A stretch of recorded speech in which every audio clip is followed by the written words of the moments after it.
with the opposition's meeting that was held yesterday in Patna. That's what Giriraj Singh, the minister, is saying.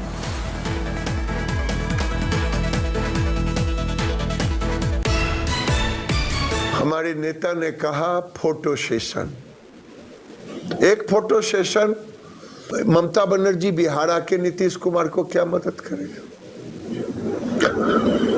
अब मैं पूछता हूं Farooq Abdullah UP जाके क्या मदद करेंगे? अखिलेश यादव फारूक अब्दुल्ला के यहां जाके क्या मदद करेंगे? ये लोग सब प्रधानमंत्री के सपने वाले टुकड़े टुकड़े हैं, इसीलिए ये फोटो सेशन चला है, इससे कुछ नहीं होने वाला।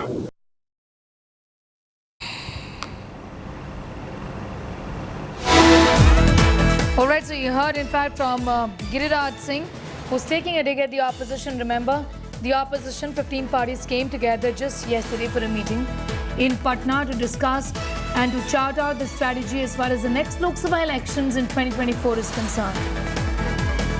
Aditya Vaibhav is getting us more details. Aditya, already the BJP was going guns blazing against all of these opposition parties, and all the more reason because there was no consensus really at yesterday's meeting, isn't it?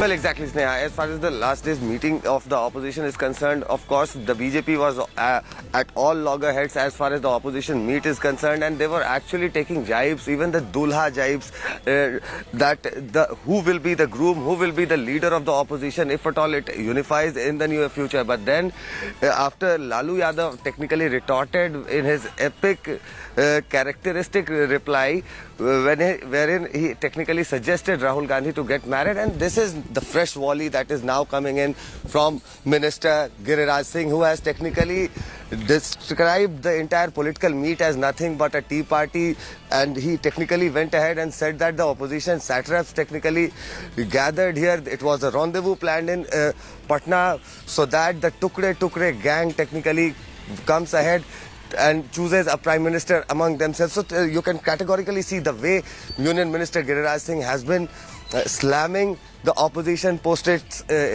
meet in Patna. Sneha. Thanking you for the moment. Aditya Vaibhav getting us those details.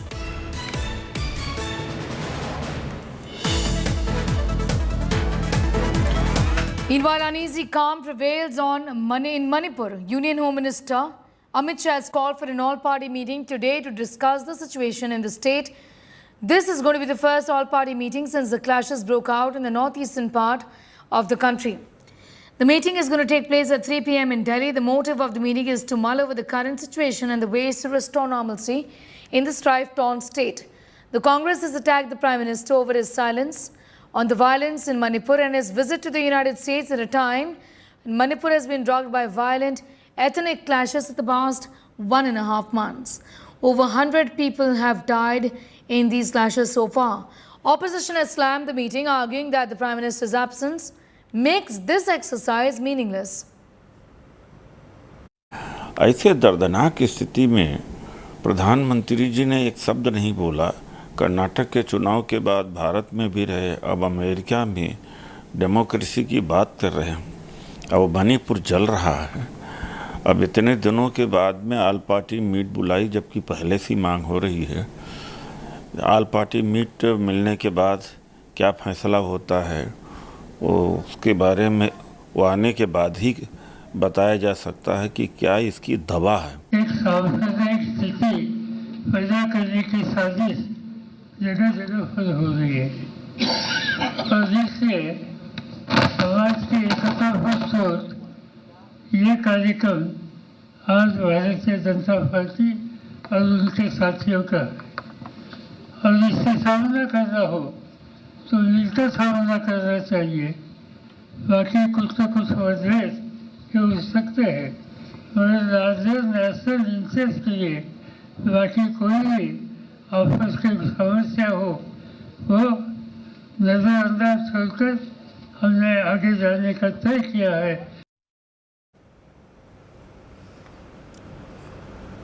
Congress has in fact said that this exercise, a meeting with the opposition and the other parties at this time, is pretty meaningless.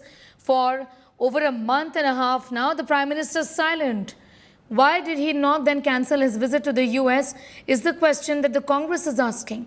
Should the Prime Minister not intervene and do what is possible to stop the ethnic violence in Manipur that we've been seeing for over 100 days now? In fact, 100 people have died and many others have been injured in the violent clashes that Manipur has seen.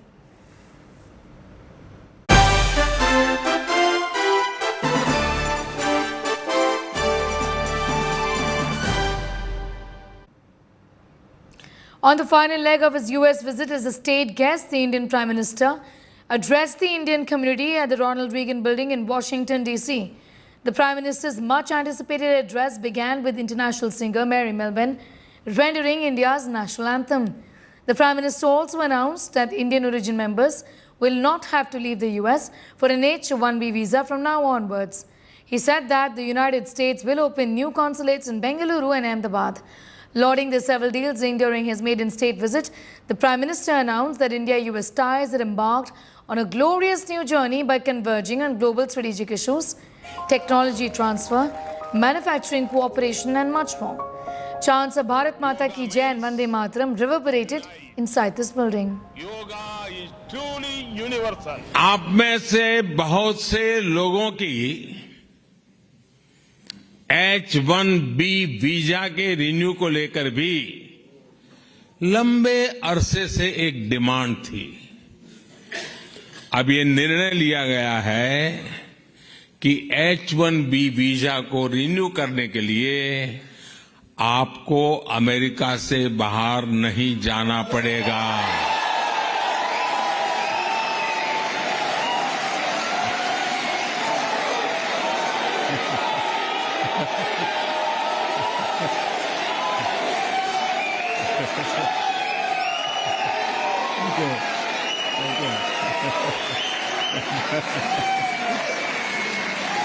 Thank you.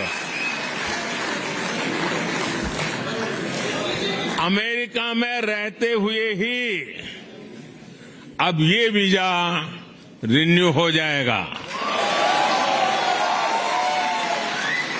इसके लिए इस साल एक pilot project शुरू किया जाएगा। इसका बहुत बड़ा फायदा हमारे आईटी प्रोफेशनल्स को भी होने वाला है। इस फैसले के जो भी अनुभव होंगे उसे देखते हुए यही व्यवस्था भविष्य में एल कैटेगरी वीजा के लिए भी हो सकती है। आप में से बहुत सारे लोग यहां बरसों से अमेरिका में रह रहे हैं। यहां आप अपने जीवन में, अपनी दिनचर्या में व्यस्त रहते हैं, लेकिन मैं ये भी जानता हूं कि आपका मन, आपका दिल भारत में भी लगा रहता है।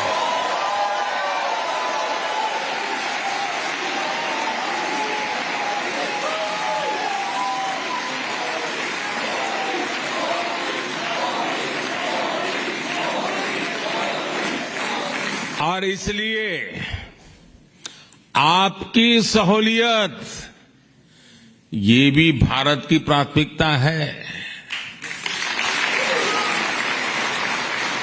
आपकी जरूरतों को देखते हुए भारत इस साल सिएटल में एक नया कॉन्सुलेट खोलने जा रहा है। To begin with, let's talk about the visit to the United States of America. Prime Minister Narendra Modi had a very fruitful and a successful visit to the United States of America. It's a state visit, a historic one where there have been many firsts, with a very warm, resounding welcome, not just from the Indian community, but from the Biden family also. The Bidens inviting him for a private dinner, apart from the state banquet that they were anyway going to host. The private dinner dinner was overlooked by the First Lady herself in terms of the layout, in terms of the fact that a spectacular vegetarian meal was prepared for the Indian Premier. One pain point for all the Indian Americans was the visa issue. And I'm not talking about delays in visas, that's for the Indians. I'm talking about Indian Americans and the H-1B visa policy, or for that matter, those with work permits now can get their visa stamped here. We saw the lunch at the State Department with Kamala Harris and Antony Blinken. So a forward movement there where Kamala Harris is looking to engage India, and Prime Minister Narendra Modi started off on the right foot by saying, when he spoke about Indians coming and achieving in America, he said there's one standing right behind me, and he was referring to the Vice President. So he is going a very, very successful man when it comes to achievements from the visit. Well, the US Vice President also hosted a dinner, a lunch in fact, for Prime Minister Modi, where they raised a toast to the Indian-US ties. Prime Minister Modi, Antony Blinken and Kamala Harris spoke about their shared love for yoga, samosas and democratic values. In attendance were Indira Nooyi and top diplomats, among others. Make those hopes a reality. Cheers. The clinking of glasses, more than a simple gesture. Whether we call it the American dream, whether we call it the Indian dream, our people believe profoundly in opportunity. That no matter who we are or where we come from, we can make something more of ourselves. Their toast embodied the diplomatic triumph of unity and progress. Indian-American author Jhumpa Lahiri, American actress Mindy Kaling of Indian descent, Indian singer Diljit Dosanjh debuting at the Coachella Valley Music and Arts Festival this year. The hall embraced the Indianness flourishing across the United States. Here in the United States, India is part of our daily lives. We enjoy Jhumpa Lahiri's novels over samosas. We laugh at the comedies of Mindy Kaling. We dance to the beats of Diljit at Coachella. And yes, Mr. Prime Minister, and I can say this from personal experience, we keep ourselves more or less fit and healthy doing yoga.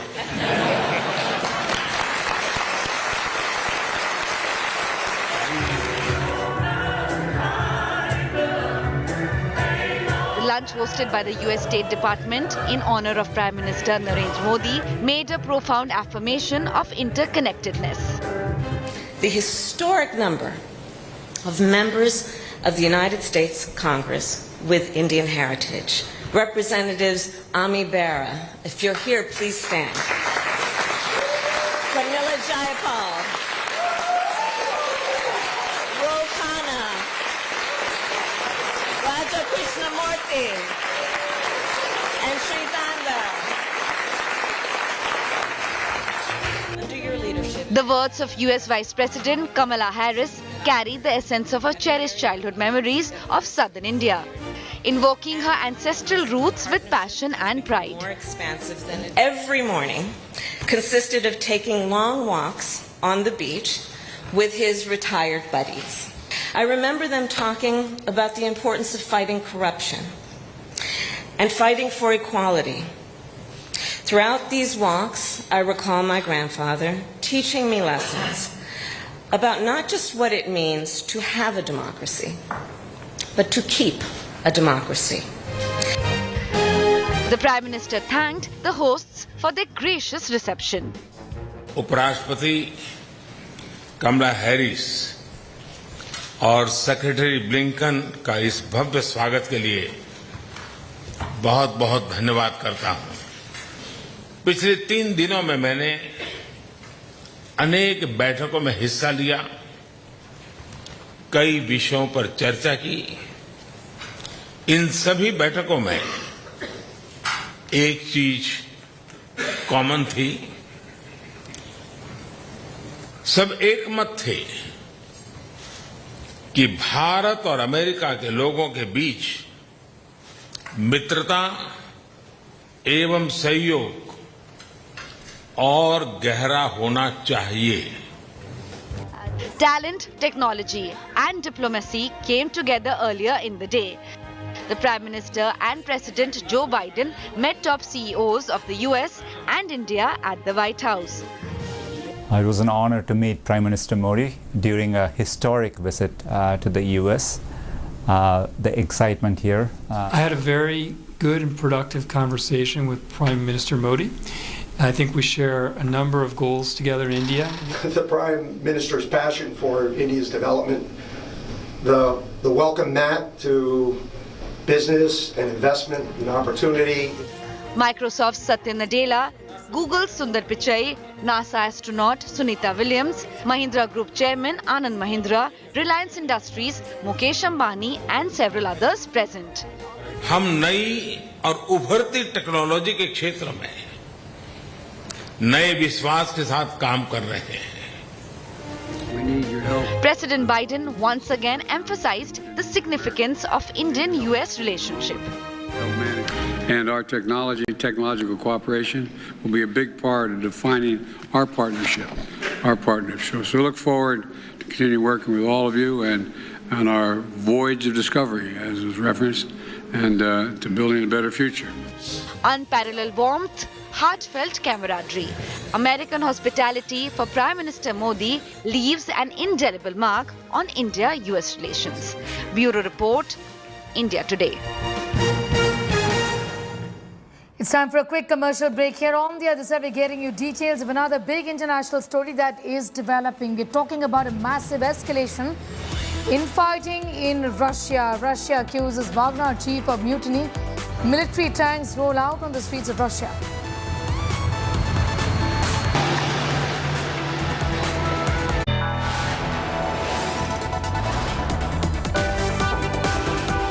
You are watching India Today.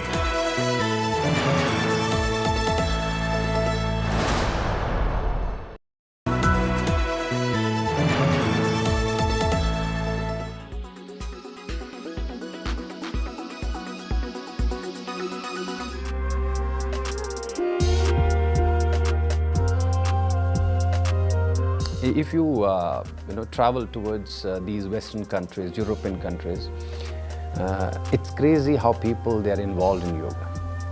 Every third street will have a beautiful yoga center. It's not only that you're just running outside and you got some place and practicing yoga. There are dedicated academies, institutes, studios to practice yoga. So what our experience is, let it be the streets of Manhattan or in Japan. People, they practice there. They spend a year or 2 years and then they are back to Himalayas. You will see them in Himachal Pradesh, in Rishikesh or in Nepal, these kind of mountain ranges. They come and they spend their time. They try to go more deep in yogic practices.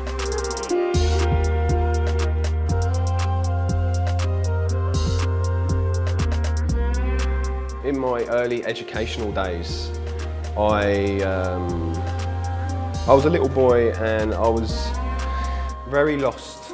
I didn't know where to turn, I didn't know what to do, I didn't know who to believe. So I always wondered why I was here. I knew I was here for a specific reason. We implement the practice of yoga. So naturally, it changes your inner mechanism. I gave up my business in the UK and I sold my house in the UK to come to India to learn the ancient teachings of yoga and pranayams, breathing techniques, mudras and meditation techniques.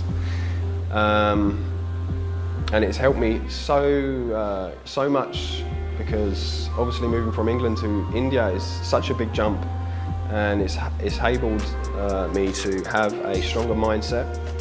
Now that I realise that this is what I need to do in this lifetime, it's very passionate for me to bring these teachings back to the West, back to England and help humanity.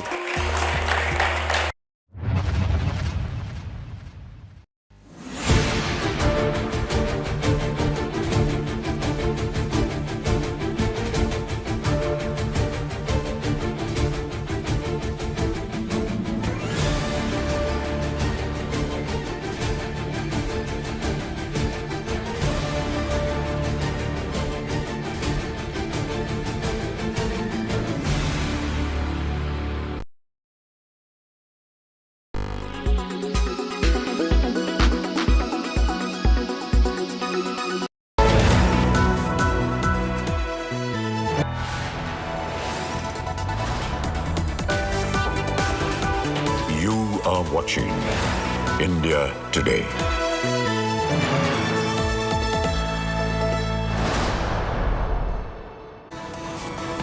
Welcome back. There's a mutiny brewing in Russia's mercenary group Wagner vows to go all the way to topple Russia's military leadership. Russian mercenary boss Yevgeny Prigozhin, Wagner has claimed that his fighters had crossed the border into Russia from Ukraine and were prepared to go against Moscow's military. They've captured military installments and the airbase in Rostov. The Wagner group is a private army of mercenaries that has been fighting alongside the regular Russian army in Ukraine. Tension has been growing between them over how the war has been fought, with Prigozhin launching vocal criticism of Russia's military leadership in the recent months. On Friday, he had accused the military of launching a deadly missile strike on his troops and vowed to punish them. Authorities have denied the strike, demanding that he halt his illegal actions and accused him of armed mutiny. Мы били по ним, они били по нам, и это происходило все эти долгие 8 лет, с 14 по 22. Иногда нарастало количество различных перестрелок, грубо говоря, обмена боеприпасами, обменом выстрелами, иногда уменьшалось. На 24 февраля ничего сверхординарного не было. Сейчас уже Министерство обороны пытается обмануть общественность, пытается обмануть президента и рассказать историю о том, что со стороны Украины была безумная агрессия, и они собирались вместе со всем блоком НАТО на нас напасть. Поэтому спецоперация, так называемая 24 февраля, она была начата совершенно по другим. All right, let's now take a look at the top developments from Russia. The owner of the Wagner private military contractor made his most direct challenge to the Kremlin, calling for an armed rebellion aimed at ousting Russia's defense minister. Wagner forces have made it to the southern military district headquarters in Rostov. These are visuals from Russia's Rostov-on-Don, where military forces are on the move. Security has been heightened in Moscow and in Rostov-on-Don, which is home to the Russian military headquarters for the southern region. It also oversees the fighting in Ukraine.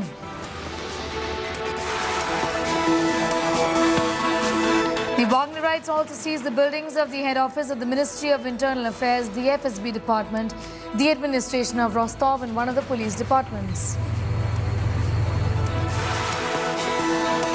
Moscow is on high alert. Anti-terrorist measures are being taken to strengthen security measures.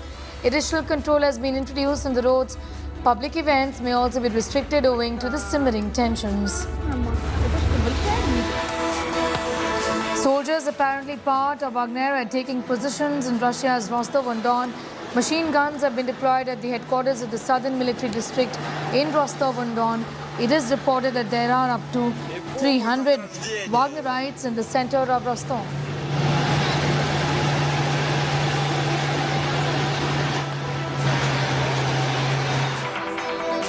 We're tracking that story and much more on our website as well. That's indiatoday.in. You can also download the India Today app for all the news and updates. Thank you for watching.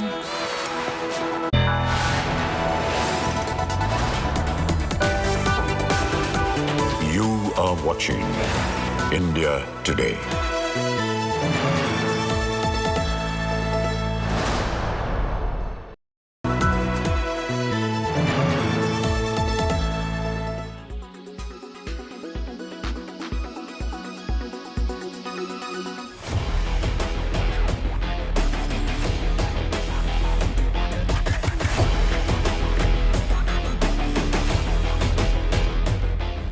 These lethal long-endurance, medium-altitude drones may soon be the new weapons in the arsenal of the Indian Armed Forces.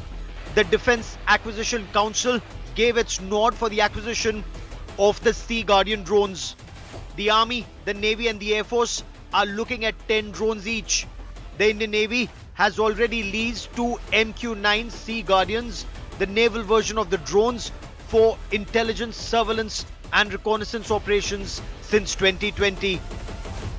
ये जो deal है ये हमारे देश की maritime और overall security के लिए बहुत ही ज़रूरी है, क्योंकि ये सर्वेलेंस सबसे ज़्यादा महत्वपूर्ण स्थान रखता है, क्योंकि हमें चाहिए कि हम अपनी एरिया में, जहाँ एरिया ऑफ ऑपरेशंस है, वहाँ निगरानी रख सकें, और ये क्षमता इस कैपेबिलिटी से हमें मिलती है।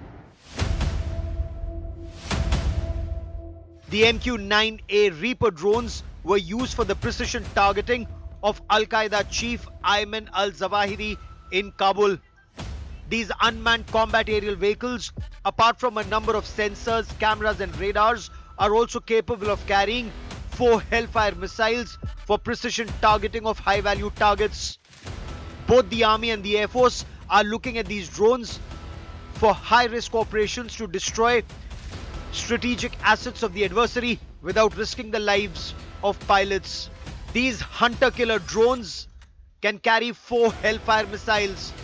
They're also capable of carrying 2 laser-guided bombs and 2 joint-action JDAMs.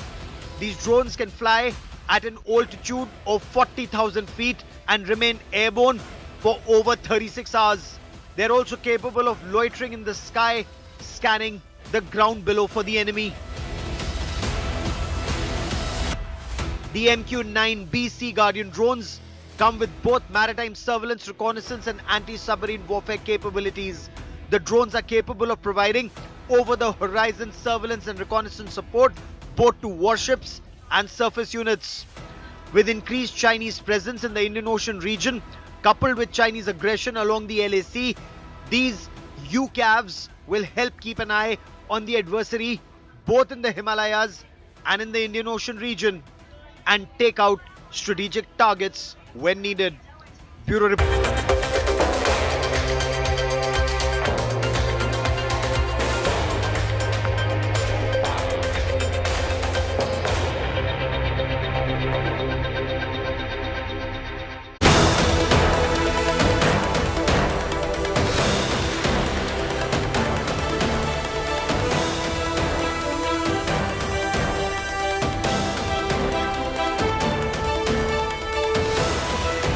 It is wonderful to see the entire world come together again for yoga.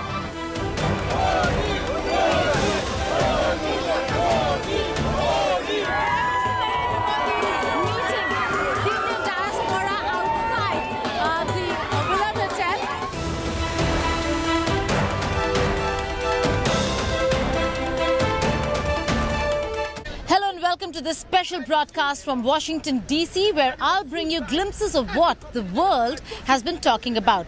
Prime Minister Narendra Modi's 4-day visit to the United States of America, which was full of color, hard negotiations, big deals and discussions on geopolitics, trade and health.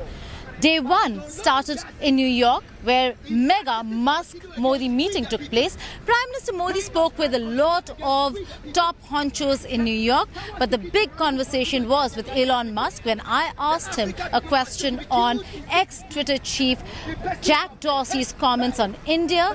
This is what he had to say. I am a fan of Modi, so...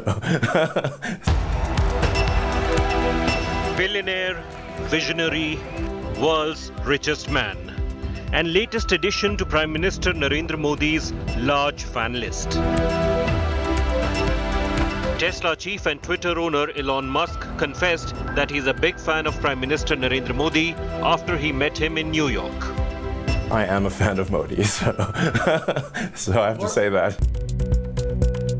Musk richly lauded Modi's transformation of India.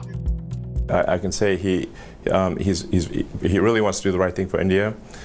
He wants to be open. He wants to be supportive of new companies, and obviously, but at the same time, make sure it accrues to India's advantage. Endorsing Prime Minister's vision for India, Musk, who has been scouting for location of Tesla's next factory, hinted at his next possible foray into India.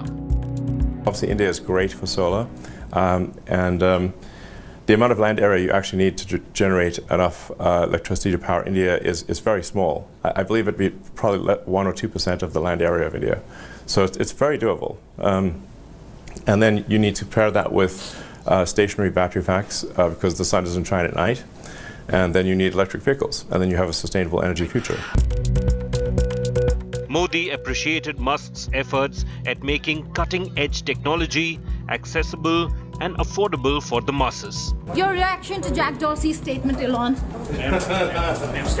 Speaking exclusively to India Today, Musk trained guns on ex-Twitter CEO Jack Dorsey, who had claimed gag order by Modi government.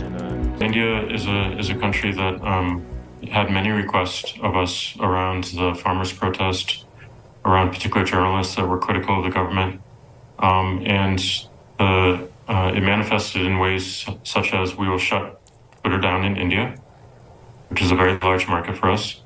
We will raid the homes of your employees, which they did. We will shut down your offices if you don't follow suit. And this is India. One cannot just apply, America to Earth, because Earth is not. They have different rules and regulations and different forms of government. So, but we'll do the best to provide the freest speech that is possible under the law. After the much-awaited Modi-Musk meet, all eyes will be on Musk's business venture in India. With Geeta Mohan and Rahul Kawal in New York, Bureau Report, India Today. June 21st is celebrated as International Day of Yoga. Prime Minister Narendra Modi was in New York at the United Nations headquarters after 8 years. And he performed asanas with the top notch of the city. Here are details of the event.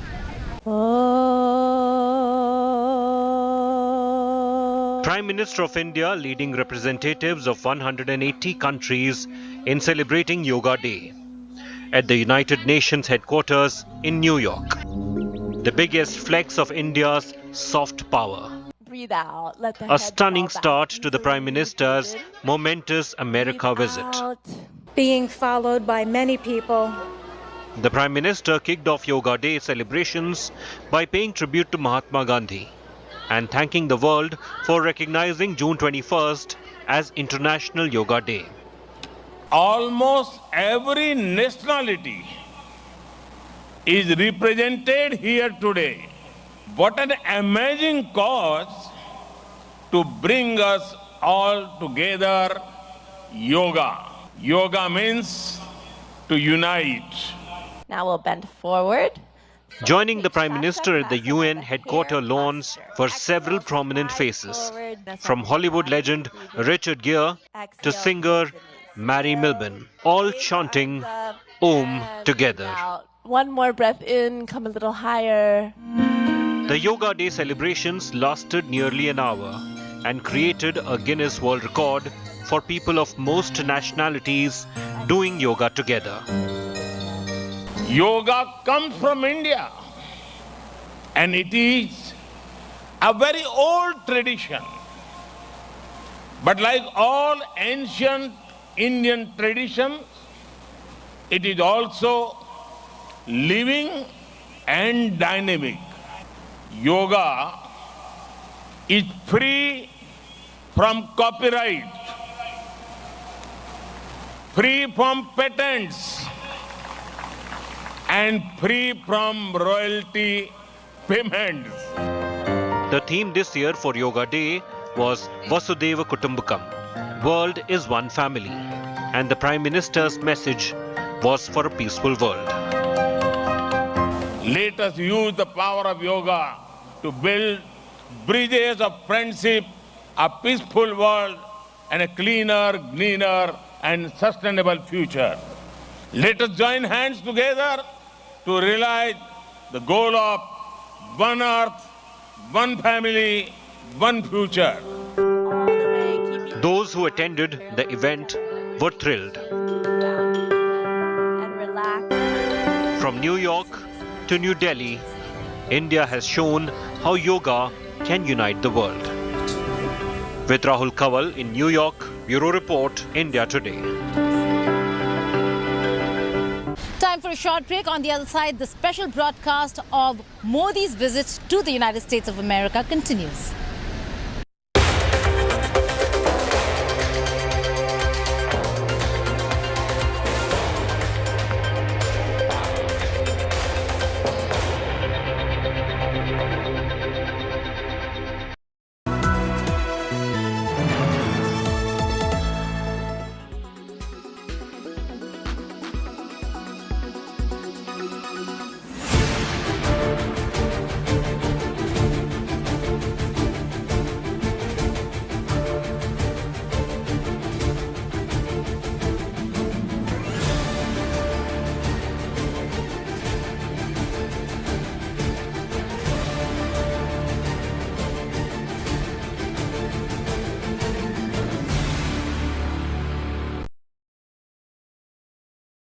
quality today. In Delhi, 212. In Mumbai, 53. In Kolkata, 55.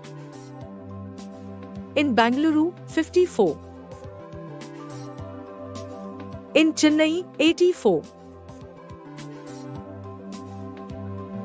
In Hyderabad, 21.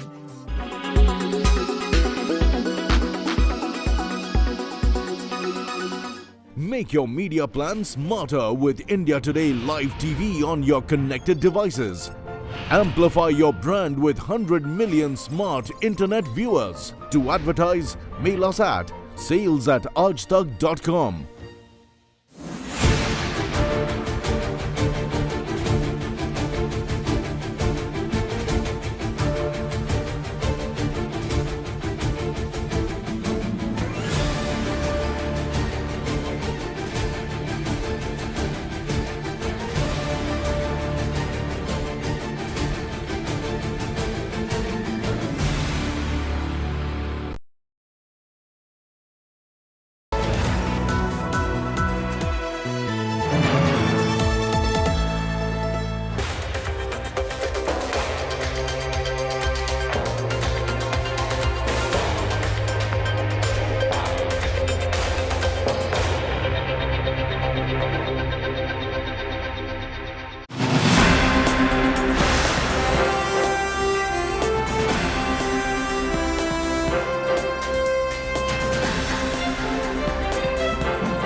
I've long believed that the relationship between the United States and India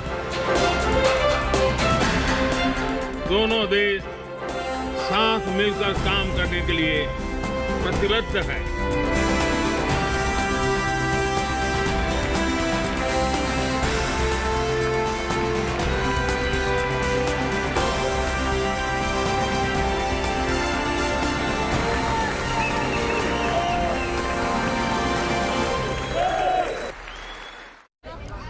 The second leg of Prime Minister Narendra Modi's visit began here in Washington, D.C. with a rousing welcome from the Indian diaspora right outside his hotel. It was followed by a private dinner with the Bidens at White House right behind me. And we're being told that the First Lady directed her in-house chef to prepare a spectacular vegetarian meal for the Indian Premier.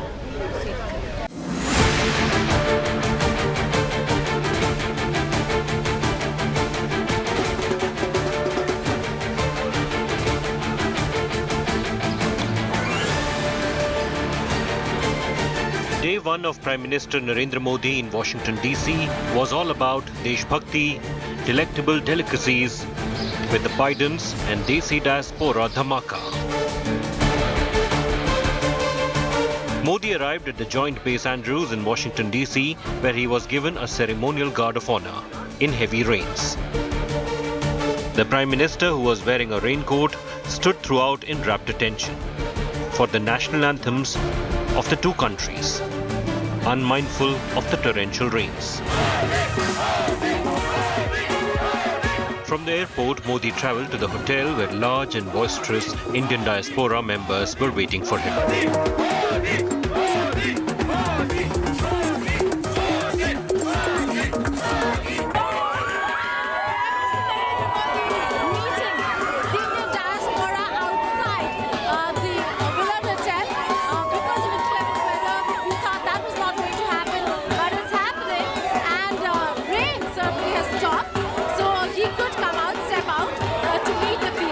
I came to welcome Modi, and he is a global leader and doing an extremely good job for global good. We are proud of him. I'm so excited Prime Minister Modi is coming. This is truly an honor and a great way for us to showcase our culture and to welcome him to Washington, D.C.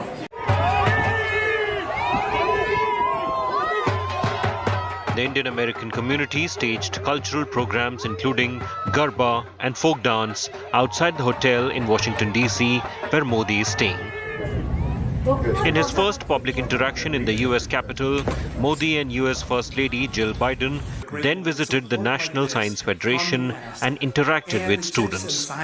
हमारी वर्तमान और आने वाली पीढ़ियों को एक बेहतर भविष्य सुनिश्चित करने के लिए ये हम सभी का दायित्व है। इस उज्जवल भविष्य के लिए आवश्यक है एजुकेशन, स्किल, इनोवेशन और भारत में हमने इस दिशा में कई प्रयास किए हैं। If we want our economies to be strong, we need to invest in young people who are our future. We need to ensure that they have the opportunities that they deserve. Education is the cornerstone of the bond between India and the United States. President Biden and First Lady Jill then hosted Modi for an intimate dinner at the White House. Jill Biden was seen personally supervising the dinner table and the delectable vegetarian spread laid out for the Prime Minister. Modi and the Bidens were seen sharing hugs, handshakes and warmth. Prime Minister Modi met immediate family members of President Biden. Modi and Bidens exchanged exquisite gifts, which included a lab-grown 7.5-carat green diamond for Jill Biden from the Prime Minister. An enamored Jill was seen trying out the diamond on her ring finger. Prime Minister Narendra Modi also met prominent tech czars here in Washington, D.C. The Indo-US collaboration in the tech sector, the software sector, is going to be crucial for a resilient supply chain in the electronics industry. And that is something that the two countries are looking at, particularly because of China.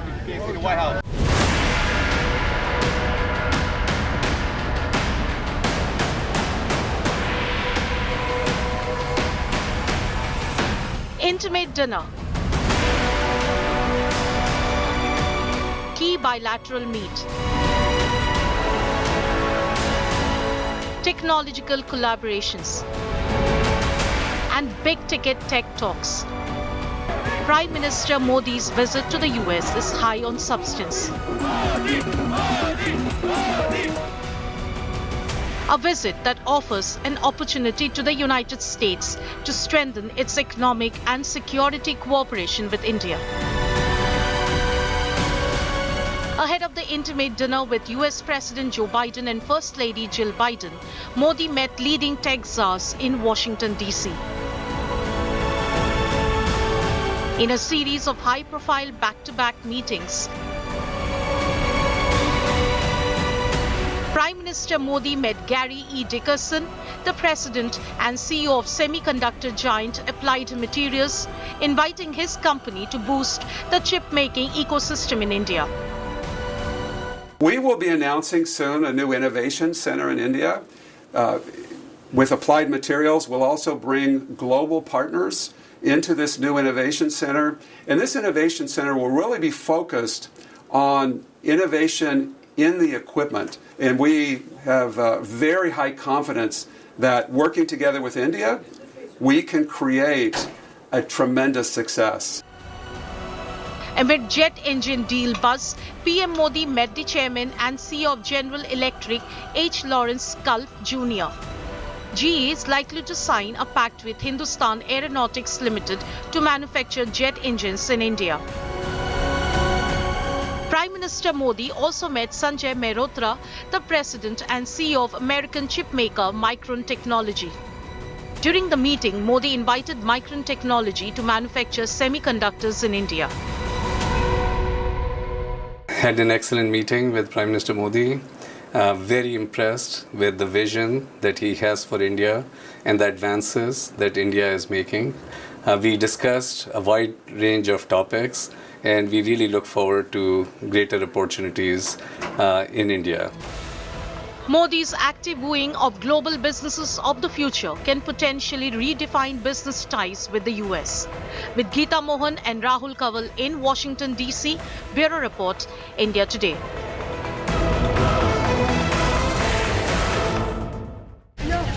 Prime Minister Narendra Modi made history by becoming the only Indian premier to address the joint meeting of the US Congress twice. a rare honor accorded only to a few world leaders.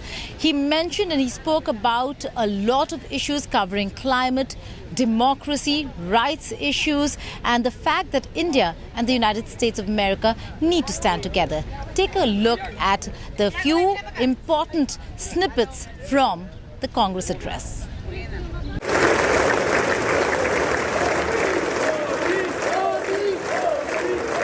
Prime Minister Narendra Modi's historic second address to the US Congress. The Prime Minister walked into loud cheer and applause as lawmakers welcomed him.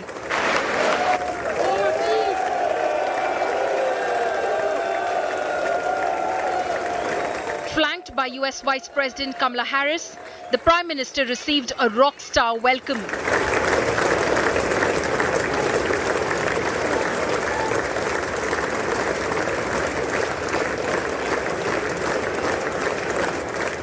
Lawmakers stood up and applauded as he walked up to the podium to deliver his address.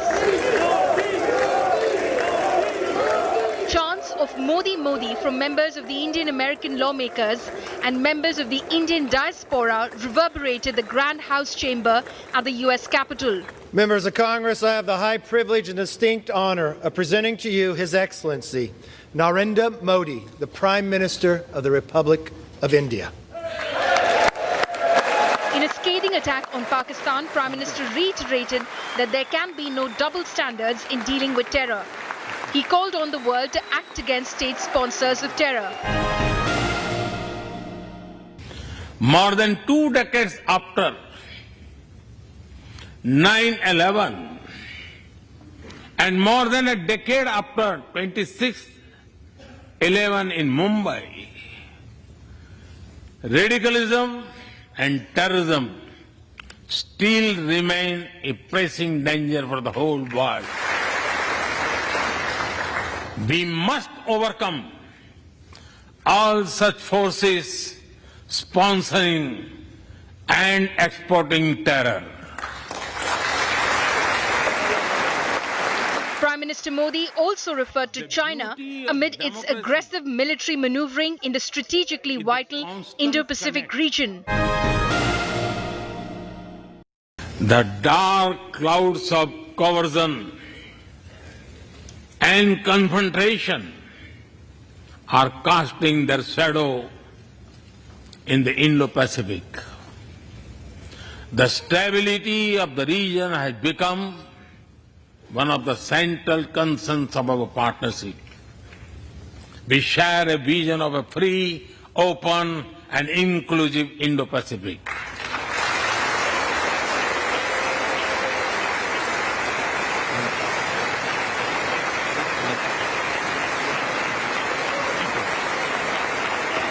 We also remember, noting that the Ukraine many conflict others is causing great pain in the region, work Modi for said that this is liberty, not an era of war, equality, once again appealing for dialogue and justice. diplomacy.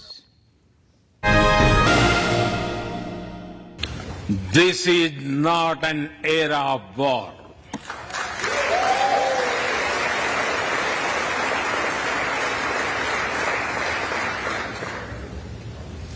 But it is one of dialogue and diplomacy. And we all must do what we can to stop the bloodshed and human suffering.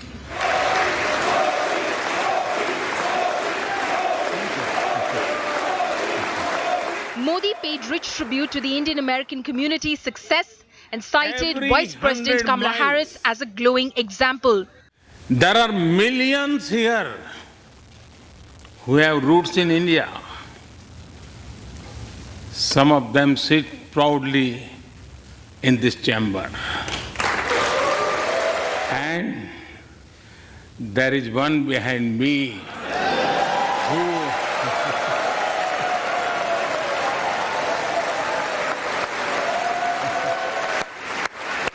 Prime Minister Modi also hailed woman power and said that they will lead the world towards a better future. women's sages compose many verses in these Vedas. And today, in modern India, women are leading us to a better future.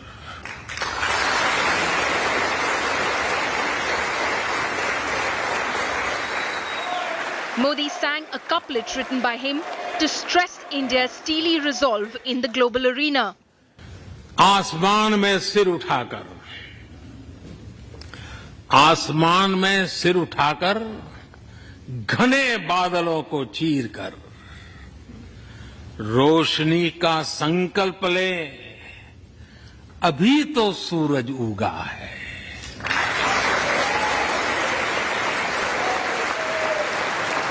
Modi received 15 standing ovations and 79 applauses during his hour-long speech. I think more than anything, you talk about the future and the future alliance between the United States and India, how great that's going to be. And it was a very moving speech. The message from the Prime Minister is very positive and very exciting to see the relationship between the United States and India. God bless America. Jai Hind. Long live India-US friendship. Thank you. Amid Modi and Bharat Mata Ki Jai chants,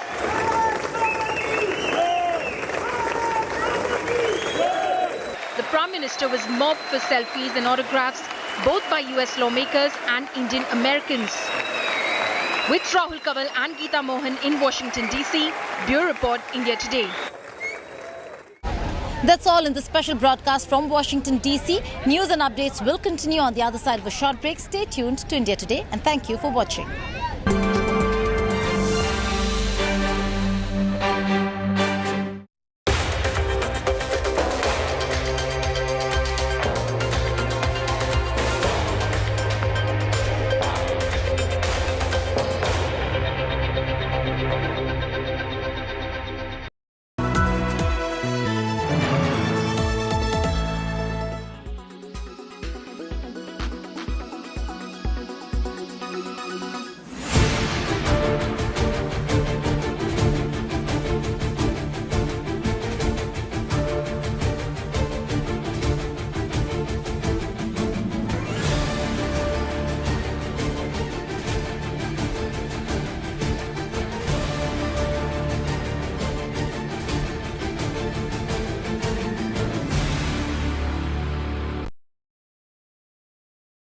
Weather forecast now. Delhi, maximum 41 and minimum 31 degrees. Mumbai, maximum 29 and minimum 27 degrees. Kolkata, maximum 33 and minimum 26 degrees. Bangalore, maximum 27 and minimum 21 degrees. Chennai, maximum 32 and minimum 26 degrees. Hyderabad, maximum 27 and minimum 22 degrees.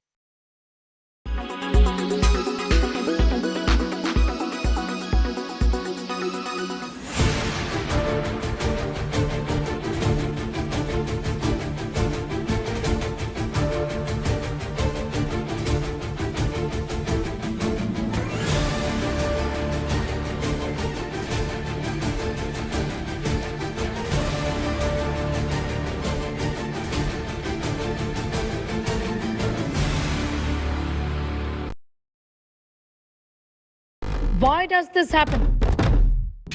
Let me tell you the science behind it.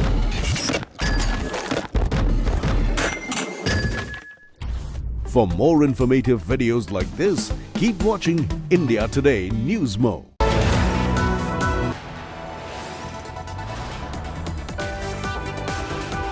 You are watching India Today.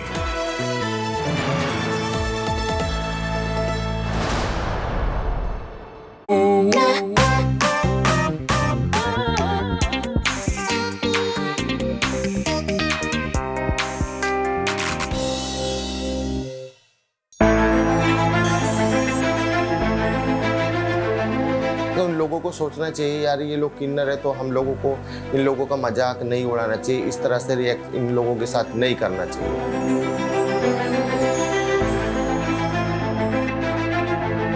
दोस्त बन के रह लो लेकिन शादी लड़के से करो।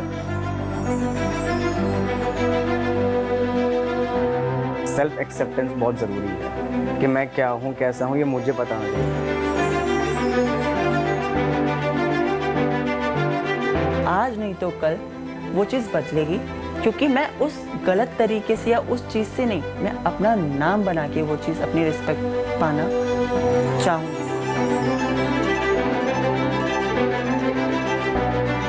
So when you're lying about one identity of yours already, and then you're like also questioning your queer identity.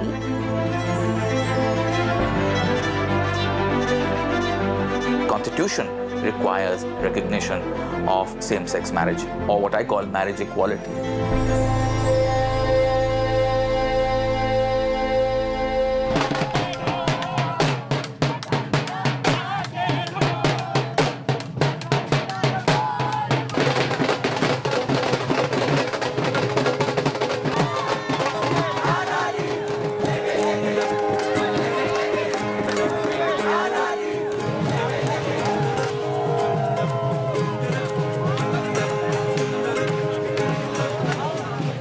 The Pride Month is about acceptance. The Pride Month is about equality.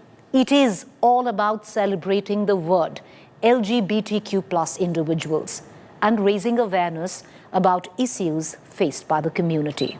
But first, let's see what does LGBTQ+ stand for. L stands for lesbian, G for gay, B for bisexual, T for trans, Q for queer, and finally, the plus. Plus is an inclusive symbol for all gender identities. Pride is all about being proud of who you are, no matter where you come from or who you love. But it is important to know, why do we celebrate June as the Pride Month? Well, in the 1960s, gay bars and clubs in the US were often raided by the cops, the police. On June 28, 1949, a similar raid happened in Manhattan's Stonewall Inn, a popular gay bar. In this raid, the members of the community resisted arrests and fought back. Riots went on for 3 days. A year later, the first Pride March was held to commemorate the Stonewall Uprising. It was called the Christopher Street Liberation Day March. In 1999, President Bill Clinton officially declared June as the Pride Month.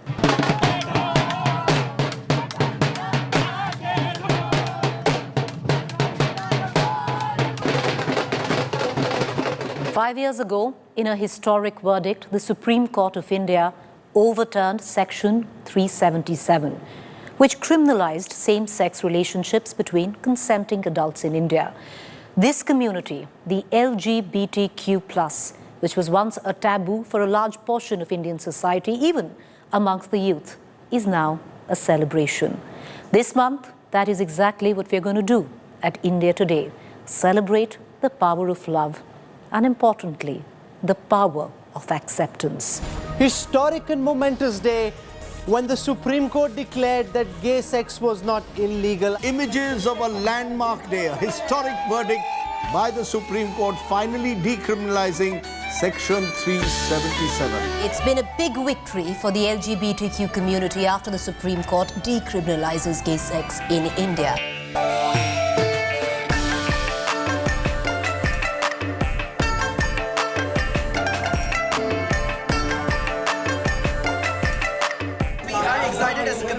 As an individual who identifies outside the gender and sexuality binary. We had a fear in our heart that whether what judgment will be. But we are very happy to say that we are not criminals now. It is a long fight, but finally we have achieved a goal and we have won this whole thing. And thank you Supreme Court, thank you Constitution Bench.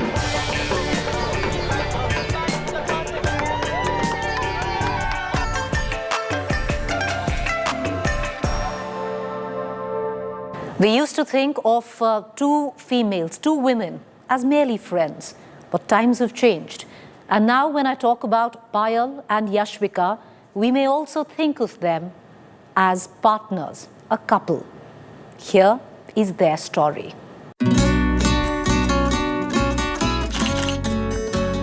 मैंने बोला मैं ऐसे बाहर नहीं जा सकती because she is my husband. Madam husband wife में तो लड़की और लड़का ही होता है. मैंने बोला नहीं, हम दोनों लड़कियां हैं लेकिन हस्बैंड वाइफ हैं.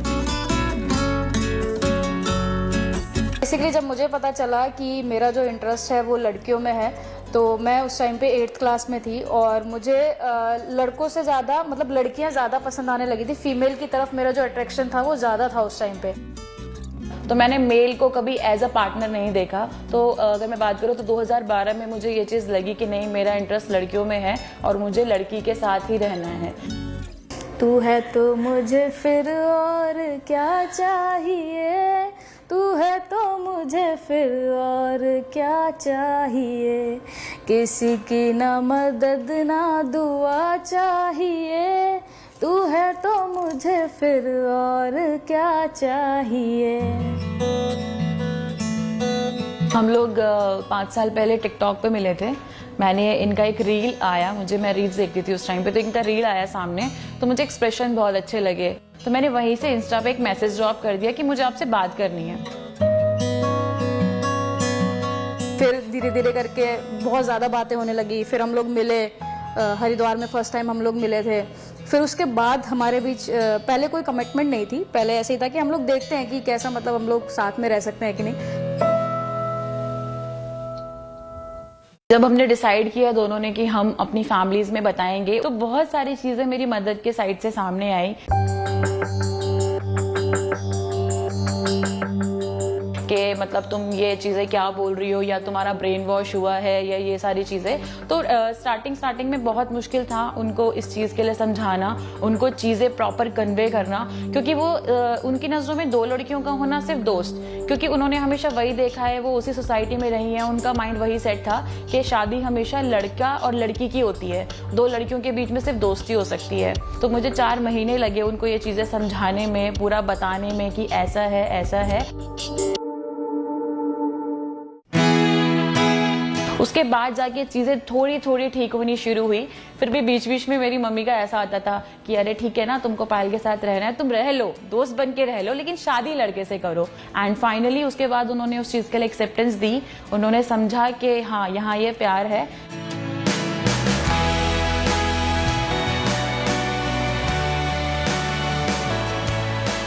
LGBTQ कपल की शादी थी, तो नॉर्मली कोई वेन्यू नहीं मिल रहा था हमें, हमने काफ़ी सारे सिटीज़ में ट्राई किया, तो फाइनली हमने अपनी वेडिंग को डेस्टिनेशन बनाया और हमने डेस्टिनेशन वेडिंग की लोनावला में, तो वहाँ का हमको इजीली वेन्यू प्रोवाइड हुआ।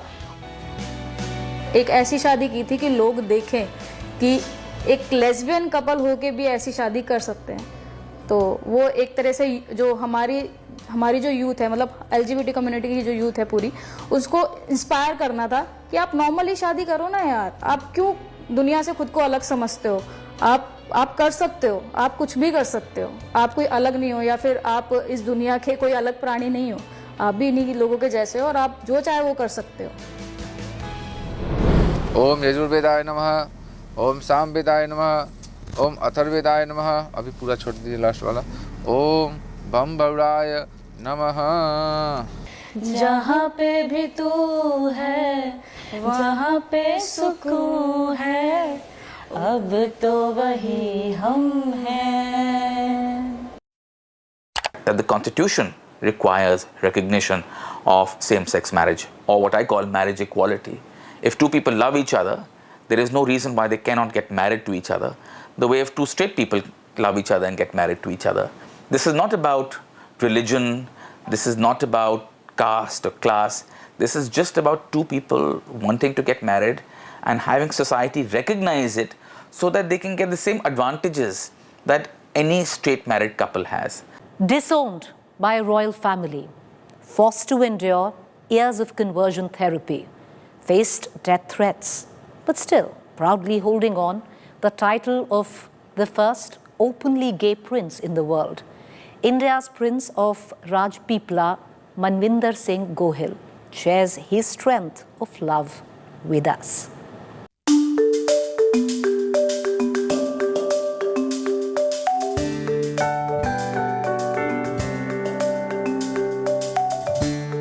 Though I was attracted towards the same sex at childhood, but I did not know my identity, I did not know my sexuality till I became 30, and it's that time I came to know that I am gay and I am homosexual, and that is my identity.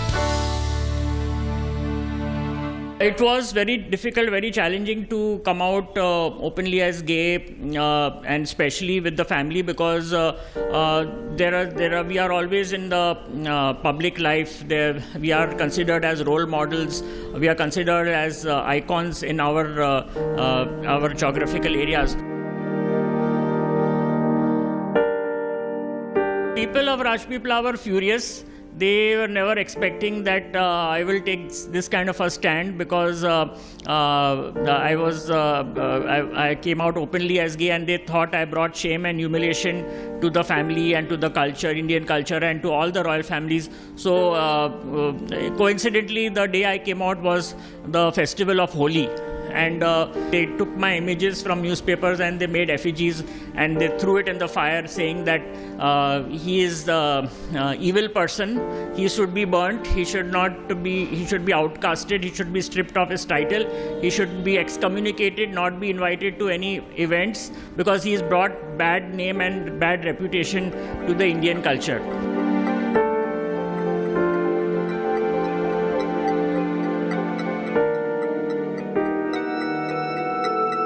My coming out to my parents happened through a nervous breakdown.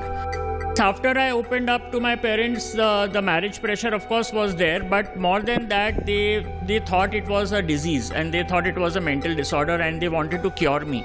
So they took me to psychiatrists, doctors. They even thought of taking me to America, and where they were planning to perform a brain surgery on me, and they also thought about giving electroshock therapy, but that did not work.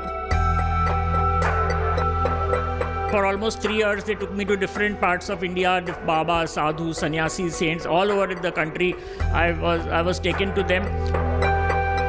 This is not a disease, this is not a disorder, so you cannot cure anyone just because taking them to Baba or Sadhu, or it is not going to help. Since the time I have openly come out as gay, I think a lot of changes have happened in the society. A lot of people have started talking about this subject, which was not spoken previously. The fact that sex itself is a taboo in this country. It's not spoken about openly, and it's always considered to be something evil, something bad. So sexuality and homosexuality, these issues were never spoken about openly. So when my coming out actually started a lot of talks, discussions, debates on this issue, which is existing in our culture and yet not spoken about. So that discussion has brought about a lot of change in the mindset of the society, and now people have started understanding us, and they are starting to accept us.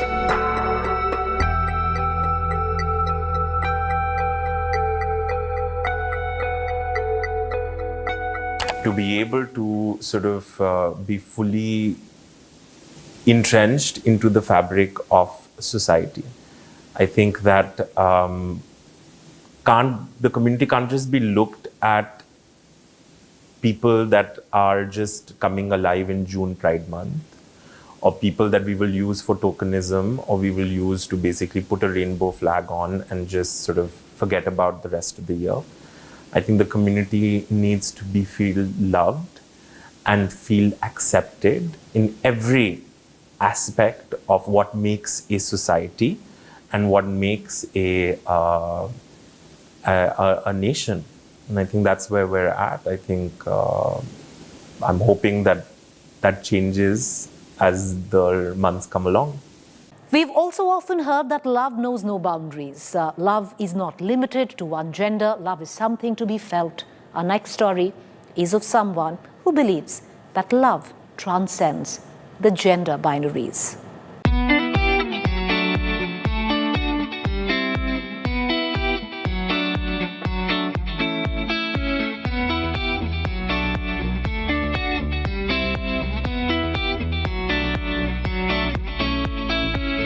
I'm as proud of my sexuality as I am of all other parts of my identity. I am sexually and romantically attracted to my own gender, which is female, as well as other genders. I think I started discovering about my identity when I was a teenager. I would trace it back to the time when I watched Pirates of the Caribbean, and I fell in love with Keira Knightley, and then a lot of things started playing in my head. And then as time went by, I watched a lot of queer cinema, TV shows, and I read a lot about it, and then I realized that I do identify with all of these things.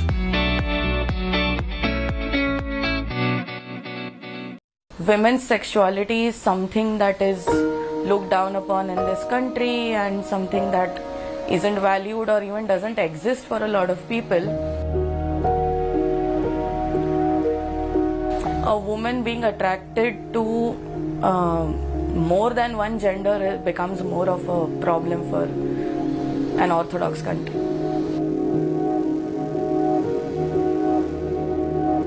When I was around 22 years old, that was very easy, honestly, because my friends were very supportive. Yes, some of them were not very supportive. I had judgmental remarks and comments and questions, and I was called abnormal by someone. I was called confused by someone, and a lot of those things.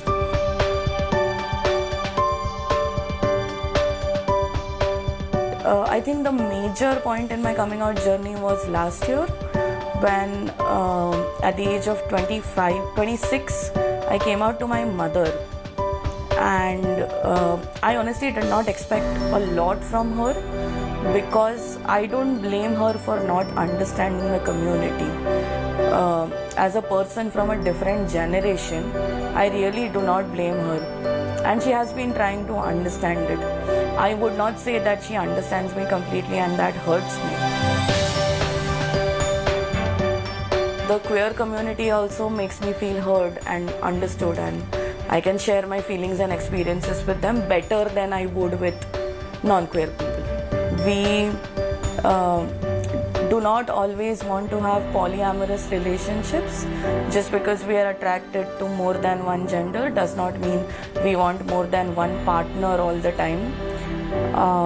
I want people to understand that we are as normal and want to be as included as straight people, gay people, lesbian people, anybody. We just have more to love, that's it.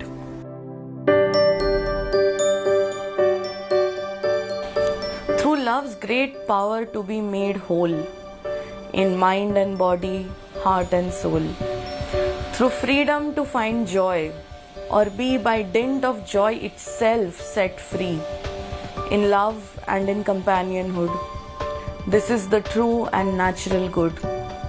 To undo justice and to seek, to quash the rights that guard the weak, to sneer at love and wrench apart the bonds of body, mind and heart, with specious reason and no rhyme. This is the true unnatural crime.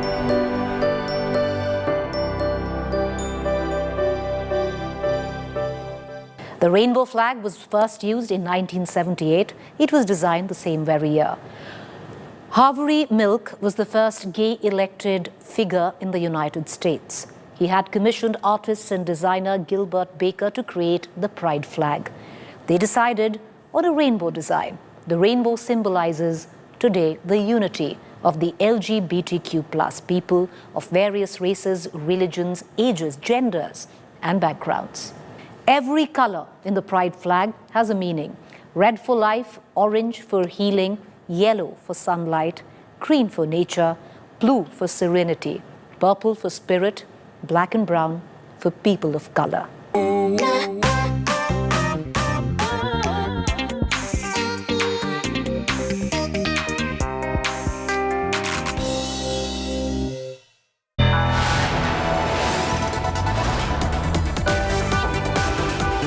You are watching India Today.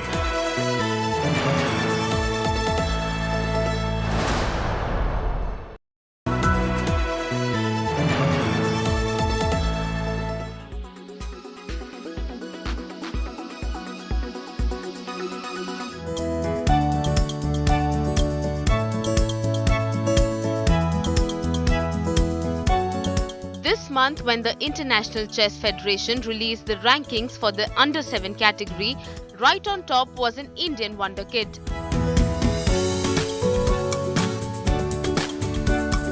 Anupriya Yadav from Prayagraj has secured the first position at the age of 6 years, leaving behind players from the rest of the world.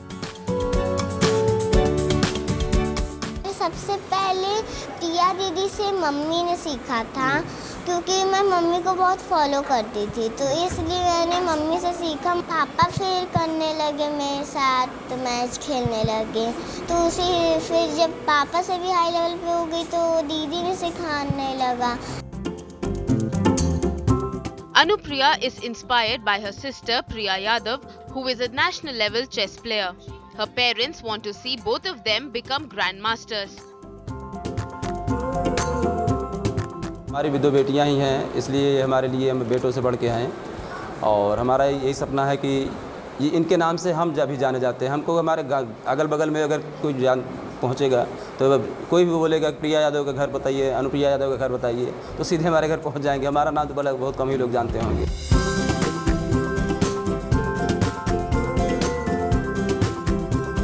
While Anupriya aims to be a grandmaster, her immediate goal is different. मैं पापा को हरा लेती हूँ बस mummy को भी हरा लेती हूँ दीदी को तो नहीं अब आगे सपना क्या है किसको हराना चाहते हैं दीदी को After the latest rankings were released, school teachers felicitated Anupriya for her achievements. Anupriya is now a hero at her school. Bureau Report, India Today.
People often donate heart and eyes, but now you can also donate your skin.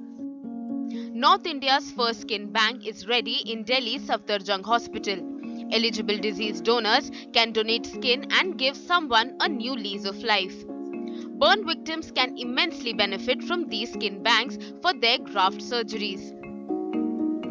Skin banking में ये खास बात है कि इसमें कोई matching की ज़रूरत नहीं है कोई भी पेशेंट स्किन डोनेट कर सकता है उस मरीज की उस डिजीज़ की दी हुई स्किन किसी भी दूसरे मरीज में इस्तेमाल हो सकती है ना कोई ब्लड ग्रुपिंग मैचिंग चाहिए ना कोई और HLA मैचिंग चाहिए और जिसमें ये स्किन हमने लगाई है उसको जीवन में कोई स्टेरॉयड और इम्यूनोसप्रेसेंट्स खाने की कोई ज़रूरत नहीं है Safdarjung Hospital authorities are also doing everything they can to make people aware about skin donation.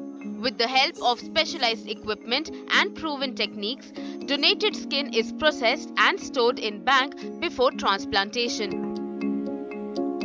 इतने सारे वार्ड्स हैं जो भी नए डॉक्टर्स ज्वाइन करते हैं जूनियर रेजिडेंट्स हैं वो ज्वाइन करते हैं तो उनको सेमिनार्स लेके उनको इन्फॉर्म करके उनको बताया जाएगा डेथ फॉर्म है जब हम लोग उसको साइन करते हैं तो उसमें भी हम सोच सकते हैं कि हम उसमें भी ऐड करा दें कि हम आई डोनेशन के लिए विलिंग हैं और स्किन डोनेशन के लिए विलिंग हैं As of now, there are 16 skin banks across the country, and here's hoping that this latest center in Delhi opens the doors for many more such skin banks in India. With Neetu Jha, Bureau Report, India Today.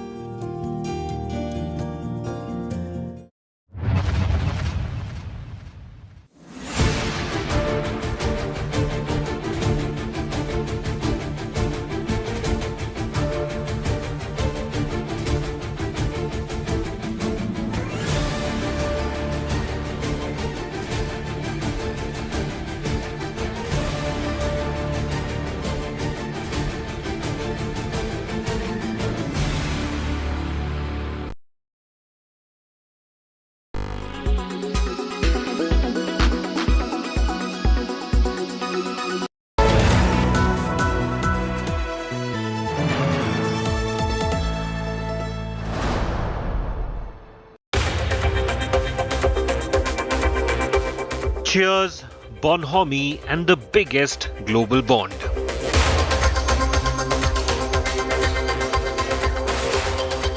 World's biggest and oldest democracies unite.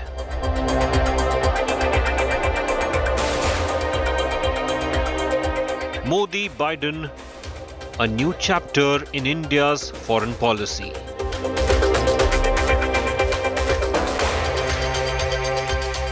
Watch all this and more on World Today, only on India Today.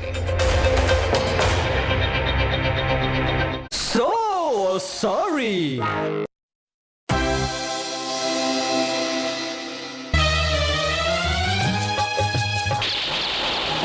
नए दौर में दोस्ताना हमारा अब देखेगा जलवा ज़माना हमारा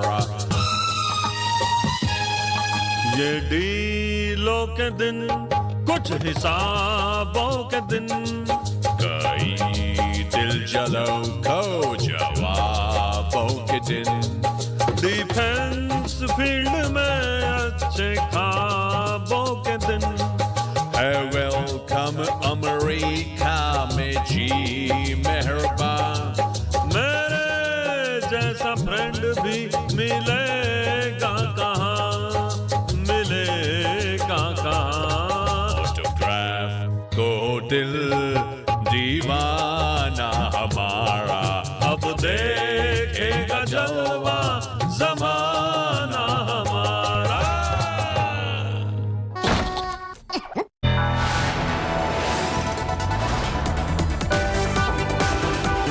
You are watching India Today.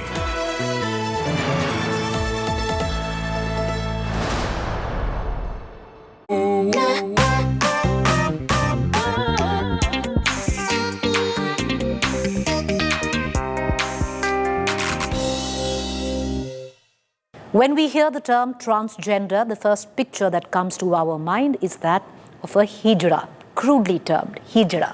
So to give you more clarity on this, we've covered 3 categories which fall under the term transgender. मैंने अपने आप को टूटते हुए देखा है, मैंने अपने आप को कांच की तरह बिखरते हुए देखा है, कि मैंने अपने आप को टूटते हुए देखा है, मैंने अपने आप को कांच की तरह बिखरते हुए देखा है। लोग तो मरते हैं एक बार, लोग तो मरते हैं एक बार, मैंने खुद को खुद के लिए रोज़ मरते हुए देखा है।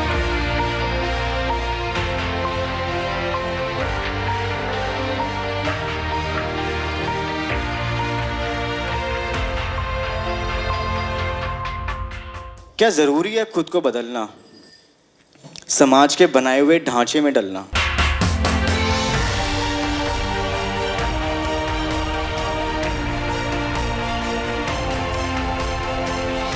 एक लड़का होने के लिए या एक आदमी होने के लिए आपको किसी सर्जरीज़ की ज़रूरत नहीं है। आप अपने आप में अगर एक लड़का अपने आप को महसूस करते हो तो वो बहुत बड़ी बात है, बिकॉज सेल्फ एक्सेप्टेंस बहुत ज़रूरी है। I identify myself as a trans man and my pronouns are he him his. Trans man वो होते हैं who born as a female, जिनके जेनेटिल्स जो होते हैं वो फीमेल होते हैं, and they identify themselves as a man. दुनिया की नज़रों में और मेरे स्कूल में जो टीचर्स हैं या मेरे जो स्कूल में फ्रेंड्स हैं, उनको मैं ये लगता था कि मैं लड़की हूँ, बट मुझे पता था कि मैं एक लड़का हूँ अंदर से। तो जो वो फर्स्ट पीरियड आया ना, तो उसके बाद जो फिर मैं अपने आप पे सेल्फ डाउट करने लगा। मतलब आई वाज लाइक यार मुझे कोई बीमारी तो नहीं है, क्योंकि स्कूल में इतने बच्चे पढ़ते हैं, मैं इकलौता एक ऐसा लड़का हूँ जिसको पीरियड्स आ रहे हैं, जिसके सर्टेन पार्ट्स ग्रो अप कर रहे हैं। उसके बाद जब भी पीरियड्स मुझे आता था, I used to lock myself in a room for a week, क्योंकि मुझे डर था कि कहीं अगर मेरे दोस्तों को पता लग गया, जो मेरे मेल फ्रेंड्स उनको पता लग गया, कहीं वो मुझसे बात करना बंद कर दें, कोई मुझसे उल्टा ना बोले। सत्यमेव जयते आया था जिसमें LGBTQ कम्युनिटी के बारे में बात हुई थी, तो वहाँ पर मैंने एक पर्सन को देखा था, गज़ल ढालेवाल। तो उनको देख के मुझे पता लगा कि यस, मतलब मैं इकलौता नहीं हूँ जो ऐसा है। हो सकता है इनके बाद मैं दूसरा इंसान हूँ जिसको ये सब चीज़ें हैं, बट मुझे वहाँ से सेल्फ डाउट ख़त्म हो गया था। एज लाइक कि ठीक है, दुनिया में सर्जरी होती है, मतलब मैं बीमार नहीं हूँ, मुझे कोई मेंटल इलनेस नहीं है, बट मुझे टर्म नहीं पता था कि ट्रांस मैन बोलते हैं। मुझे मुझे पता लगा कि इंडिया के फर्स्ट ट्रांसमैन बॉडी बिल्डर हैं आर्यन पाशा, उनके बारे में मुझे पता लगा। तो मैंने उनकी स्टोरी पढ़ना स्टार्ट कर दिया कि किस तरीके से उन्होंने अपनी लाइफ में चीज़ों को किया है, फैमिली को कैसे बताया है, ताकि मैं मतलब मेरा माइंड ये था कि पापा जो भी क्वेश्चन पूछे मेरे पास उनके हर क्वेश्चन का आंसर होना चाहिए था। मतलब मैं एक इवेंट में गया था, वहाँ पर वो सारे ट्रांस लोग थे, तो आई वाज सो एक्साइटेड क्योंकि वो एक ऐसी जगह थी जहाँ पर सिर्फ मैं था, मुझे ना प्रिटेंड नहीं करना पड़ता था जो मैं बाकी की सोसाइटी के सामने करता था। तो वहाँ पर बाकी के लोग थे, ट्रांसमैन ट्रांस वुमेन थी, वो एक ब्यूटी पेजेंट था। पापा के फ्रेंड ने देख लिया, इन्होंने पापा को जाके दिखा दिया कि आपकी बेटी ये किन्नर के साथ हिजड़ों के साथ घूम रही है, तो कहीं ऐसा ना हो कि आपकी बेटी भी ऐसी हो जाए।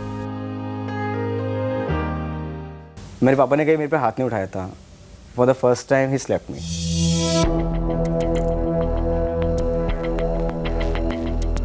मेरा फ़ोन ले लिया, मुझे घर से बाहर निकलना बंद कर दिया।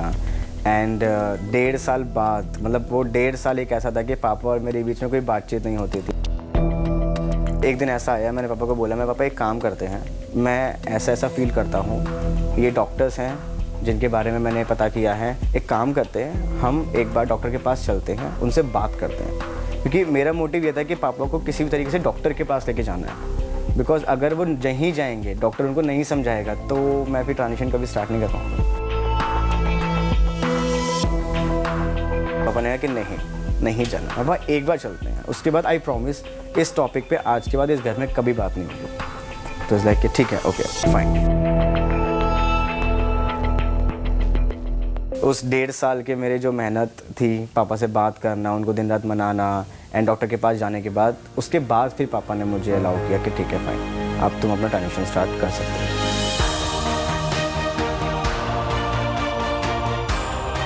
ट्रांस मेंस की 2-3 सर्जरीज होती हैं। फर्स्ट होती है ब्रेस्ट रिमूवल, जिसे हम मस्टेक्टमी बोलते हैं, जिसमें ब्रेस्ट रिमूव होती है। सेकंड होती है हिस्टेक्टमी, जिसमें फीमेल ऑर्गन्स रिमूव होते हैं, यूट्रस हो गया, फेलोपियन ट्यूब हो गया, आपका ओवरीज हो गया। एंड थर्ड होती है आपकी बॉटम सर्जरी, विच इज़ फेलोप्लास्टी और मेटेडोप्लास्टी। एंड फॉर फेशियल हेयर की बात है और वॉइस की बात है, तो हम 21 डेज़ में, मैं स्पेशली 21 डेज़ में एक हार्मोन्स का इंजेक्शन लेता हूँ जो डॉक्टर ने प्रिस्क्राइब किया है मेरे को। तो हर बॉडी का अलग अलग होता है। कुछ लोग ऐसे हैं जिनकी फेशियल हेयर 6 मंथ में आ जाती है, कुछ लोग ऐसे हैं जो 3 साल तक भी नहीं आते हैं। लाइक मेरी फेशियल हेयर 3 साल बाद आनी स्टार्ट हुई है। तो सिर्फ सर्जरीज आपकी एक ही बार होती हैं, बट हार्मोन्स आपको लाइफ टाइम देने पड़ते हैं।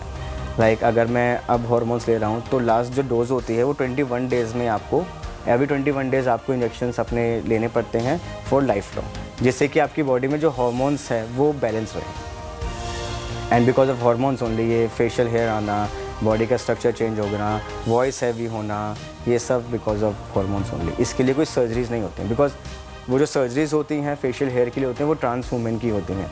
ट्रांस मैन के लिए ऐसे कोई सर्जरीज नहीं होती। 3 महीने बाद आई वाज लाइक कि मैं हमेशा अपने आप को मिरर में देखता था, ओ माय गॉड मेरी मुस्टैच आ रही है, ओ माय गॉड मेरी वॉइस चेंज हो रही है, ये तो शक्ल ही बदल रही है। तो वो जो इनिशियल टाइम होता है ना, वो मैंने बहुत इन्जॉय किया। लाइक अभी भी अगर मैं अपने आप को देखता हूँ कि यार कुछ भी है तो हैंडसम तो है।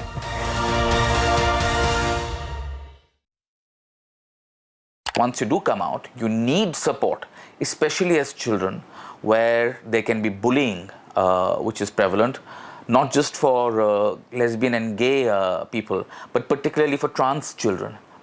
It can be a very traumatic time. So you need awareness. And that awareness is not just about sex education. I think children will get sex education one way or the other.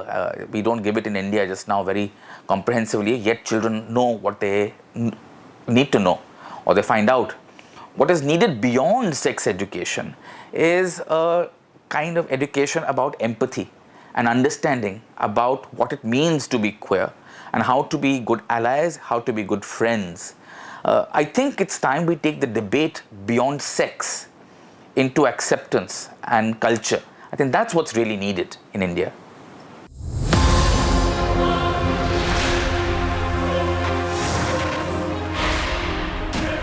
मेरा नाम बॉबी है, मैं आम आदमी party से यहाँ से counsellor हूँ, वार्ड 43 से, सुल्तानपुर माजरा विधानसभा।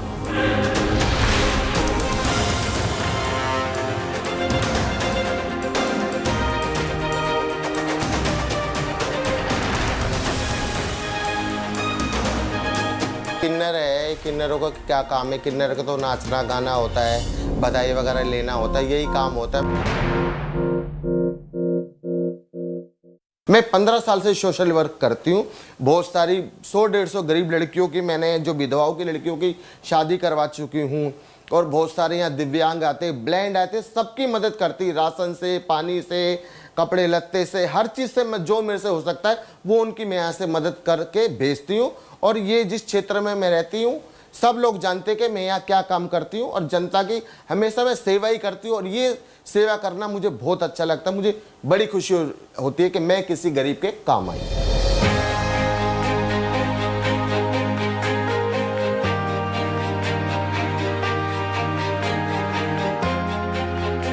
खुश हूँ, कोई बात नहीं। अब देखो, जो भगवान ने ज़िंदगी दी है, जो लाइफ दी है, उसको तो जीना पड़ेगा। और खुश इसलिए हूँ क्योंकि आम आदमी पार्टी से जो हमारे माननीय अरविंद केजरीवाल ने इतना एक घास कूड़े को आज क्या कहते हैं निगम पार्षद बना दिया, तो उनके लिए हमेशा शुक्रगुजार रहूँगी अपने मुख्यमंत्री जी।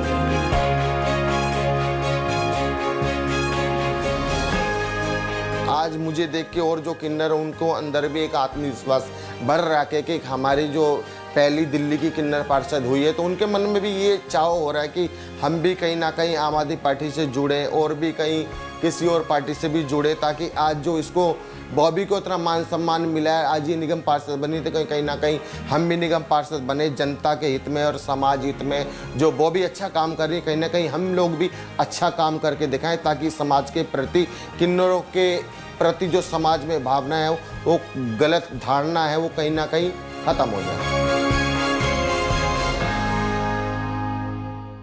रोड पे भी हम लोग निकलते तो समाज, कुछ लड़के और कुछ इस तरह से रिएक्ट करते जैसे कि हम कोई इंसान नहीं है ऊपर से, जैसे कोई हम ऊपर से टपके हो या हमारे 2-4 हाथ पैर हो, 4-5 आंखें वगैरह, इस चीज़ के लोग रिएक्ट करते हैं।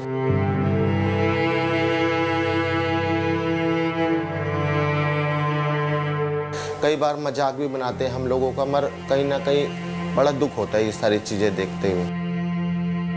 कौन सुनेगा, किसको सुनाए, कौन सुनेगा, किसको सुनाए, इसीलिए चुप रहते, हमसे अपने रूठ न जाए, हमसे अपने रूठ न जाए, इसीलिए चुप रहते। कौन सुनेगा, किसको सुनाए, कौन सुनेगा, किसको सुनाए, इसीलिए चुप रहते।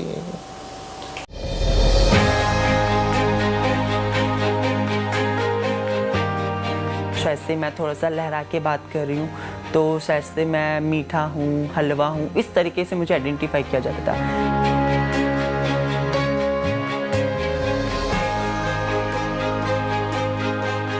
एक ट्रांसमैन हूँ, मेरे प्रोनाउन शी हर हैं।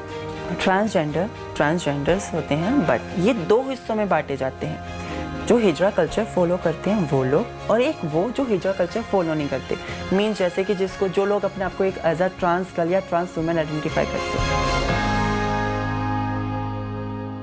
हिजरा कल्चर में जैसे कि गुरु चेला वाली जो रीत होती हैं, कोई ट्रांस कम्युनिटी की कोई है कि जो अपने आप को आइडेंटिफाई करती है, वो उस इलाके में रह रही है, तो उसको उस इलाके में रहने के लिए उसको वहाँ पे उसी घर के, मीन्स एक घराना जो बोलते थे, एक घराने में चेला होना पड़ेगा, वहाँ रहना है तो, नहीं तो अदरवाइज वो वहाँ नहीं रह सकती। किन्नर समुदाय जो थे वो क्या बोलते थे कि बेटा तू किसके नाम की चेला है, यहाँ नहीं रह सकते, कौन है तेरा गुरु। वो सारी चीज़ रही, वो सारी चीज़ मैंने फेस भी करी, यहाँ तक कि मैंने उनके हाथ का चांटा भी खाया जब मैंने नहीं बताया। तो फिर हार के मैंने सोचा कि चलो ठीक है, होना ही है तो मैं हो जाती हूँ, बट उस लाइफ से बेटर मेरी ये लाइफ बहुत अच्छी है।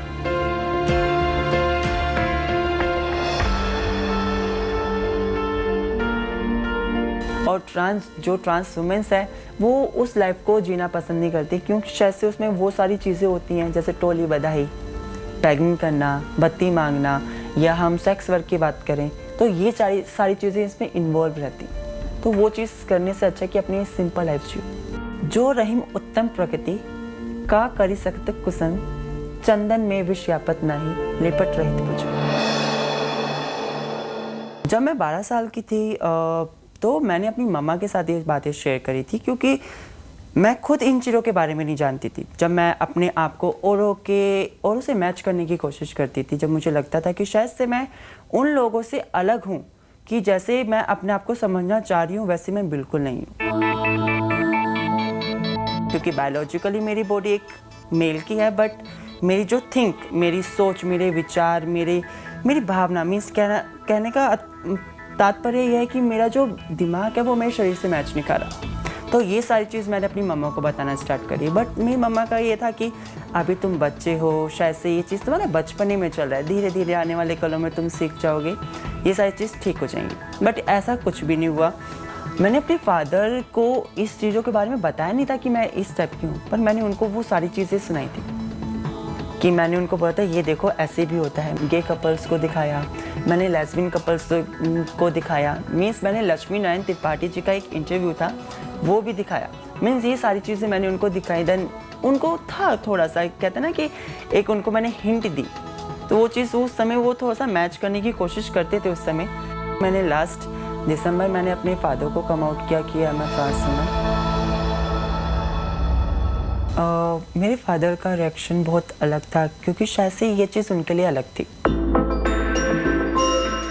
क्योंकि कोई भी माँ बाप होते हैं वो जानते हैं कि चीज़ें होती हैं, बट इस कदर होती है। आज तक उन्होंने नॉर्मली उन लोगों से मिले थे जैसे कि जो हिजरा कल्चर्स जो फॉलो करते हैं, बट उनके लिए ट्रांस वुमेन को जानना, उनको समझना वो बहुत नया था। वो चीज़ मैंने उनको समझाई, वो चीज़ उनको मैंने ऐसे बहुत से उदाहरण दिए अपनी लाइफ के, जिनके साथ मैं खुद इतना इन्वॉल्व रही हूँ, तो उन चीज़ों के साथ मैंने उनको समझाया। बट चीज़ें बहुत अनकम्फर्टेबल थी उनके लिए, कि वो मानने के लिए राज़ी नहीं थे कि नहीं ऐसा नहीं हो सकता। तो शायद से मुझे अपने घर से 2 दिन के लिए भागना पड़ा। करत करत अभ्यास से जड़मत हो तो सुजान, रसरी आवत जाते ही सिर पे पड़त निशान। चलो ठीक है, तुम्हें जैसा रहना है तुम रहो, बट आपको अपने लिए और हमारे लिए थोड़ा सा टाइम देने की ज़रूरत है। शायद से ये चीज़ हमारे लिए नहीं है और हम सीखेंगे भी ज़रूर, बस आपको थोड़ा सा हमें टाइम देना। और जब से मैंने अपनी लाइफ बदली, जब से मैंने अपना HRT स्टार्ट करी, अपनी सर्जरी के लिए बारे में सोचना स्टार्ट किया, दैन मैंने अपने ड्रेसिंग सेंस बदले, तो उस तरीके की मेरी लाइफ बहुत अच्छी है कि मुझे लगता है कि हाँ ये है लाइफ, अब मैं खुश हूँ। एक कहते हैं कि जेन्युइन लाइफ की, हाँ कि वो पहले वाली लाइफ छोड़ के अब मैं जो लाइफ जी रही हूँ वो बहुत अच्छी है।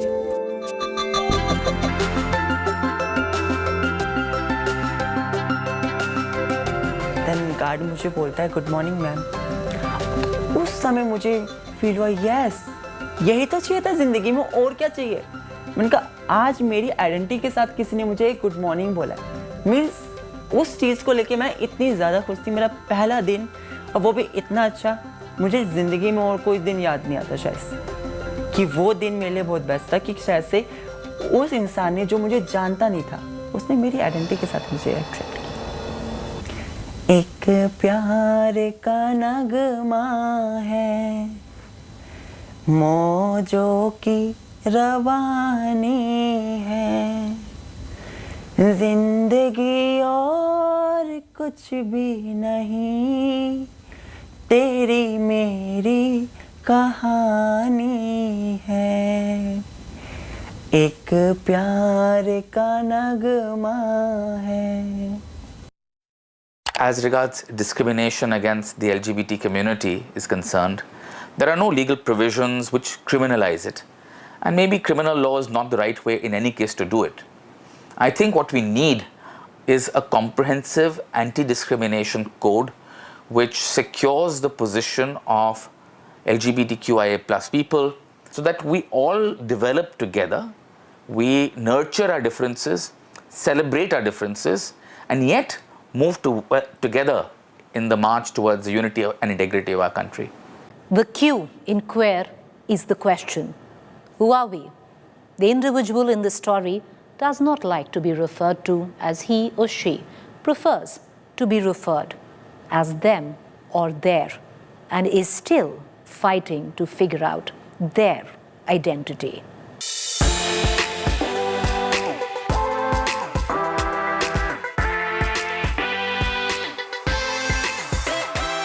My pronouns are they and them. My gender identity is gender fluid, and I'm a queer person. A queer is generally an umbrella. So everything that you hear, LGBTQ plus and plus identities, in that Q is queer. It's an umbrella term used for everybody. So if you're still questioning who you are, you can just say that you're queer. इनकलाब एक सपना नहीं, हकीकत में तब्दील होना बाकी है. इनकलाब एक सपना नहीं, हकीकत में तब्दील होना बाकी है. इस रफ्तार से मायूस ना होइए जनाब. अब इस खून में जीने की चाह बाकी है. हाँ, अभी इनकलाब बाकी है.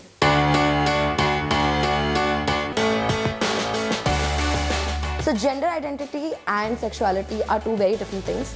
Gender identity is basically who you are on the inside and what you feel on the inside, whereas sexuality is more external, as in who am I attracted to.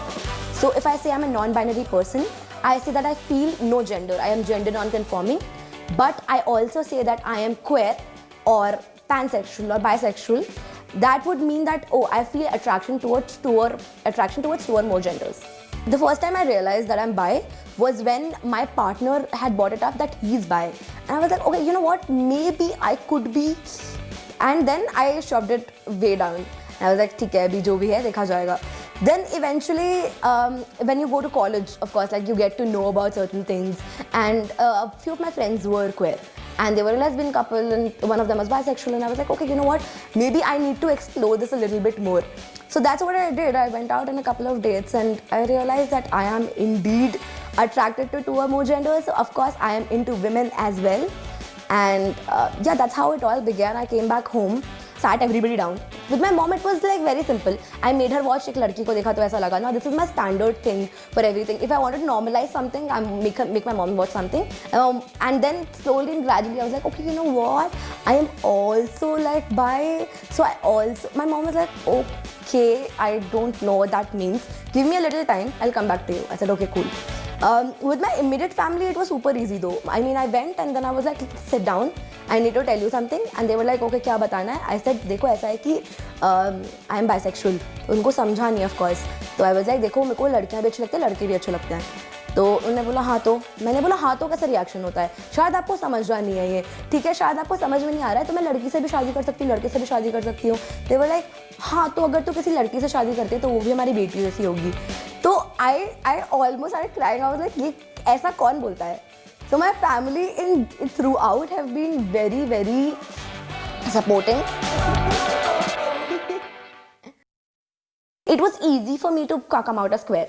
You know, it was easy for my friends to be like, oh, hey, cool, like we accept you, we accept your identity, amazing.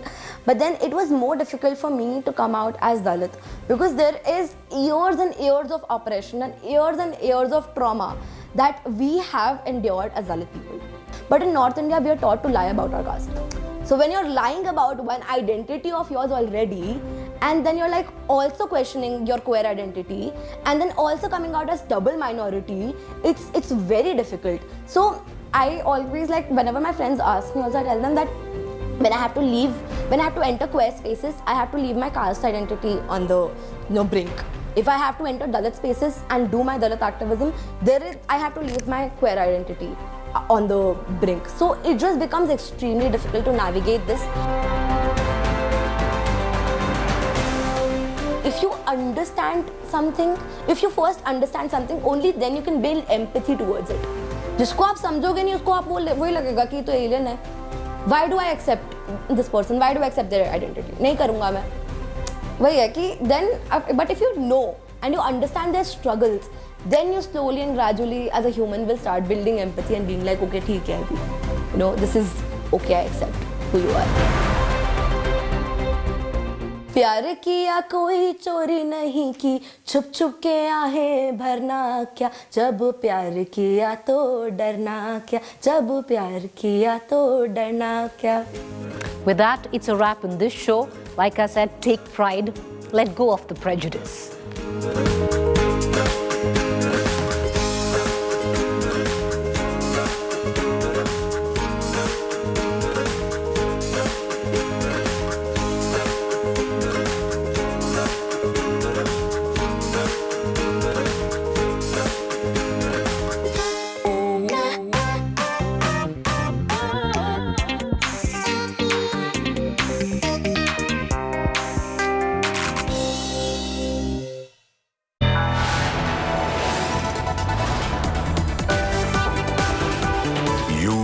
watching India Today.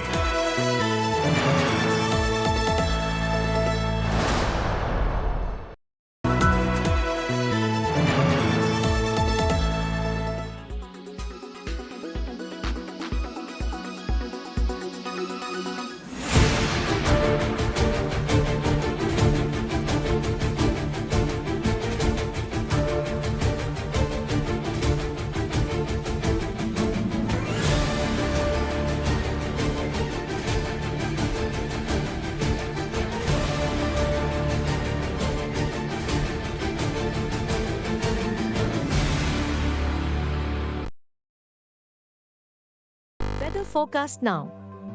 Delhi, maximum 41 and minimum 31 degrees. Mumbai, maximum 29 and minimum 27 degrees. Kolkata, maximum 33 and minimum 26 degrees. Bangalore, maximum 27 and minimum 21 degrees. Chennai, maximum 32 and minimum 26 degrees. Hyderabad, maximum 27 and minimum 22 degrees.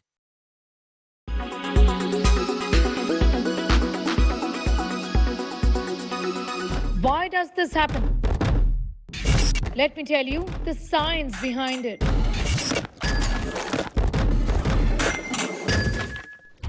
For more informative videos like this, keep watching India Today News Mo. Kerala's public health, all political parties traveling from different parts. Armed with facts, Looking at political back. she takes the news by its horns. Do you think the future of these students are not hampered? Fierce, bold, and direct, setting the tone for the biggest stories from every corner and every angle.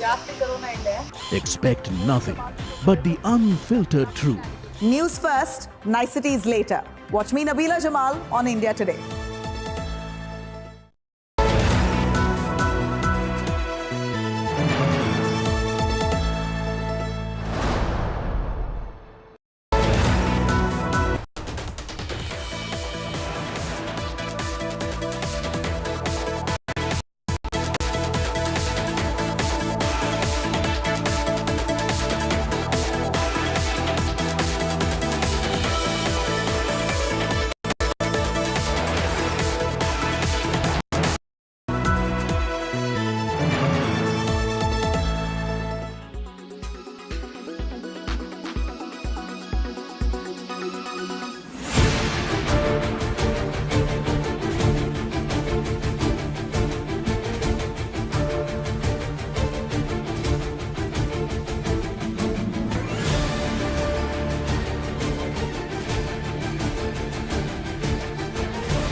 Weather forecast now.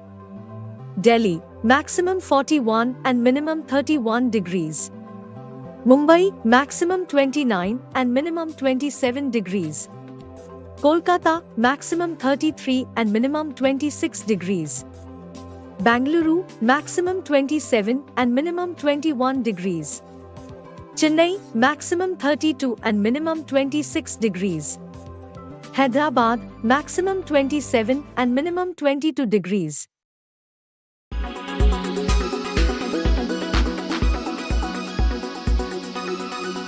Make your media plan smarter with India Today Live TV on your connected devices. Amplify your brand with 100 million smart internet viewers. To advertise, mail us at sales@aajtak.com.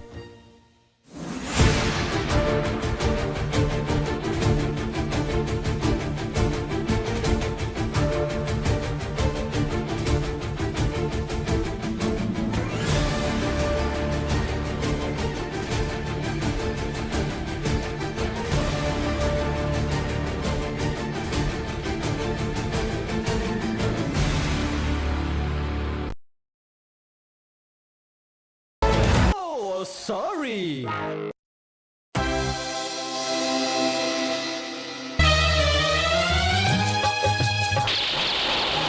नए दौर में दोस्ताना हमारा अब देखेगा जलवा ज़माना हमारा।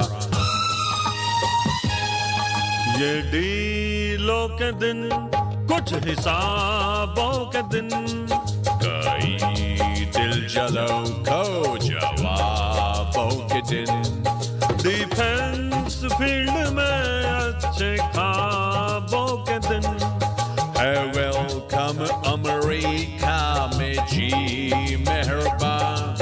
मेरे जैसा फ्रेंड भी मिलेगा कहाँ, मिलेगा कहाँ। ऑटोग्राफ को दिल दीवाना हमारा अब देखेगा जलवा ज़माना हमारा।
Watching India Today.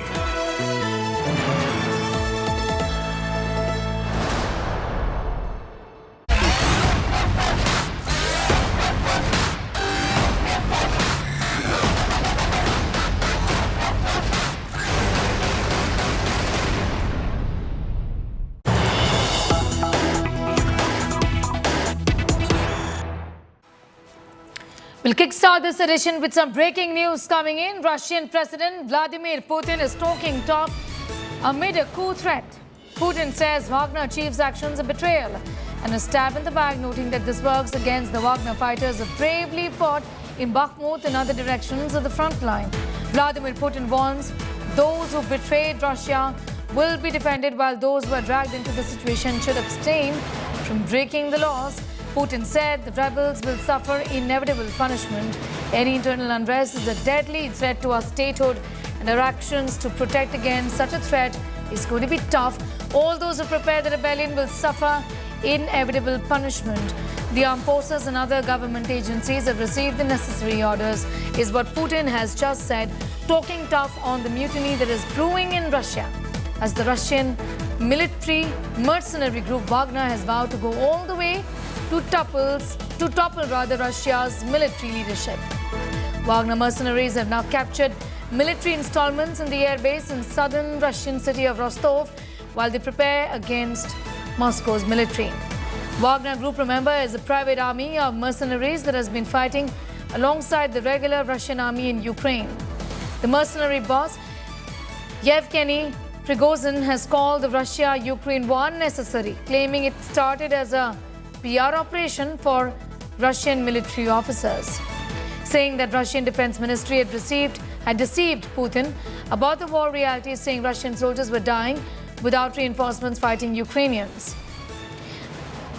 The Wagner boss has accused the military of launching a deadly missile strike on his troops and vowed to punish them. Putin, however, is talking tough, promising the strictest action possible against those who have, in fact, dared to launch a coup. Akshay Dongre has more details on that story. Akshay, the possibility of an escalation really can't be ruled out at this point in time, isn't it? Well, not at all, Sneha, not at all. In fact, Wagner Group is the group that was spearheading Putin's attack when the invasion started from the day one. And in fact, they have been the group responsible for many victories of Russia as far as the Ukrainian territory is concerned. There have been several accusations. There have been tensions between the Defense Ministry of Russia and the chief of Wagner Group. That is the group of mercenaries that was used by the Russian forces to spearhead the attack. But now, as we are seeing the Wagner chief turning against Russia, not just threatening the forces on the ground, but he has also made claims that the defense minister will be hanged from Kremlin, that is equivalent to the parliament of our country, and he has also indirectly threatened the entire Russian government, including the president of the Russian Federation. So the situation has in fact escalated to a different level altogether. Nobody was expecting this turnaround of the Wagner Group, because from the very beginning we were seeing that how the militants, or rather the armed youth of Wagner Group spearheading the attack, continuing with their assault on different Ukrainian cities. We saw them in trenches, we saw them fighting along with the Russian troops. In fact, they were at the front lines of these Russian army officials as well as the personnel who were attacking the Ukrainian cities as far as the conflict is concerned. But with Putin now coming up and saying that this has been just coming back to you in a moment from now, Akshay. In fact, Alexander is also getting us up to speed with the situation on the ground, joining us from Moscow right now. Earlier, Alexander, when I spoke with you this morning, you did say that it appears that all is fairly calm right now. Give us a sense, really, of how the Kremlin is looking at this particular threat, given that the Russian president has spoken out and promised the strictest action possible against those who revolted. I'm standing here in one of the districts, which is a very quiet one, almost very quiet one, and it's located almost 1 hour drive from the Kremlin, a very sleepy district, and it's a Saturday morning. People are passing by, cars are passing by, and the situation looks very normal. The only reminds of the revelation, I would say quote unquote revelation right now, is the name of the street. The street is named after Giuseppe Garibaldi, the Italian revolutionary who took the Rome in Italy many years ago. That's something that Mr. Prigozhin wants to do now, because he's believing that he's a guy who represents the people, and he will be against the defense chief, Sergei Shoigu. And President Putin, who just spoke live on television, has compared actions of Mr. Prigozhin with the 1917, the actions before the revolution. Then he said there was somebody beat Russia on the back. That of course reminds the actions of the Bolshevist radicals, who at that time, then Russia was fighting the World War I with Germany, started to make propaganda against the war among soldiers that brought the Tsarist government and started the second Russian Revolution. So here I am, just in you see the supermarkets and the buildings behind me. Things are very quiet, and you see the women is passing by there, and the cars. So everything is quiet here in Moscow. But as we hear reports, the military people, the military took control under certain buildings in Moscow, the governmental buildings, which are far away from here. Okay, give us also an idea about how the US and Ukraine are really looking at this developing situation, because at the end of the day, this is an armed rebellion, and a lot is being said about the fact that the Russian president really hasn't looked this weak in a very long time, isn't it? Well, it's difficult to say. What actually we hear from the news reports, that of course the Ukrainian the political elite and the armed army is of course looking at the situation, and there are some people who are actually saying what Mr. Prigozhin has done is a treason, because the Russian army today is fighting on the front, and actually that makes a treason for that he has done that thing. What U.S. government has said, I mean, they of course study the situation. It's probably first time in 30 years, the US government is looking on a coup attempt in Russian Federation. And as we remember, then Bush Sr. was president, Michael Gorbachev was ousted from power. He was still quiet and he was still looking what sides are wrong, what's going on in Moscow. Only then they heard from President Gorbachev himself. They have said they wrote something in his support. And that was 30 years ago, there was a coup when President Gorbachev was ousted by the members of the political elite. And at that time, the situation, of course, is different. So we have to look for development. Also, Alexander, if you could give us an idea about what really is being said right now about the whereabouts of the Wagner leader, because some reports do suggest that there is, in fact, no information since Friday late evening on where he really is at this point in time. Mr. Prigozhin, as Russian media and the Telegram channels have reported, is taking attempts to take over the city of Rostov. And there is a group presence in the city of Rostov. Although there are reforms, the reports there are unconfirmed by the Russian state television, and they also use a lot of Russian television. I watched the Russian television today, just 15 minutes before we actually started to speak here. Russian television just wrote official information, showing Mr. Prigozhin. And said that Mr. Prigozhin will be under arrest, and the prosecutor's office opened the case against him, and they shown President Putin speaking to the nation. However, people who watching television, it's the first time they hear this. Those are very important news for them, because Mr. Prigozhin is known to many people. People hate him, people like him, but he is becoming sort of a celebrity figure. So, and that Mr. Prigozhin's statements are still broadcasted. And one of the Russian political columnists on the liberal side has compared Mr. Prigozhin to Mussolini, who was taking over the Rome in the 30s, and also compare him to also Russia's public movement against the Polish invaders, Minin and Pozharsky, who's you can actually those who visited the Russian Red Square probably saw the monuments of those two brave men standing. So a lot of historical comparison, but we don't know how the situation turns this day. So as we know, history doesn't learn us about anything. The sense we get from you, Alexander, and the others who've been tracking this story very closely is that right now the action, in fact, is only confined to one particular area, that's the Rostov-on-Don. Give us an idea about whether there's been any further escalation or not from this particular region. Rostov-on-Don is I've never visited the city. From the historical part, Rostov-on-Don played a big role in the Russian history. It was a stronghold of Cossacks. The Russian rebels sometimes actually compared to cowboys in American history.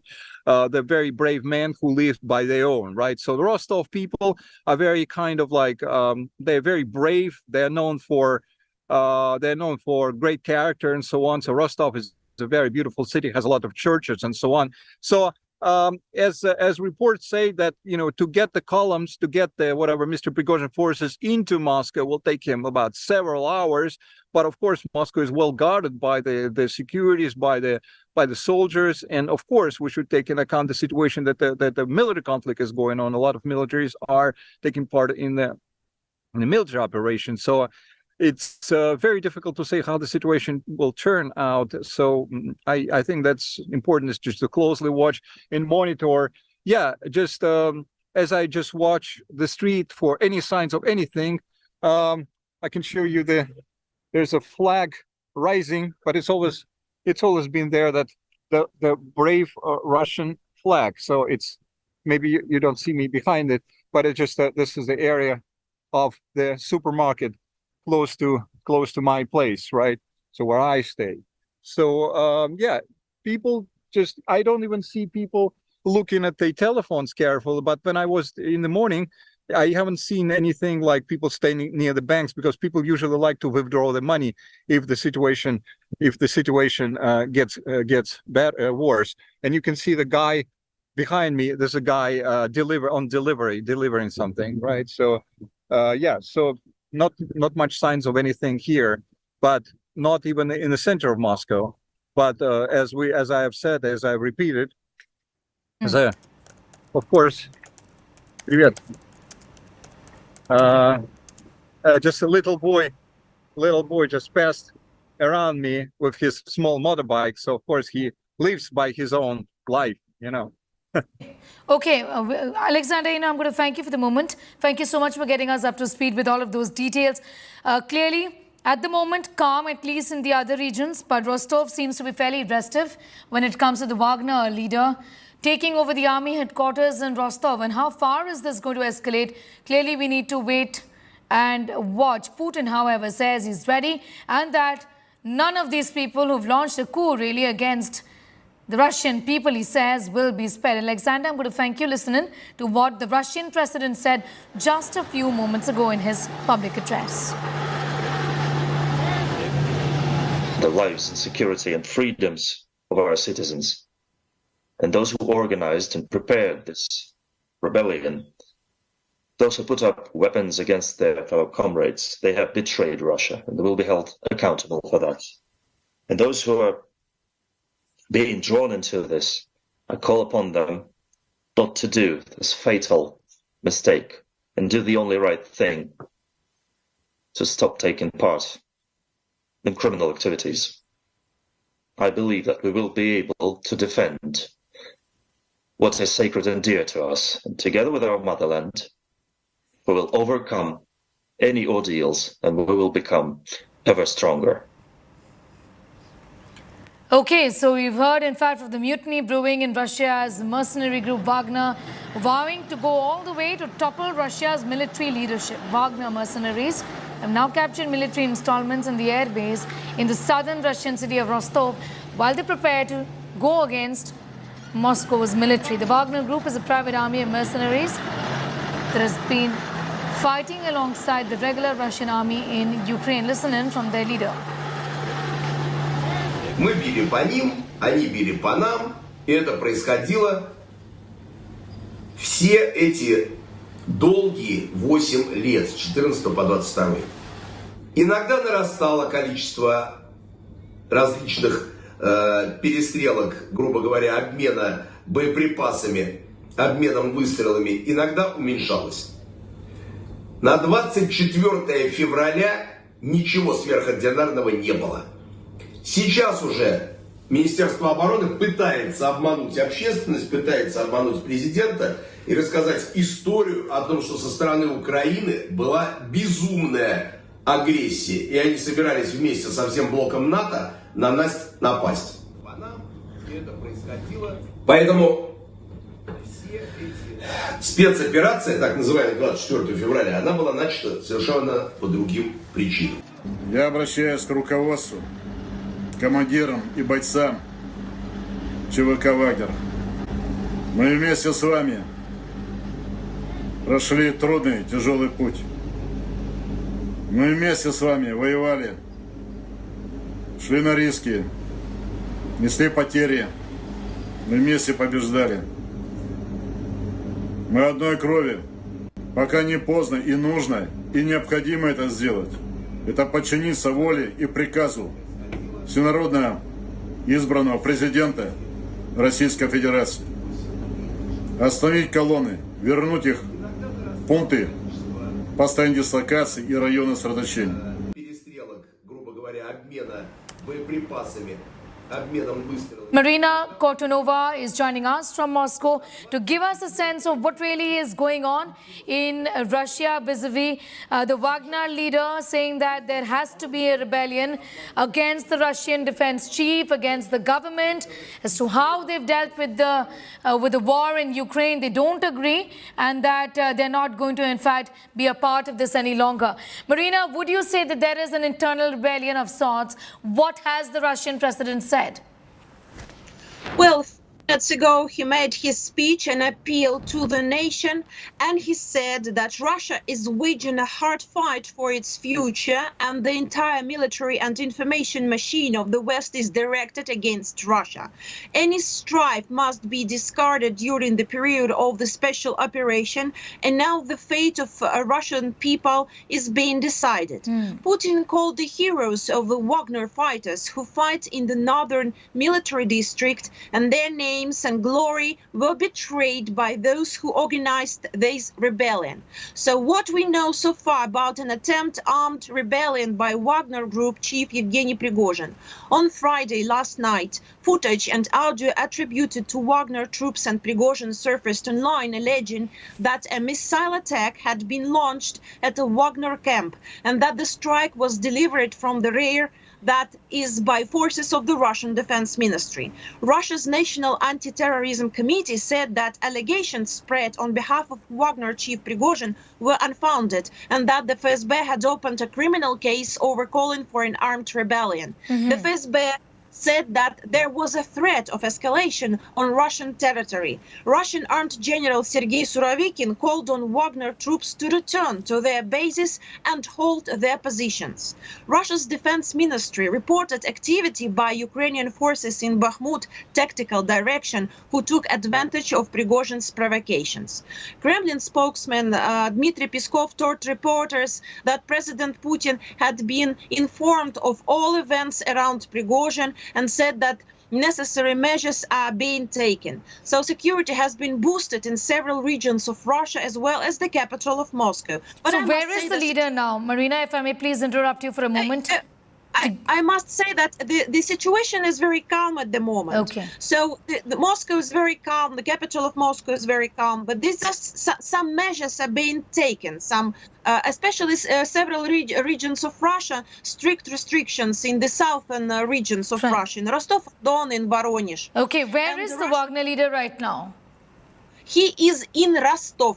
This is Rostov-on-Don. This is a Russian southern district which borders the Donbas region. Rostov is the last town borders on the way to Donbas, where special military operation taking place. I will mention this situation later. I will come back to this.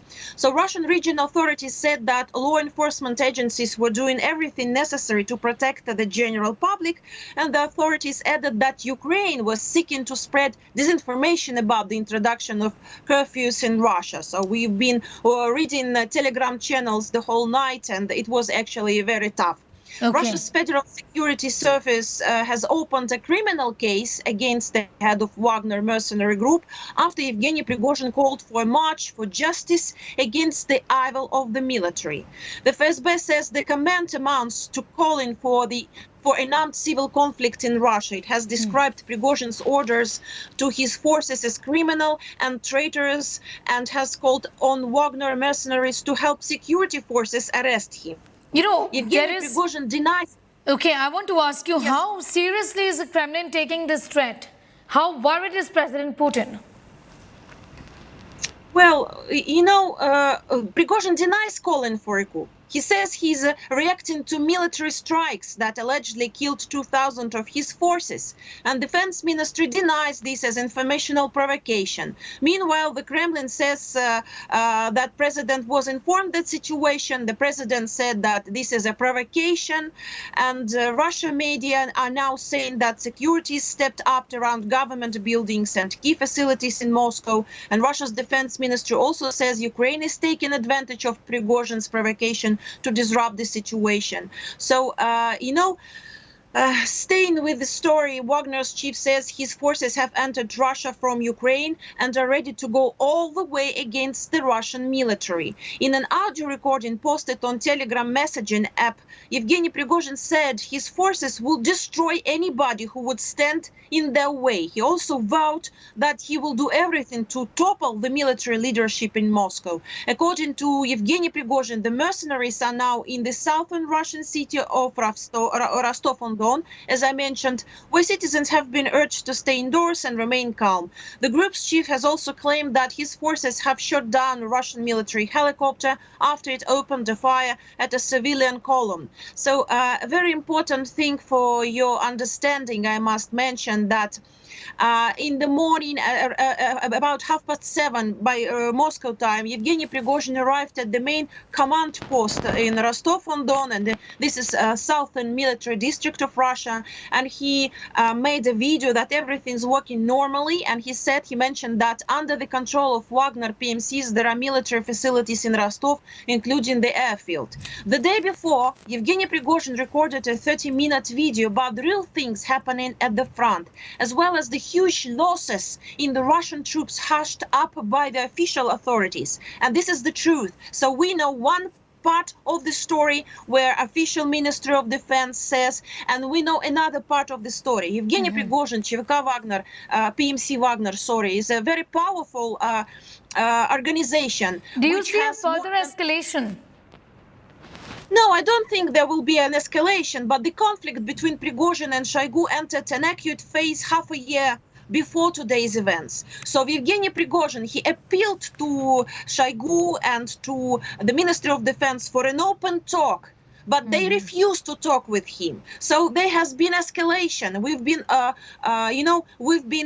watching this escalation, and this is actually the final drop of his patience, maybe, because there are huge problems in the military areas, and Yevgeny Prigozhin knows one side of the story and Russian official defense knows their story, but there was no dialogue between them. This is what is bad, actually, because when the situation in the country is very difficult, people should sit and talk. And the problem of Ministry of Defense, they refused to talk with Yevgeny Prigozhin, to talk about the problems. There were a lot of problems, but I don't really know. There is a big part of Russian population. They support Yevgeny Prigozhin. These kind of problems should be discussed. They should not be silenced.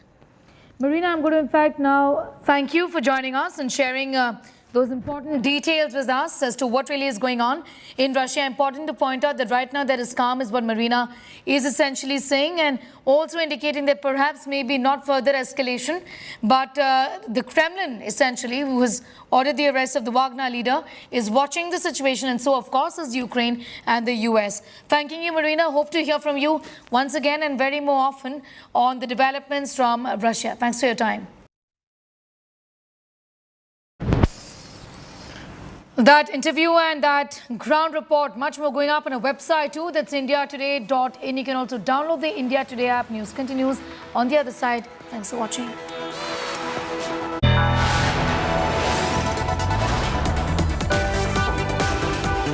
You are watching India Today.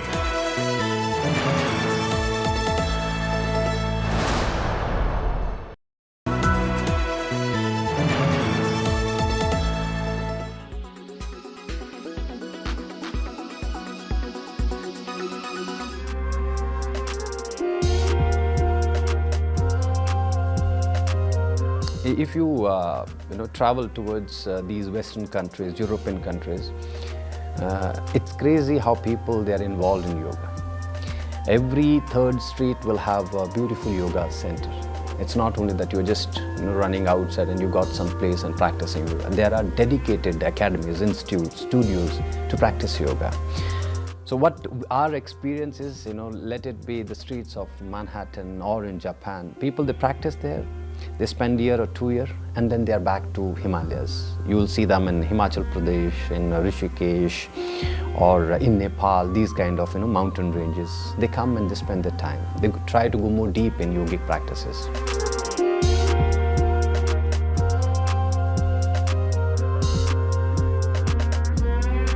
In my early educational days, I was a little boy and I was very lost I didn't know where to turn, I didn't know what to do, I didn't know who to believe. So I always wondered why I was here. I knew I was here for a specific reason. We implement the practice of yoga. So naturally, it changes your inner mechanism. I gave up my business in the UK and I sold my house in the UK to come to India to learn the ancient teachings of yoga and pranayams, breathing techniques, mudras and meditation techniques. And it's helped me so much because obviously moving from England to India is such a big jump and it's enabled me to have a stronger mindset. Now that I realise that this is what I need to do in this lifetime, it's very passionate for me to bring these teachings back to the West, back to England and help humanity.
Why does this happen?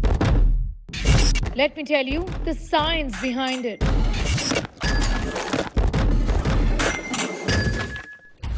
For more informative videos like this, keep watching India Today News Mo.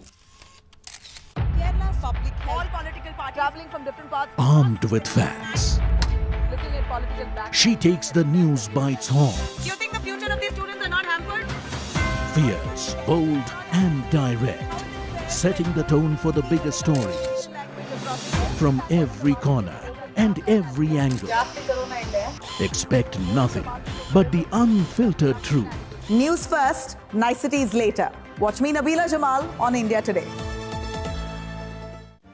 Make your media plan smarter with India Today Live TV on your connected devices. Amplify your brand with 100 million smart internet viewers. To advertise, mail us at sales@aajtak.com.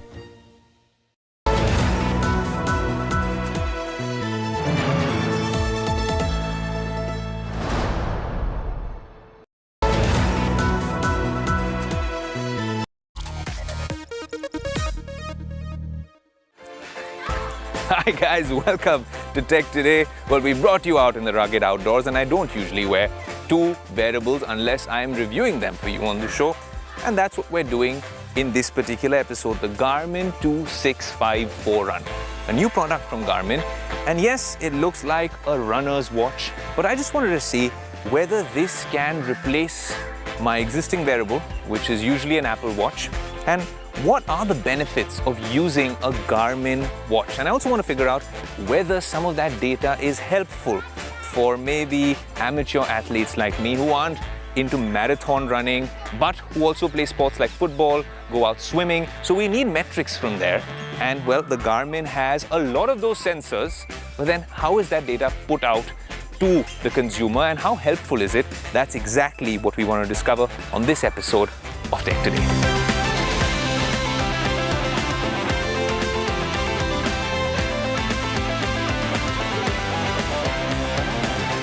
Well done.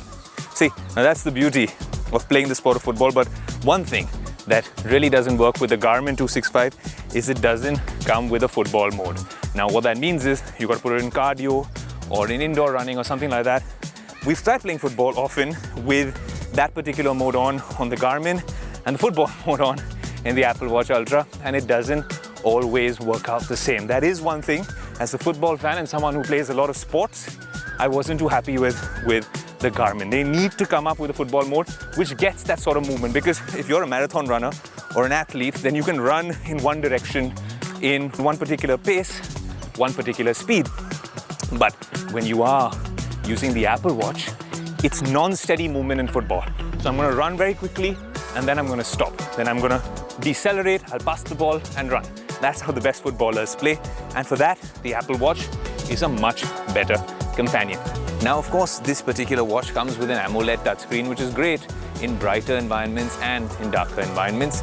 But yes, in terms of the display and the user interface, it's not as intuitive as other watches. But once you get used to it, the data that it gives on the Garmin app is unparalleled.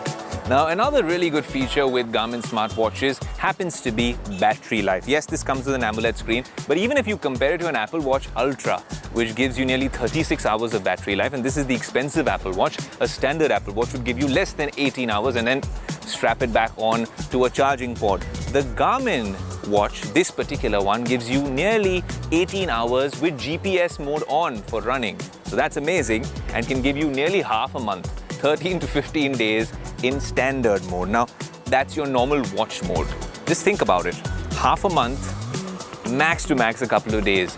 And this is just the Garmin Forerunner, which is meant for performance athletes and running. If you're talking about the Fenix 7 Solar, which is even more expensive, and we had it exclusively on Tech Today, using solar power, it had a film on top of that Garmin watch, which would then mean that it could last for several weeks without a charge. Just leave it on the windowsill on a nice hot summer day here in Mumbai and it charges itself. That's the sort of technology and innovation we want to see across the wearable space, and maybe even across the technology and personal technology space. Now, I told you about training readiness, which is a really cool feature which comes with high-end Garmin watches. It comes with this particular watch as well, which tells you that, hey, your body has recovered, your body battery is so. If you are low, then you need some more time for recovery. It uses a very complex algorithm to give you that metric. But there's also a morning report feature, which I find kind of cool. When you wake up in the morning, it gives you a bunch of things. It tells runners that, hey,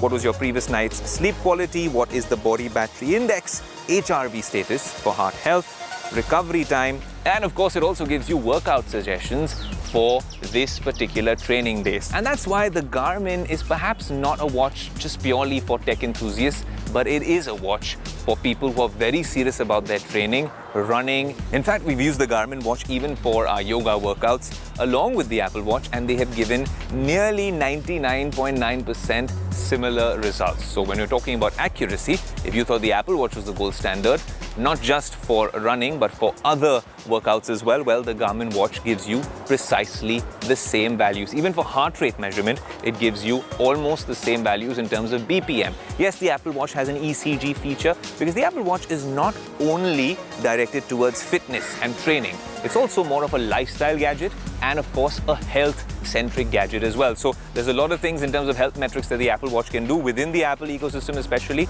The Garmin watch is very interesting because in terms of sensors and accuracy and portraying or depicting that data, it does a stellar job as well. Now what's really interesting is while I was doing this particular piece to camera, the Garmin watch just beeped saying time to sunset is another 10 minutes. That means I have 10 minutes to wrap up this shoot. The sun's setting in the background, but we're trying to tell you exactly what this watch is all about.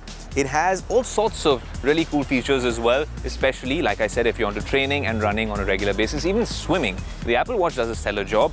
The Apple Watch Ultra is not just for swimming, it's actually for divers, PADI certified divers. This is a certified dive computer, and we've shown you the Apple Watch underwater. The Garmin watch does a great job for swimming at least, and that we have tested as well. Let me tell you a few more features with the Garmin watch. Yes, it comes with an AMOLED screen. Yes, it comes with wrist-based running power or running dynamics. It also comes with multi-band GNSS, advanced training metrics, recovery insights, 30 plus advanced sports modes, some of them which we've showed you already. If I just tap this button right here, you will get all of these modes like run, track run, treadmill, yoga, HIIT, Pilates. Now just going on with that features list, of course it comes with advanced health monitoring and with music storage of up to 500 songs, smart notifications, and you can also customize the Connect. And given our lifestyles in the media and how we're running from pillar to post to put all this content together and pull off some of the biggest events of the year like the Tech Today Congress, it also tells you how stressed you are. Even if you're in resting state, this often gave me a notification when I was stressing out a little too much, like we all do, we're all human. Final verdict on the Garmin Forerunner 265 at a price of over 50,000 rupees. It's more expensive than the standard Apple Watch, but of course it's cheaper than the Apple Watch Ultra. It gives you a battery life just in watch mode of nearly half a month, and that is praiseworthy about a wearable which costs 50,000 rupees. Now, is this a watch that can replace your standard wearable or an Apple Watch or a Samsung Galaxy Watch? My short answer, unfortunately, is no. This is meant for a very particular, specific type of consumer who is not just passionate about running or training, but is obsessed with it, wants that sort of data, and really doesn't mind being disconnected from the cellular world. The Garmin Forerunner 265 is a very interesting proposition, but yes, I'd wish that they'd be able to put all that data together, put it to better use, and then make it ubiquitous and accessible to all of us enthusiasts. Well, we're back at the Tech Today headquarters, and there's a lot that's going to unfold right here in this very studio, and there's so much more that's going to come on the other side of the commercial break. Across the country, our reporters are bringing you the latest developments in tech. Stay tuned to Tech Today.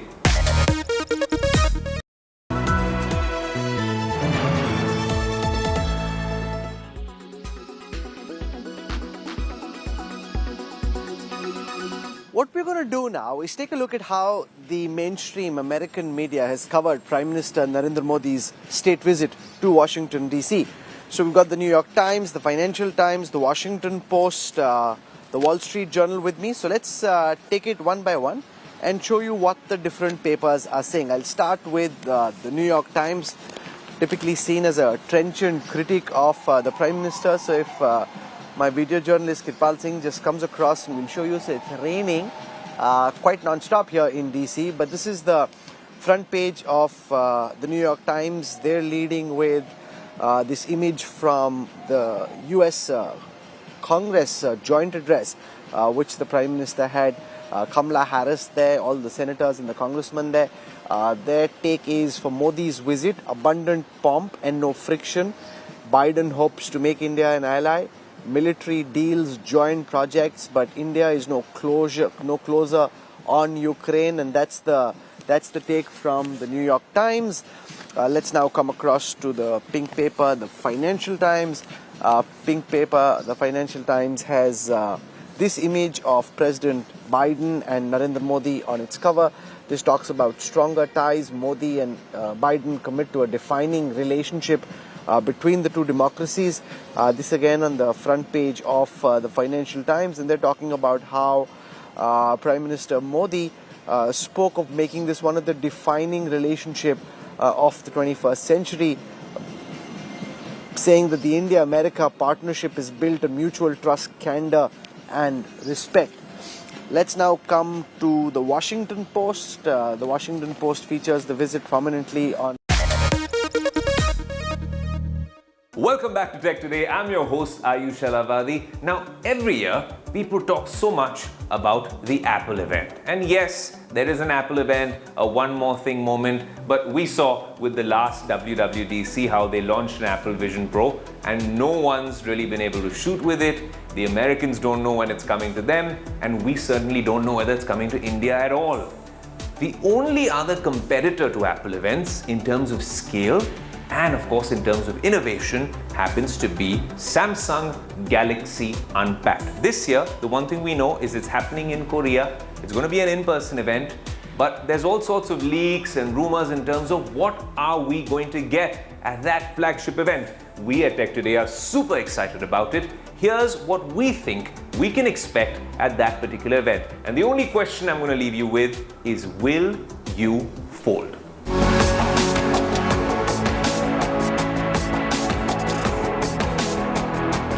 Welcome to Galaxy Unpacked.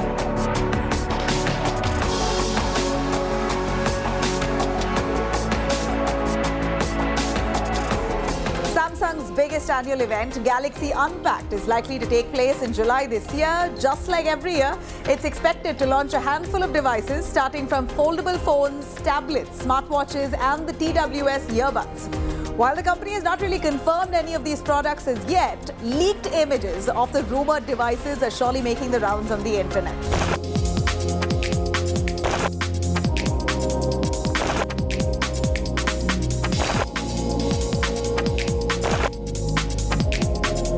One of the biggest highlights of the Samsung launch event is this foldable smartphone. Samsung Galaxy Z Flip 5 and Galaxy Z Fold 5 are expected to debut at the Galaxy Unpacked event. Samsung Galaxy Z Fold 5 is expected to have the same design as its predecessor, including the triple rear camera setup. It's also likely to come with support for S Pen, just like Galaxy Z Fold 4. It might feature 7.6-inch AMOLED display that offers a 120Hz refresh rate and 6.2-inch AMOLED cover display. Galaxy Z Fold 5 may be powered by Snapdragon 8 Gen 2 chipset and offers up to 1 TB storage and 12 GB RAM.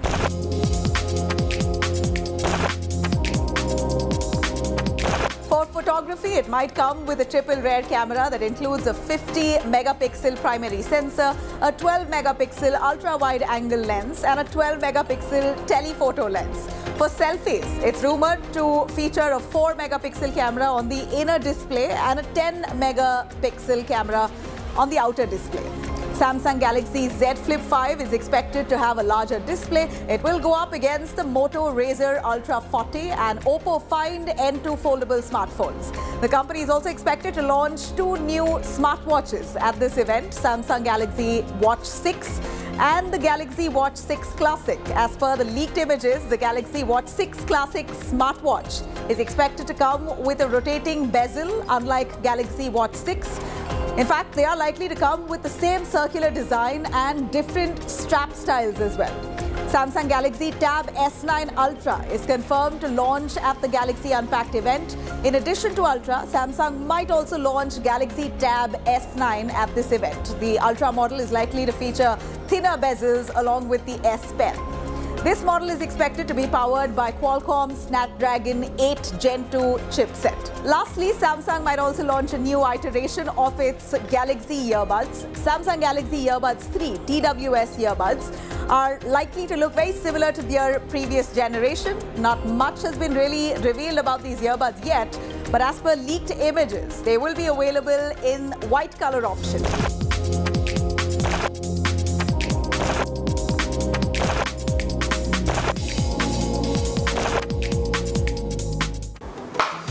The Samsung Galaxy Fold. Now, each year that they come up with a new rendition, I keep asking myself, how can they get even better? Well, maybe this time around, I think this is a device which has almost reached the perfection stage, but maybe this particular crease can become absolutely invisible. The fact that it is water resistant is great, and also when you do shut the device, if this particular sort of gap can be reduced as well. It's very small things you can do. This is a very popular device, a very expensive device, and honestly, it's right up there in terms of foldables. But this is not all.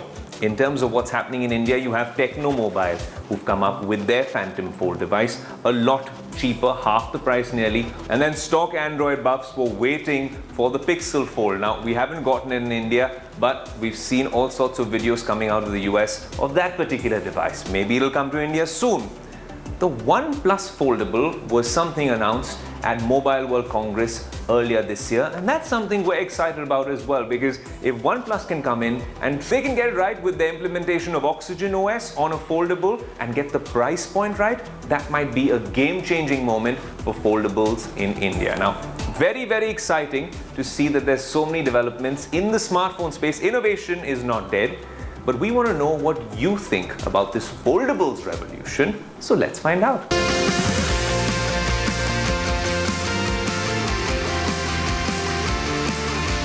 It was a couple of decades ago when Motorola single-handedly revolutionized the whole mobile phone industry when it launched the first foldable that we'd all ever first seen. But now these foldable phones are making a comeback. We saw Samsung revive this trend a couple of years ago, and now all the other companies are sort of hopping on this bandwagon. But are we, the people, ready for foldable phones to be a trend yet again? And mind you, it's only available in Android, not an iPhone. So would people be picking a foldable Android phone over an iPhone? We're here to find out.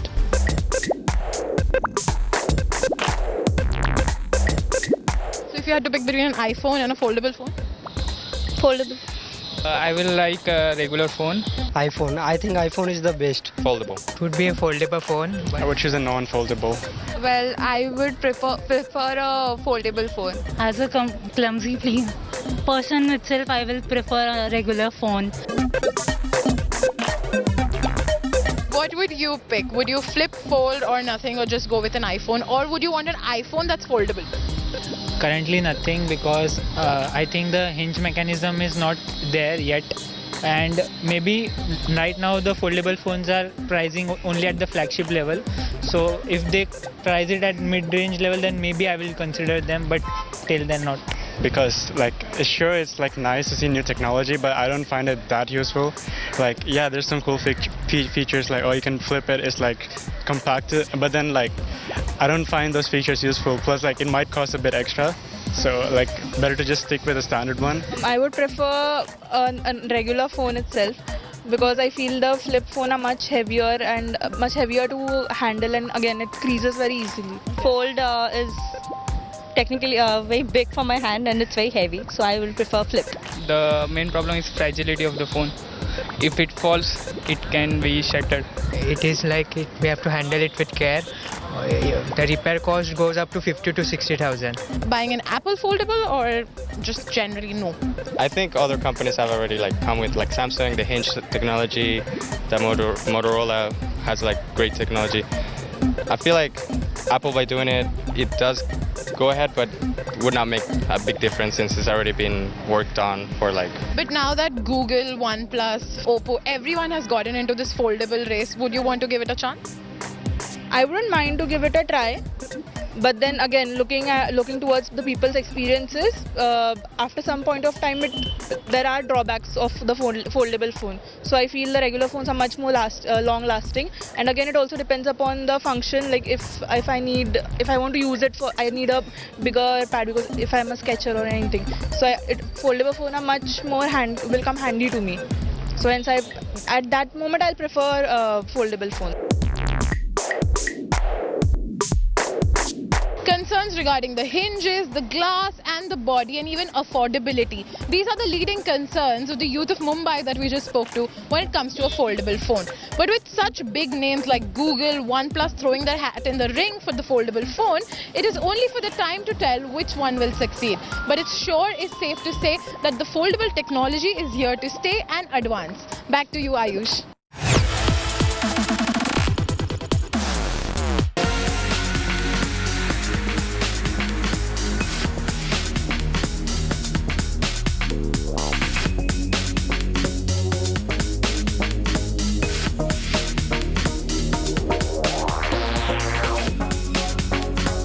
iPad.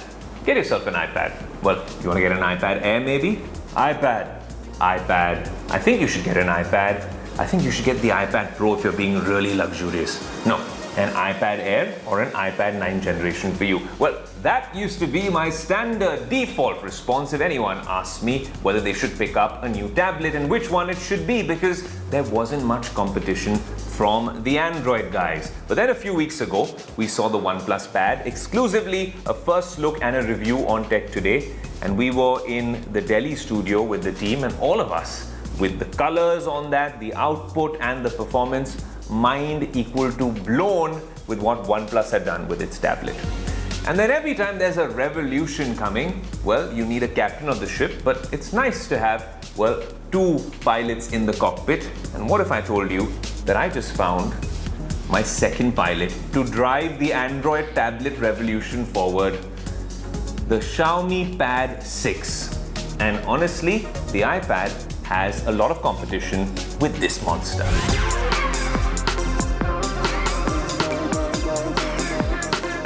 Look, taking on the iPad is not an easy task. When it comes to software, iPadOS is spot on. Can it get better? Maybe become more like macOS? That's a pipe dream. Android has a long way to go, but that's nothing to blame the Android tablet guys. It's Google that needs to work on that. From the hardware side, that's where companies like Xiaomi and OnePlus can come in. And yes, the OnePlus Pad look good, but this particular device looks like a Xiaomi 13 Pro from the outside with this camera module. It has a 13 megapixel shooter. In terms of design, yes, it's an 11-inch screen. I'll tell you a little bit more about the display. You have a speaker setup here and then down here as well. Of course, it comes with Dolby Vision and Dolby Atmos support in a tablet, which I'm telling you now comes at a very attractive price. But if you're taking on the iPad, no fingerprint scanner or Touch ID, and of course, no headphone jack in the Pad 6. But when we're talking about this particular sort of form factor, what's really good now, and we're going to come to the display, is that they've given you a camera here in landscape mode. So if you placed it on a keyboard, which is an add-on accessory with this particular device, then when you are looking at the camera or at your subject during a Zoom call, you're not looking away from them, as opposed to on the iPad. I always end up looking a little weird and wonky in terms of my line of sight or vision. With this particular device, the display is something we must talk about. Yes, it's an LCD display, but it is capable of a lot. But since we're talking about this particular layout, yes, it comes with an LCD display. It's not an AMOLED, but with Dolby Vision and Dolby Atmos support at this price point, watching content on it is almost comparable to an iPad Air. Well, honestly, when I heard this had an LCD display, I did have a few reservations, but now when I'm watching content on it, this particular aspect ratio, 144 Hz refresh rate, Dolby Vision, Dolby Atmos, this 4-speaker setup on the Xiaomi Pad 6, it does a stellar job when you're watching content, and I can see myself using this on flights and stuff like that, because it's the perfect size to maybe slip into your laptop sleeve pocket or even in your hand baggage. And it really is quite a good display, even though it's an LCD display. But that's of course if you're watching OTT content on this particular device. If you want this to be a productivity device, you'll have to purchase two accessories. Number one being the keyboard, and number two being this particular stylus or pencil. I find it very interesting that the pencil works fine, very low latency. I could write your favorite technology showdown in less than, well, 5 seconds. Now the keyboard cover that I'm talking about costs nearly 5,000 rupees, and then this smart pen costs 5,000 to 6,000 rupees as well, which snaps on quite well over here. If you're using this entire setup, you're going to have to purchase these additionally over and above the Xiaomi tablet. Now let's get to the price, and then you'll get a simple one-line verdict as well. Now in terms of the price, this tablet costs anywhere between 27 to 29,000 rupees. You can get a bunch of offers and maybe bring that down to 25,000 rupees, depending on which version you're getting, the 6 gigs of RAM or 8 gigs of RAM.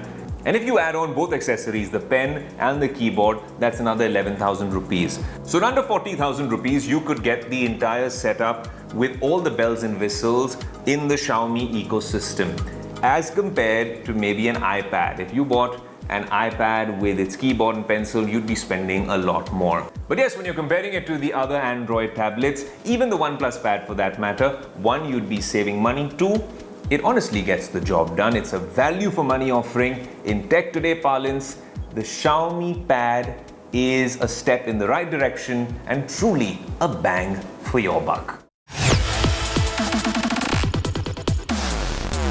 Well, I'm smiling for a couple of reasons. Number one, it's been an action-packed episode. Number two, as much as I love traveling, and there's a lot more traveling left on the show in the next few weeks, I'm always happy to get back to the Tech Today headquarters and put this show together for you. The team has loved putting it together as well. I hope you've enjoyed watching it. Do let us know. This is our social media, and that's my Instagram handle in case you want to tell us a little bit about the show, about how we can make it better, things you like, things you didn't like. And until next week, when we put all of this together for you, yet again, an action-packed episode, I'm your host Ayush Alavadi saying adios.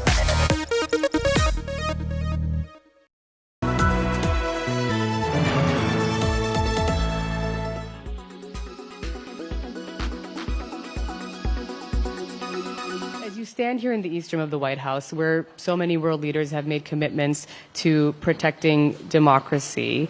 What steps are you and your government willing to take to improve the rights of Muslims and other minorities in your country and to uphold free speech? मुझे आश्चर्य हो रहा है कि आप कह रहे हैं कि लोग कहते हैं नहीं, भारत डेमोक्रेसी है. Asked on India's democratic credentials and rights of Muslims, the Prime Minister made an emphatic answer at the joint briefing with President Joe Biden.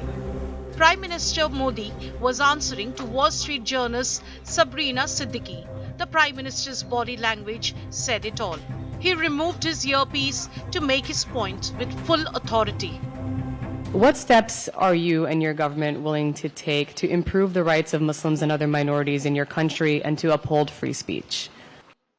मुझे आश्चर्य हो रहा है कि आप कह रहे हैं कि लोग कहते हैं नहीं, भारत डेमोक्रेसी है. और इसलिए जब आप डेमोक्रेसी कहते हैं, जब डेमोक्रेसी को स्वीकार करते हैं और जब हम डेमोक्रेसी को लेकर के जीते हैं, तब डिस्क्रिमिनेशन का कोई सवाल ही नहीं उठता है. और इसलिए भारत सबका साथ, सबका विकास, सबका विश्वास, सबका प्रयास, उन मूलभूत सिद्धांतों को लेकर के, और इसलिए हम चलते हैं. Prime Minister Modi made it clear that his government will not let go of India's democratic credentials at any cost. In a massive pushback to silence critics who have trained guns on India over the issue of minority rights, President Biden also rubbished claims by former US President Barack Obama on India's track record in safety.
Watching India Today.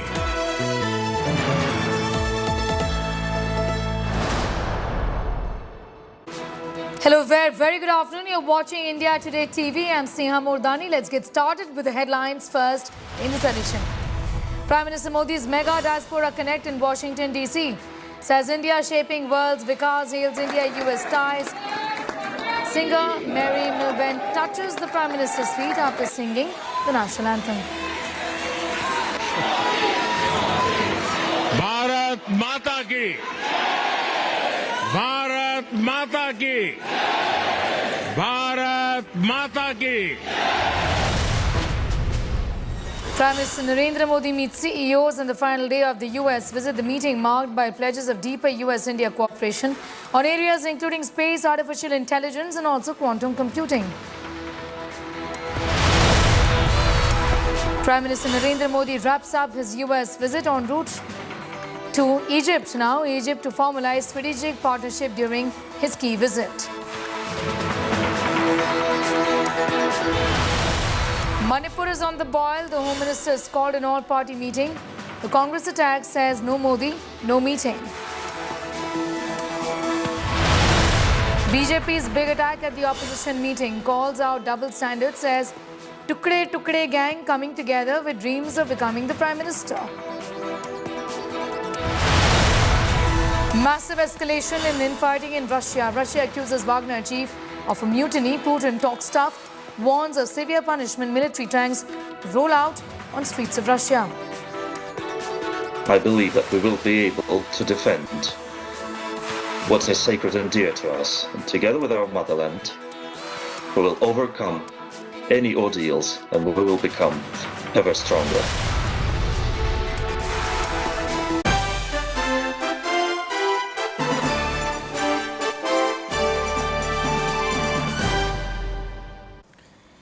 A quick look at the top highlights from Prime Minister's last day in Washington, D.C. U.S. Vice President Kamala Harris and Secretary of State Antony Blinken hosted a lunch for Prime Minister Modi in the State Department. Samosa, khichdi, mango halwa and masala chai were among other delicacies at the White House.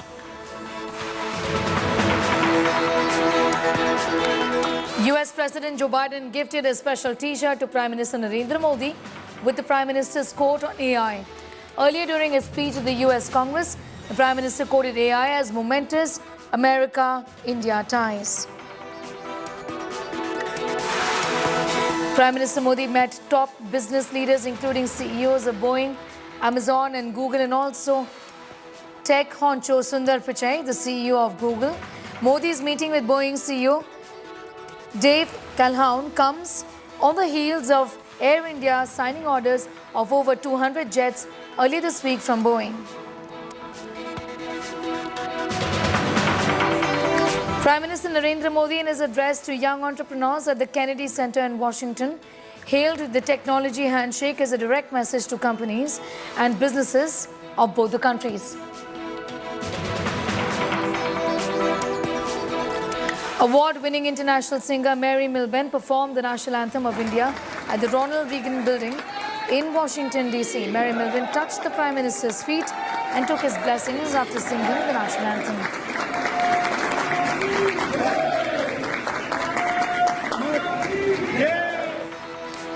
On the final leg of the US visit, as a state guest, the Indian Prime Minister addressed the Indian community at the Ronald Reagan Building in Washington, D.C.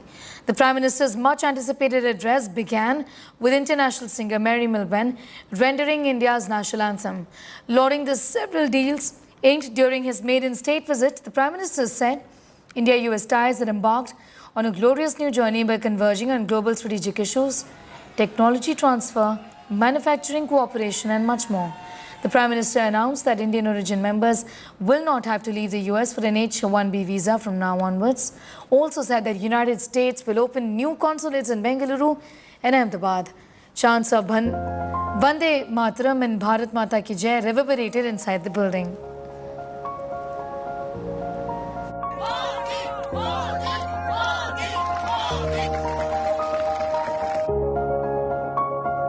आप में से बहुत से लोगों की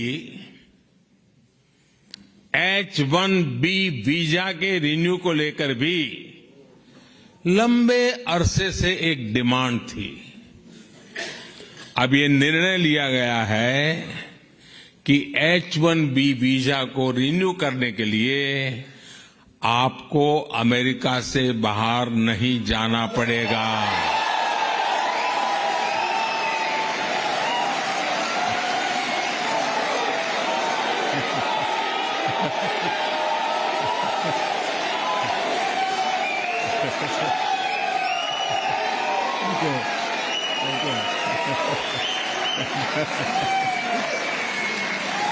Thank you.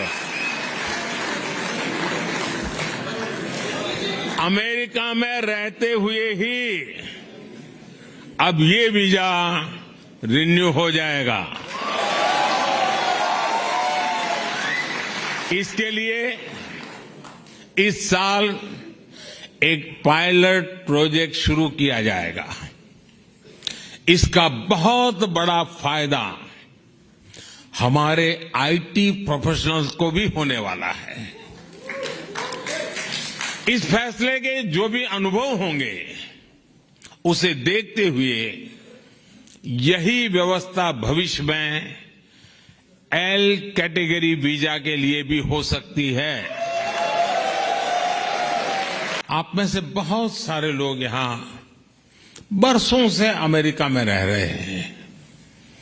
यहां आप अपने जीवन में, अपनी दिनचर्या में व्यस्त रहते हैं, लेकिन मैं ये भी जानता हूं कि आपका मन, आपका दिल भारत में भी लगा रहता है।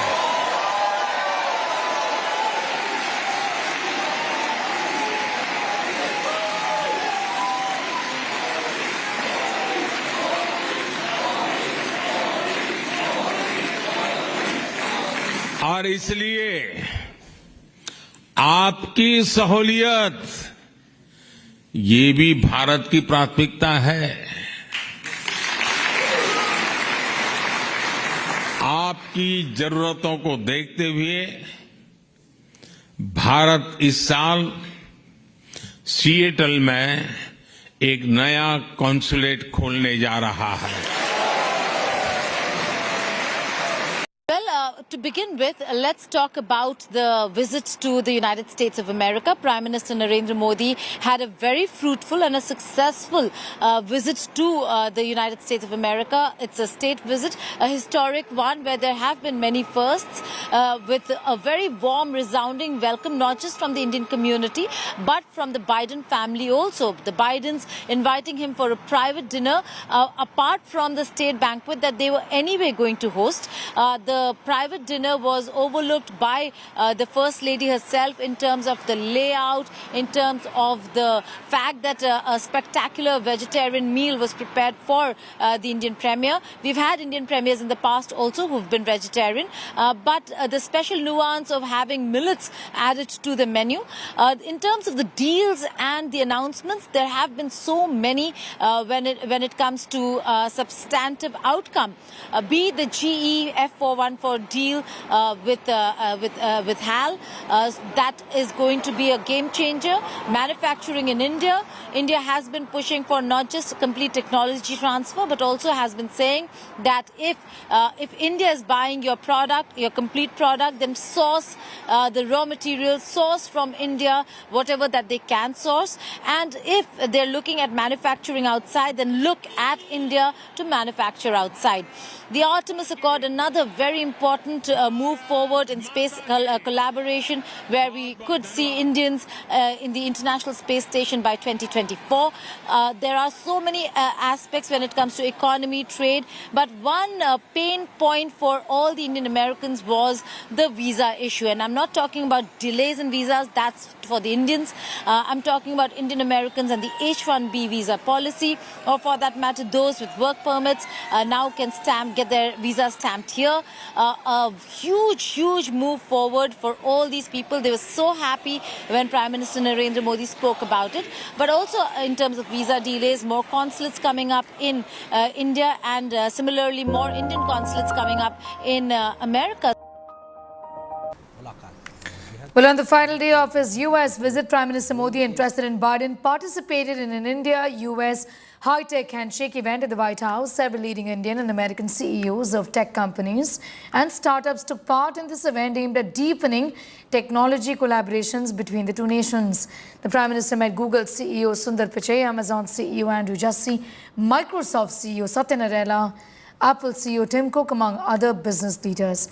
NASA astronaut Sunita Williams, Mahindra Group CEO Anand Mahindra, Zerodha co-founder Nikhil Kamath and Mukesh Ambani from Reliance Industries were also present at this event.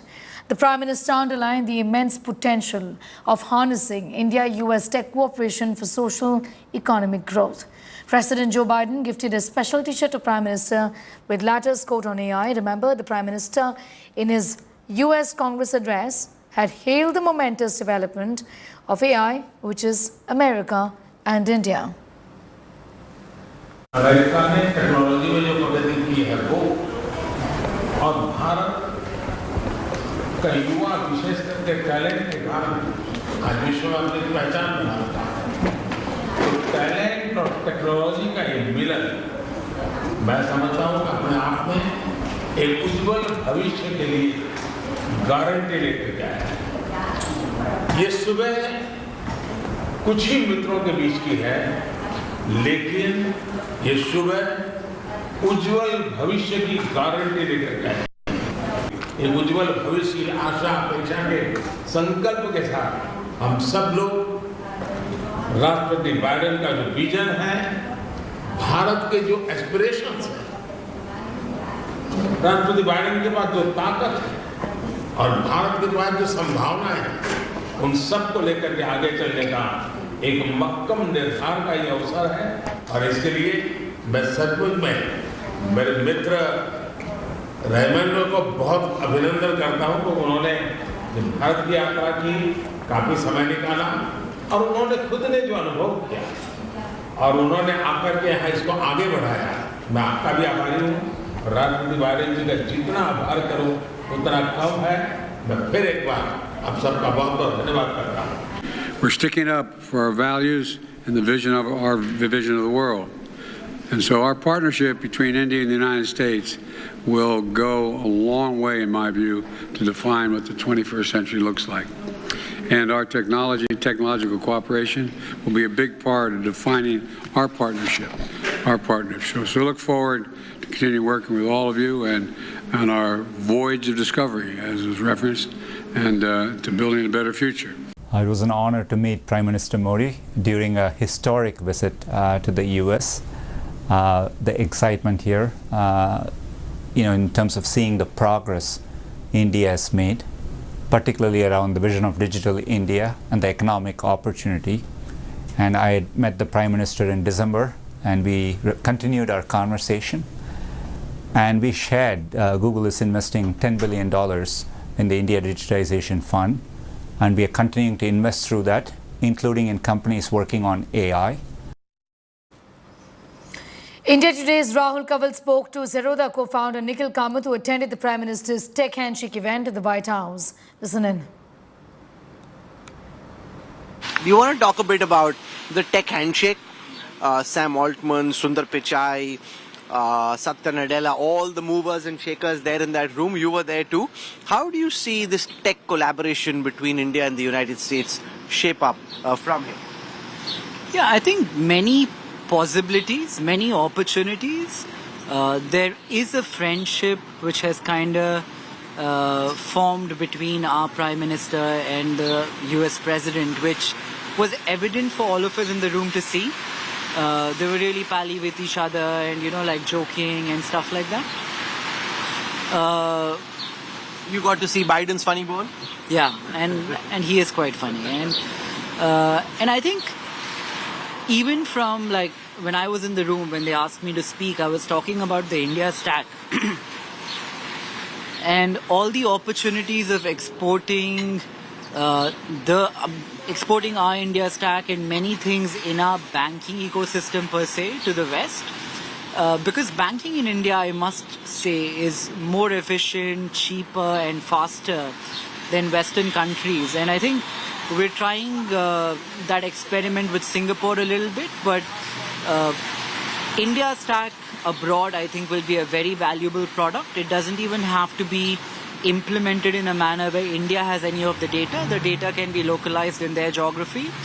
But I think that's a huge opportunity for us to work with them, wherein we not only transport services or we not only transfer services, but IP of some sort which has been organically created in India. So you met up with Satya Nadella, Sundar Pichai, Sam Altman. You want to talk a bit about how it was meeting with them and your big takeaways from those meetings? Well, each one of them had a different viewpoint, and so it was interesting talking to them about stuff I don't understand too well, maybe, like generative AI, but each one of them, like be it Microsoft, Google, or Sam Altman, they seem to be on the forefront of it.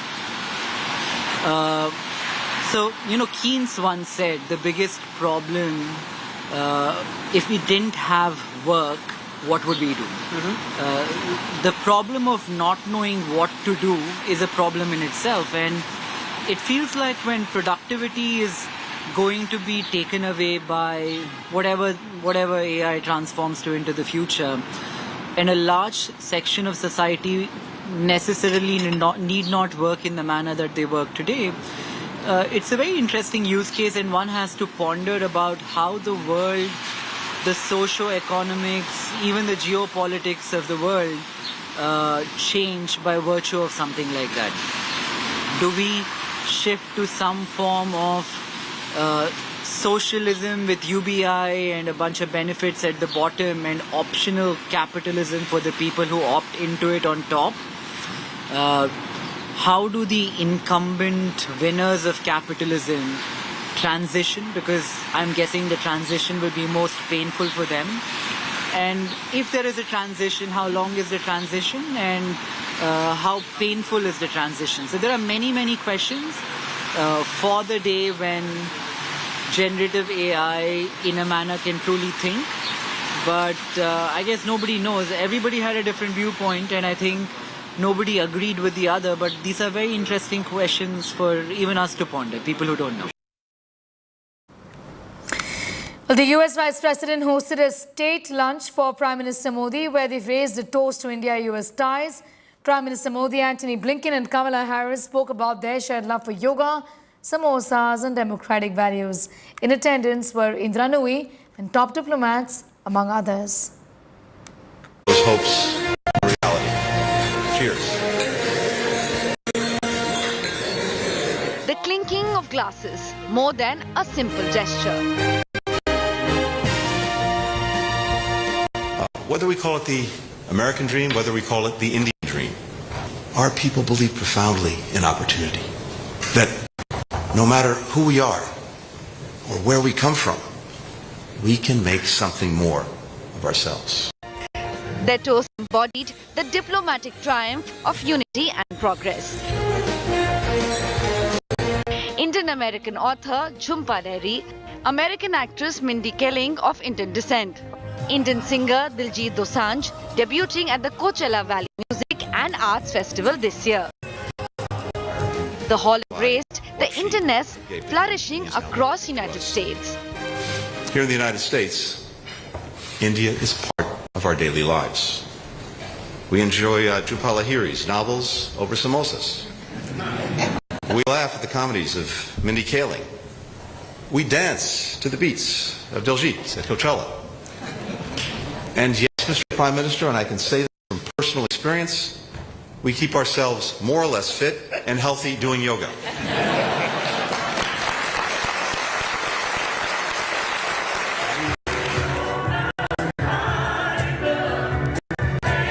The lunch hosted by the US State Department in honor of Prime Minister Narendra Modi made a profound affirmation of interconnectedness.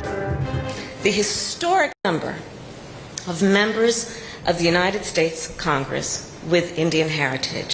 Representatives Ami Bera, if you're here, please stand. Pramila Jayapal, Ro Khanna, Raja Krishnamurti, and Sri Danda.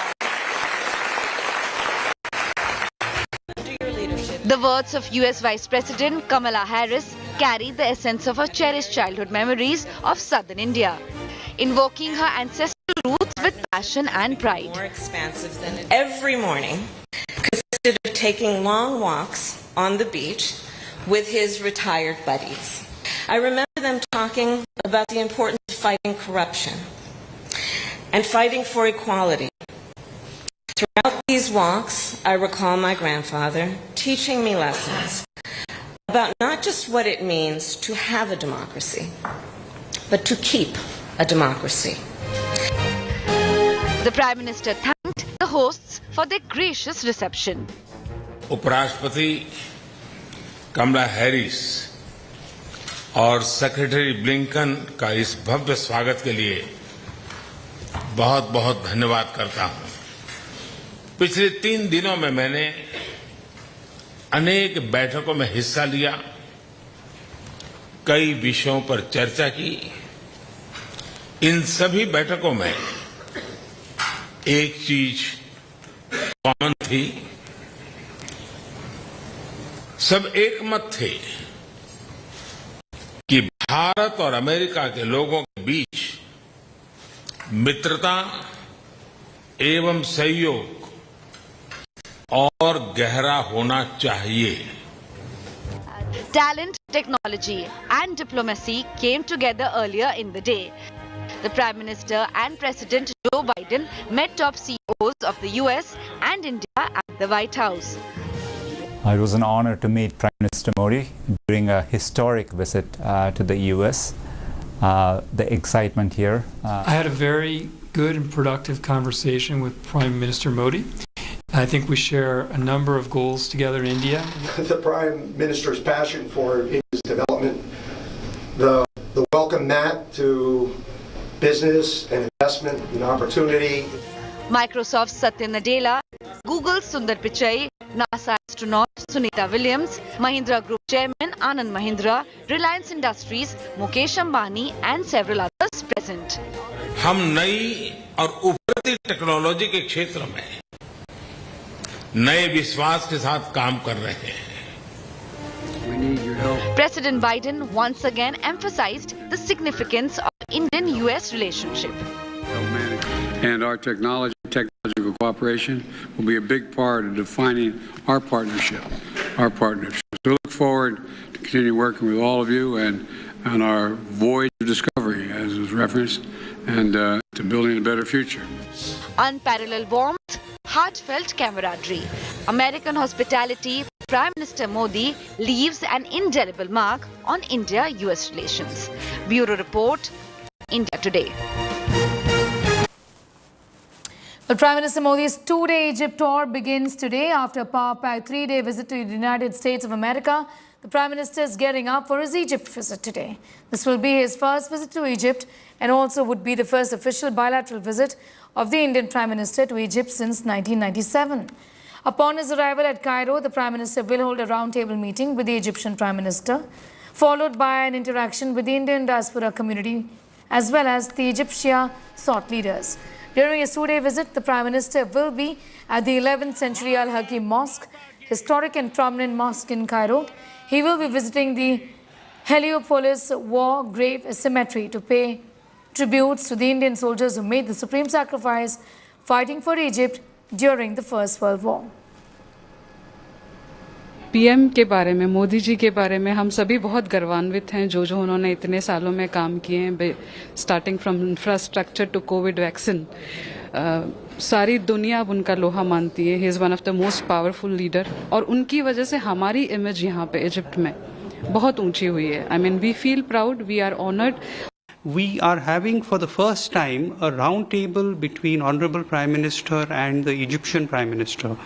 After President Sisi's highly successful visit to India in January 2023, both countries agreed to elevate the relations to a strategic partnership, and on his return, President Sisi constituted a special India unit in his cabinet, which consists of senior ministers, and they have been tasked to improve relations with India. So Prime Minister will be having a meeting with the India unit, and I'm sure that this will lead to very concrete outcomes and further deepen bilateral relations.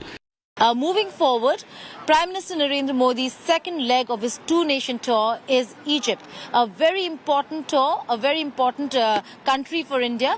President Sisi had come visiting India for the Republic Day, and then now Prime Minister Narendra Modi, a long overdue visit, is going to be in Egypt for an official visit to the country, where he is going to engage the North African Islamic nation that holds a lot of sway in the region and is a powerful country, and is going to engage them on many quarters. Security is going to be very important and top of India's agenda. Economic and trade ties, given Egypt's position, geostrategic position. But what he is going to do is, apart from the bilateral meeting, he's engaging an India group that was constituted by President Sisi after he went from India, when he had come for the Republic Day. He went and constituted this group. He's also going to meet thought leaders of Egypt. He's going to go to the Grand Mufti Mosque in Egypt and the Al-Hakim Mosque. So a lot of messaging, a lot of symbolism, and a lot of substance. Symbolism and substance has been part of Prime Minister Modi's agenda in America. It'll be so in Egypt as well. And then in Egypt, as he does in every country, he is going to engage the Indian community there as well. All right, the story and much more up on our website too. That's indiatoday.in. You can also download the India Today app. Thanks for watching.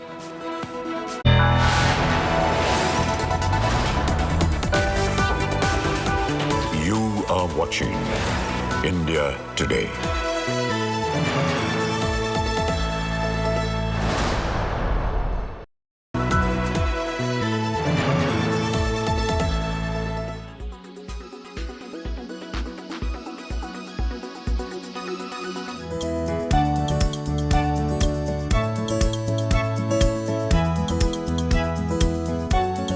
This month, when the International Chess Federation released the rankings for the under-7 category, right on top was an Indian wonder kid.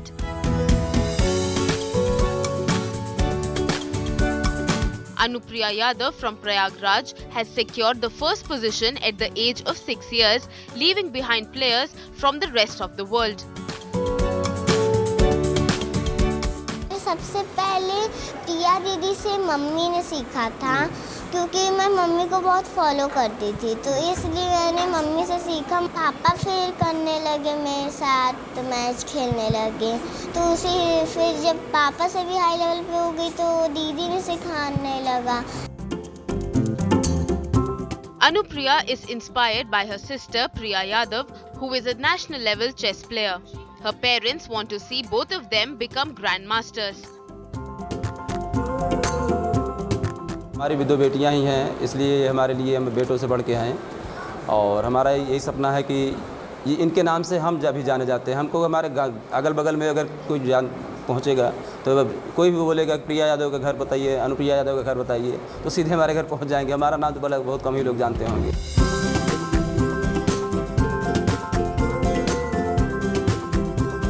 While Anupriya aims to be a grandmaster, her immediate goal is different. मैं पापा को हरा लेती हूँ बस। Mummy को भी हरा लेती हूँ। दीदी को तो नहीं। अब आगे सपना क्या है, किसको हराना चाहते हैं? दीदी को। After the latest rankings were released, school teachers felicitated Anupriya for her achievements. Anupriya is now a hero at her school. Bureau Report, India Today.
People often donate heart and eyes, but now you can also donate your skin. North India's first skin bank is ready in Delhi's Safdarjung Hospital.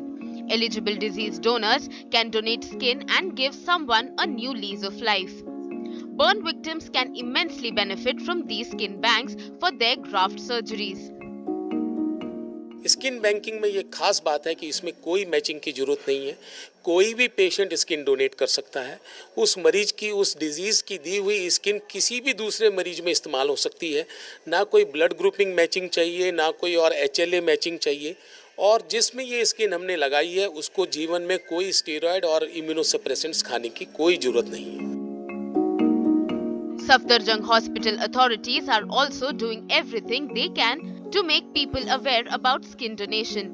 With the help of specialized equipment and proven techniques, donated skin is processed and stored in bank before transplantation.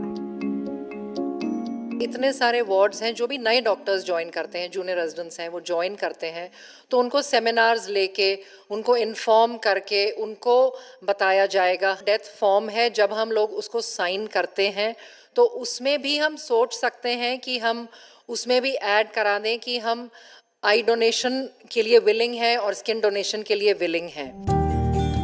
As of now, there are 16 skin banks across the country, and here's hoping that this latest center in Delhi opens the doors for many more such skin banks in India. With Neetu Jha, Bureau Report, India Today.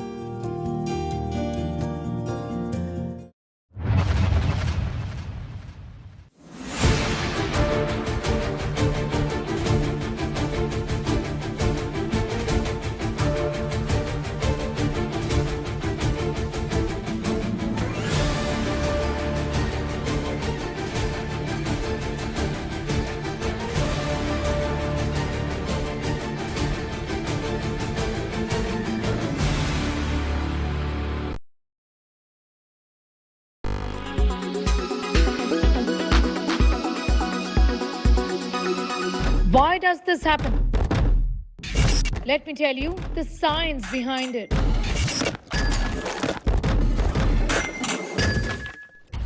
For more informative videos like this, keep watching India Today News Mo.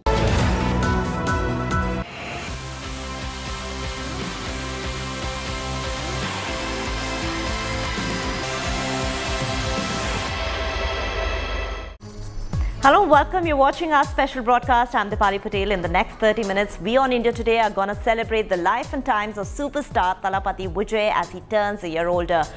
To begin with, let's first bring you how the makers of his next film, Leo, shared the first look from his much-anticipated actioner in order to wish him.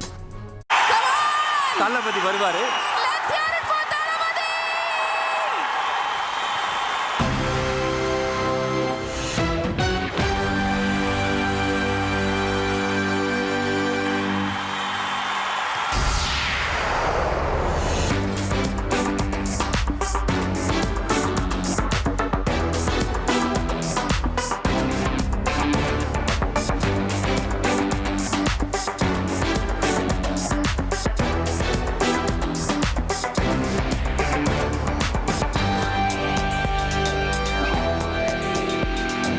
Thalapathy Vijay, an actor par excellence, every single time he's on the screens, he creates nothing but only magic.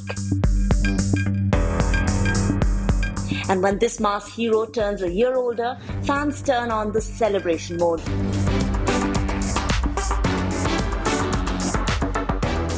Wishes poured in for Thalapathy from across the nation. That's not all. To mark the special occasion, the makers of his most anticipated film Leo too shared his first look poster in which he can be seen bashing someone with a sledgehammer. Ever since the film was announced, it has grabbed eyeballs for all the right reasons.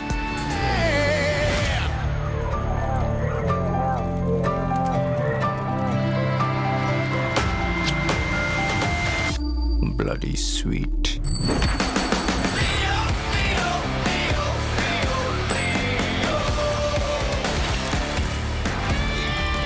The makers, however, have been smartly teasing this Tamil language action film with one element after the other.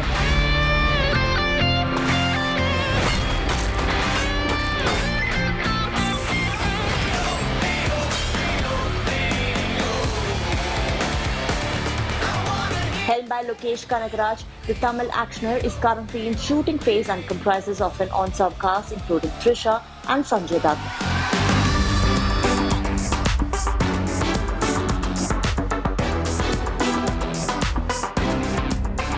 As per reports, Sanjay Dutt, who is making his big Tamil debut with this film, will not only be playing the role of an antagonist, but his character has also been penned as Thalapathi's father in the film.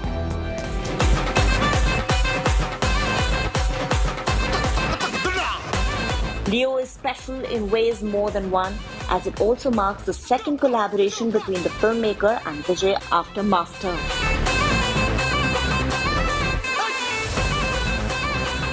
Moreover, Leo also marks the return of the hit pair of Trisha and Vijay after a really long time. ஏன் இந்த அடிக்கு பெட்ல படுத்துட்டு இருப்பேன் நினைச்சியா? அதான் பார்த்தனே. Sir பயங்கர ரொமான்டிக் மூட்ல இருந்தீங்க.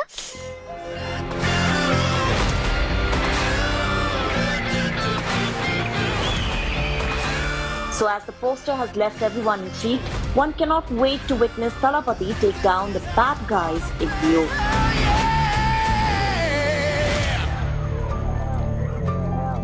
Entertainment Bureau, India Today.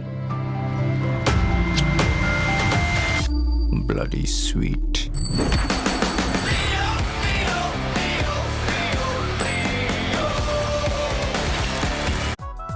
Not just Leo, Vijay is also making headlines for his next venture, tentatively titled Thalapathy 68.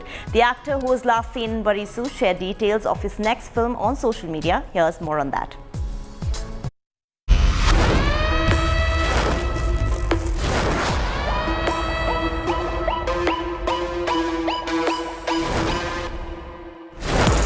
Thalapathy Vijay is undoubtedly one of the busiest actors of current times. The superstar is smoothly juggling between one big project to another, and now Vijay took to social media to announce his next venture, tentatively titled as Thalapathy 68, which will be directed by Venkat Prabhu.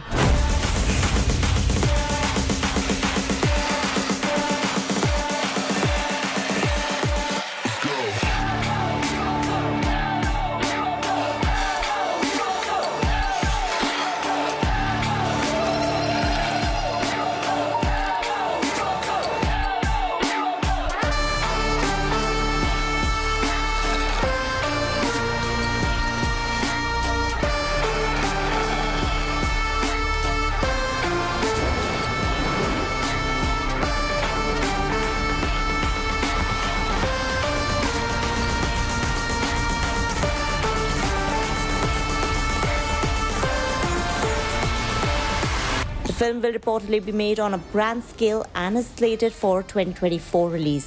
Backed by AGS Entertainment, Thalapathy 68 will also mark the second collaboration with the production house and the actor after their blockbuster outing Bigil.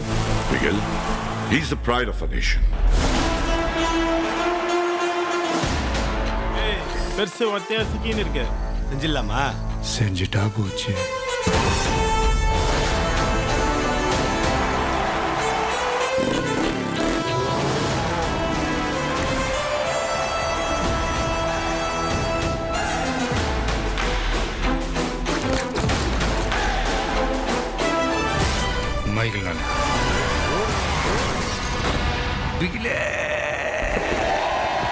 Meanwhile, Thalapathy Vijay also has Leo, which is one of the most anticipated films of 2023.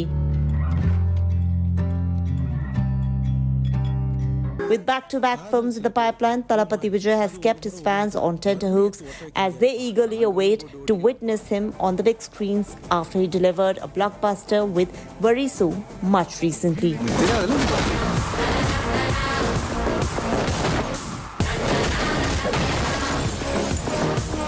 Ground மொத்தம் ஆளுங்க இருக்கலாம், ஆனா audience எல்லாரும் ஒருத்தரை மட்டும் தான் பாப்பாங்க. கேள்விப்பட்டிருக்கியா? ஆட்ட நாயகன். Entertainment Bureau, India Today. Thalapathy Vijay has been ruling the showbiz as a mass entertainer from his first role as a child artist in 1984 till present. He's one of the most loved superstars. Let's take a look at his star power. Mass entertainer, Vijay has had a dream run on the professional front.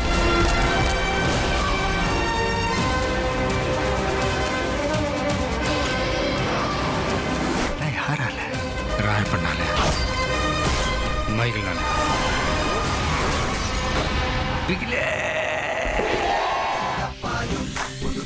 Superstar Vijay began his journey in films as a child artist back in 1984.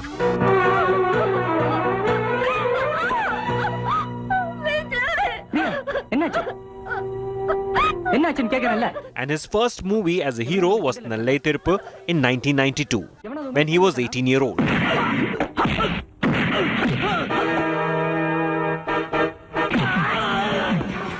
However, it was Puve Unakaga in 1996 that got him recognition.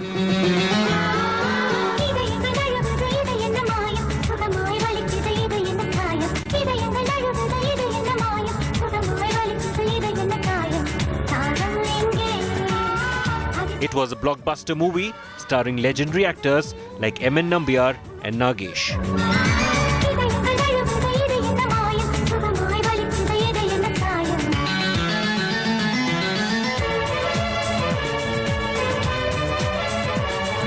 The 1997 movie Kadalukku Maryadai was not only Vijay's career best but also regarded as one of the classic hits of Bollywood.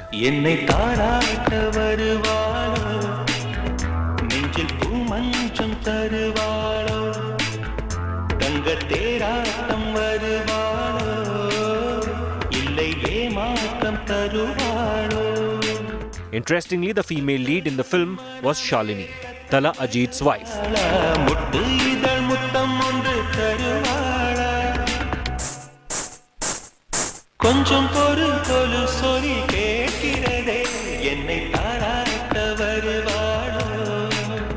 The movie was a remake of Aniyati Praavu, a Malayalam super hit. Vijay received Tamil Nadu State Award for Best Actor. In 2001, Siddiq directed Friends was released. Surya was paired up with Vijay and it was the first blockbuster for Surya. The movie ran for more than 175 days in theatres and was one of the top grossers for the year.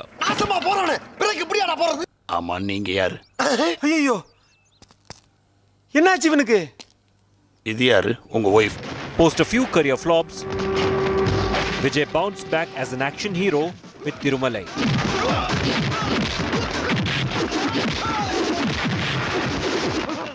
Which went on to be a blockbuster in 2003.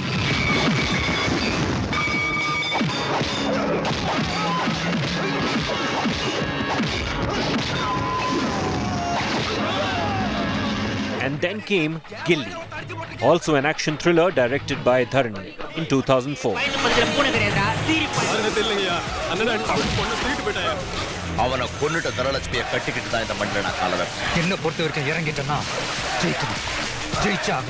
Vijay played the role of a kabaddi player, and this was Vijay's first movie to collect 40 crores at the box office. Pokri released on Pongal 2007.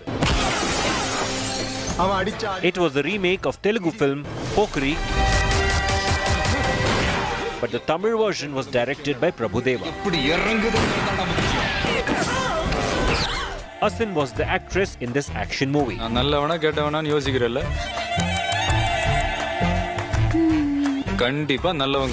The movie ran for more than 200 days in theatres.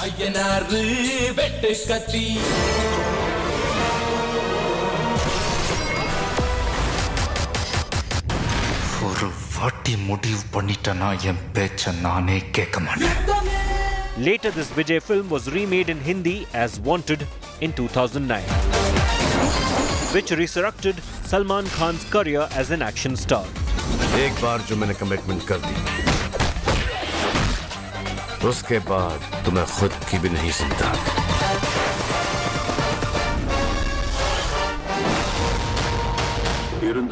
The first movie of Vijay which entered the 100 crore club was Tupaki in 2012, directed by A.R. Murugadoss. Captain Ark, adike enna kaaranam?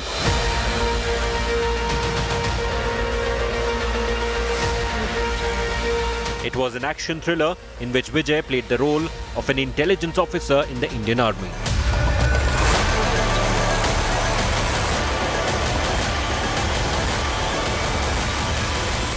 I'm waiting. This film too was remade in Hindi in 2014, with Akshay Kumar in the lead, titled Holiday, A Soldier is Never Off Duty. मैं आ रहा हूं तेरे पास जहां मिला खत्म कर दूंगा. I'm waiting. Katti was another A.R. Murugadoss movie in which Vijay acted in 2014. The film faced many controversies before its release but earned more than 100 crores. அரிசி பருப்பு காய்கறி கொத்தமல்லி கருவேப்பிலை வரைக்கும் கிராமத்துல இருந்து வரணும். ஆனா ஒரு கிராமத்தை செத்தானா? Vijay played a double role and Samantha played the female lead. Like Tupaki, this Murugadoss film is slated to have a Hindi remake with reports of Akshay Kumar headlining it. His 2017 film, Marcel, was a blockbuster.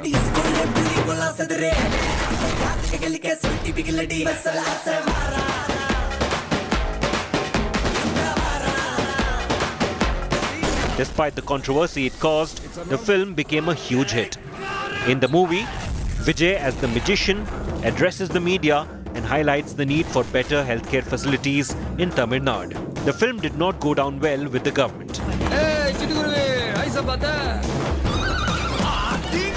Like Marcel, his film Sarkar too had its share of controversies. But it did not dampen the ticket collections. Election day. The film had a blockbuster opening across Tamil Nadu, and despite mixed reviews, the fans have given a thumbs up to the political flick.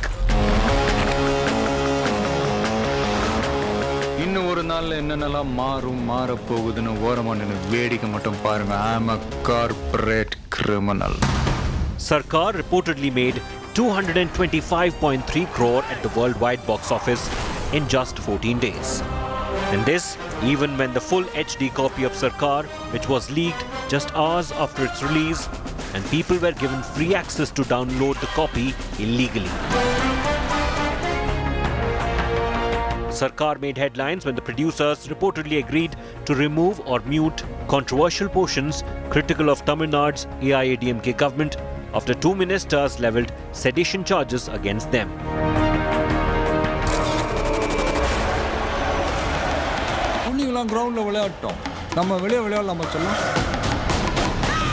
Vijay was then seen in a sports drama Bigil in 2019, and the film turned out to be a blockbuster.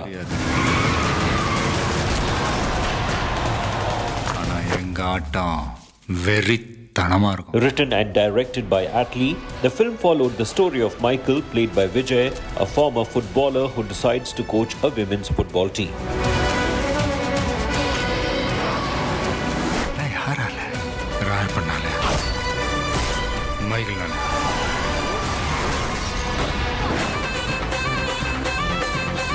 Two years after Bigil, Talapati Vijay returned with Master in 2021. The superstar played the role of a college professor, John Dureraj, in this Lokesh Kanagaraj directorial.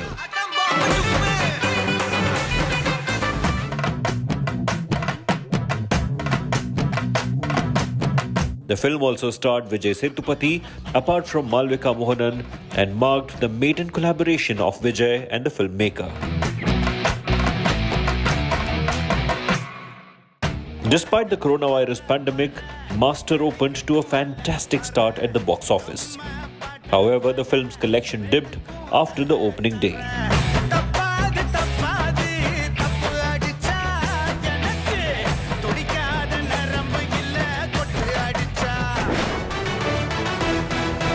Master was not only subjected to some negative reviews, but social media was also flooded with memes criticizing the action film. In fact, hashtags like Master Disaster, Flop, and Master Verdict Disaster also trended.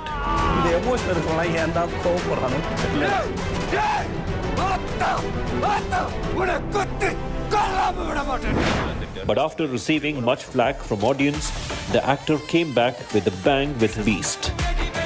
Despite being panned by the critics, the film turned out to be a massive success and minted over 230 crores worldwide.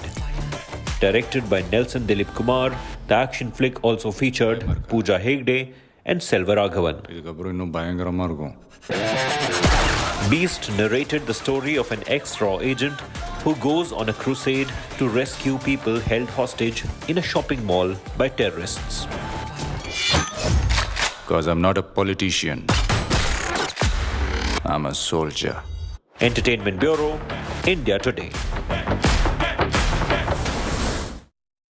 It's time for a very short break now, but there's lots more coming up on the other side, so stay tuned to India Today.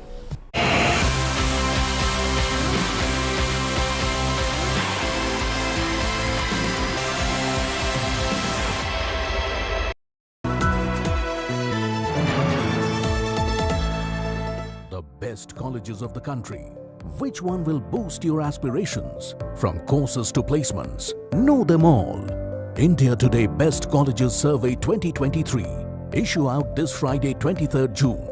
Subscribe now to indiatoday.in/subscribe.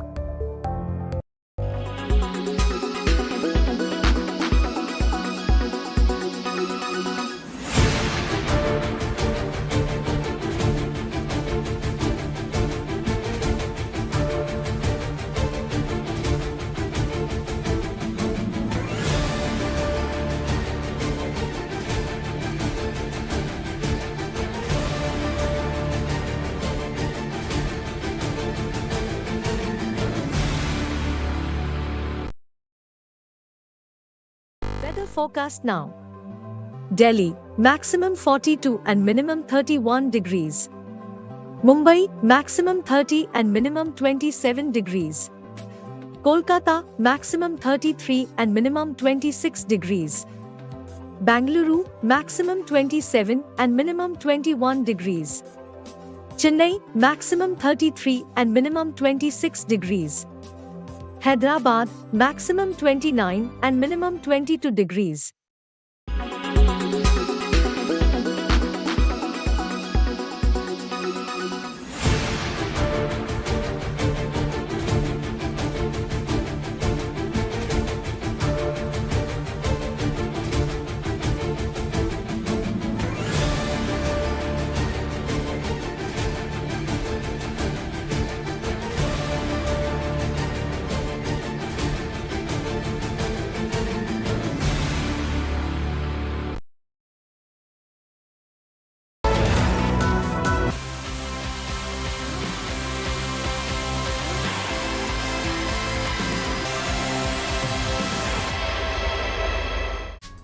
Talapati Vijay is one of the biggest superstars. He has a massive fan following across the globe, yet is humble to the core. The actor who started off his cinematic journey as a child has been in the movies for almost 4 decades now. So let's take a look at his net worth and what makes him the superstar that he is today. Joseph Vijay Chandrasekhar, aka Talapati Vijay. One of the biggest superstars of Indian cinema, perhaps the most bankable too. And his fan following is unmatchable, just as his king-size life on and off screen. With no inherent show-off personality like one of those rare low-key celebrities, he surely and easily make it to the list of most grounded actors, but his name is also among those big shots who takes home a huge paycheck with every film, making his net worth something which often sweeps his fan base off their feet. That's right, while his acting prowess is enough to make his fans go berserk, what's also often talked about is his stature as the wealthiest actor in Indian cinema.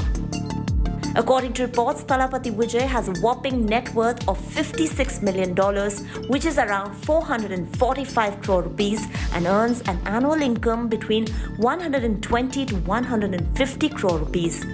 Not many know that he reportedly charged around 100 crore rupees for Nelson Dilip Kumar directorial Beast. One of the best and the most notorious spies we have ever had.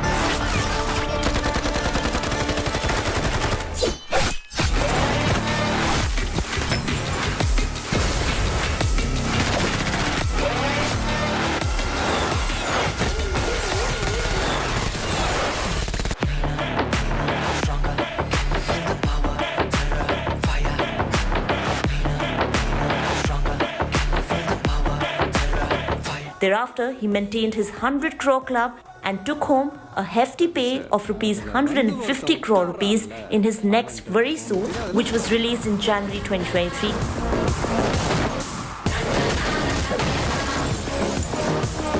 Ground மொத்தம் ஆளுங்க இருக்கலாம் ஆனா audience எல்லாரும் ஒருத்தரை மட்டும் தான் பார்ப்பாங்க கேள்விப்பட்டிருக்கியா ஆட்ட நாயகன் Clashing at the box office with Ajit Kumar's Thunivu.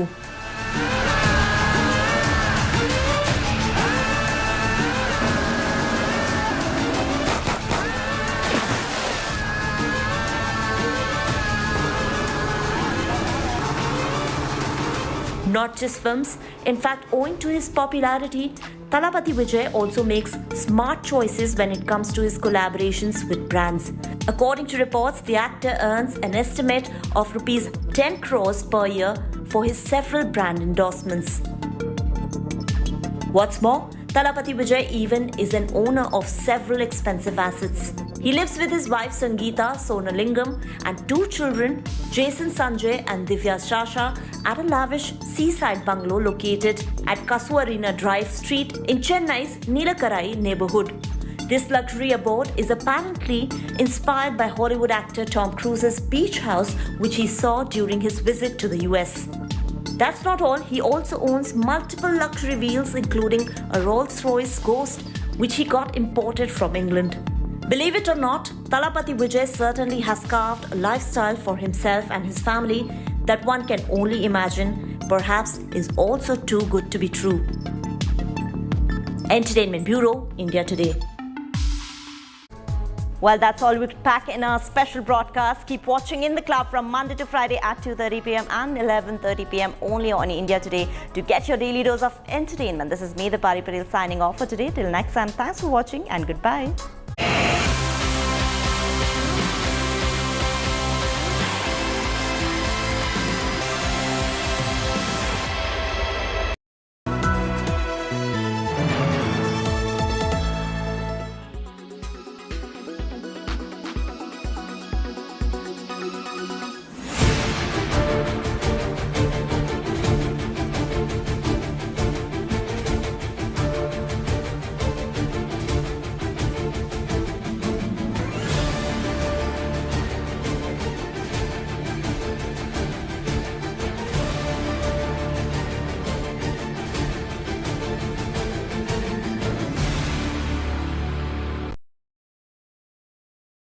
Weather forecast now.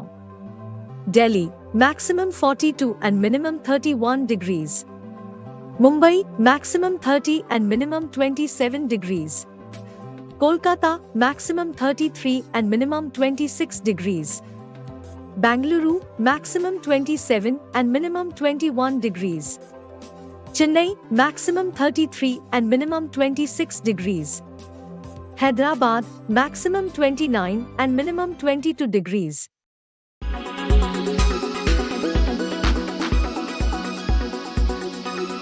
Why does this happen? Let me tell you the science behind it.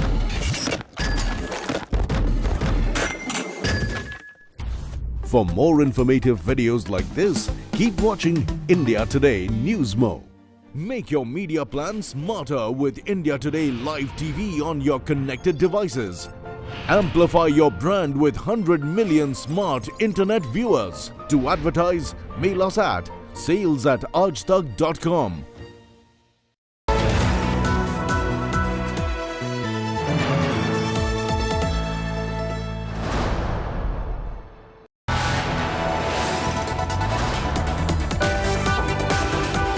You are watching India Today.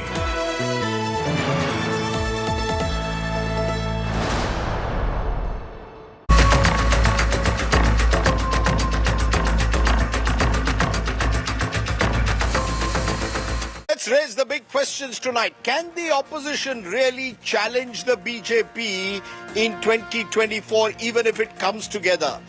Will the opposition be able to rise above their differences? Is this only about defeating Mr. Modi at all costs, or is there a common shared ideology that these parties have? These are some of the questions we will raise tonight. I'm joined by special guests. Joining me now, Priyanka Chaturvedi, Member of Parliament, Rajya Sabha of the Shiv Sena, its Deputy Leader. By Priyanka Kakkar, Spokesperson, Aam Aadmi Party. Rohan Gupta, National Spokesperson, Congress. Saket Gokhale, National Spokesperson, Trinamool Congress. Fawad Halim, Leader of the CPIM. And Satya Prakash Mishra, National Convener, Mission 2024, Nitish Vichar Manch from the JDU. I appreciate all my guests joining us. Let's turn to you, Priyanka Kakkar, first, because the Aam Aadmi Party is creating all the buzz at the moment. It appears that Arvind Kejriwal, not happy with the Congress, claiming the Congress was not playing the role of a team player, boycotting a joint press briefing. Now, does Arvind Kejriwal want to be part of a Congress alliance, or an alliance in which the Congress is a part, or not? Is he simply looking for an excuse not to be part of this alliance? Rajdeep ji, good evening to everyone. Rajdeep ji, it is a very clear case that there is a black ordinance which trampled upon the constitution, which overruled the Supreme Court's constitutional bench judgment, which snatched the rights of the people of Delhi, which we got after a very prolonged battle. If the fight is about saving the constitution, which is, so this is a clear case where Congress should by now should have supported us. You know, even today there were 15 opposition parties which met. Out of them, 12 of them have a standing in the Rajya Sabha. Out of them, 11 have already given us, supported us openly. So it's a little questionable why the Congress has. But why did Mr. Kejriwal attended the meeting, attended the lunch, and then chooses to skip the press conference at the last moment? That is not the question, Rajdeep ji. Rajdeep ji, even during the press conference, the question on ordinance came up, and Congress should be questioned. Which side are they standing on? Are they standing with the government which tramples upon the constitution, which snatches the rights of the people of Delhi? And you know, you can't get a clearer case here. It's not a small thing. A Supreme Court judge bench, a Supreme Court judgment of a constitutional bench which laid down the principles of constitution. A constitutional bench will lay down the principles of constitution. You can amend an act by an ordinance. You cannot amend a constitution by the ordinance. So here is a clear case, and the silence of the Congress is questionable, and they seem to be siding with the BJP in this case. Okay. You know, I also have the BJP Shehzad Poonawala. It almost seems, Shehzad, it's going to be you versus all, but that will happen in a moment. I just want to bring in Rohan Gupta on this. Rohan Gupta, the Congress, many believe, is the elephant in the room for any alliance. After your victory in Karnataka, the belief is the Congress thinks it has the momentum that any alliance will be only on the terms of the Congress. Rahul Gandhi was there at this joint meeting, so was Mallikarjun Kharge. We're now told that there will be another meeting in Congress-ruled Himachal. Is the Congress committed to being part of an alliance that it could include parties like the Aam Aadmi Party, the Trinamool Congress? Is there a firm commitment of the Congress to this alliance? Will you stand by the AAP when it's in trouble? Or do you really not trust Arvind Kejriwal? Can you hear me, Rajdeep? Yes, I can. Okay, so Rajdeep, basically when you enter into alliance, it's a larger alliance and it is for the macro issues. You cannot stop alliance or hinder alliance just because of the bilateral issues. On certain issues you cannot agree also. Whenever different parties come together, there is something called common minimum program. So if there are issues, obviously Aam Aadmi Party and Congress Party, they are opposite parties in Delhi, in Gujarat, in many other states. So there can be difference of opinion on certain issues. But you cannot stall the overall movement because of certain party-to-party issues. Congress is always ready for macro issues, and Congress, as it is our responsibility as a bigger party, to take all the parties together, and we'll always do that. But at the end of the day, Rajdeep, there will be certain issues. Do you trust Arvind Kejriwal? Mr. Rohan Gupta, do you trust Arvind Kejriwal, who 6 months ago, when he contested against you in Gujarat, you said he's the B team of the BJP? Do you trust Arvind Kejriwal or not? Absolutely. See, this is what I'm saying, Rajdeep. If you go by that logic, by fighting Gujarat elections, they have helped BJP. They have always, they passed the ordinances also.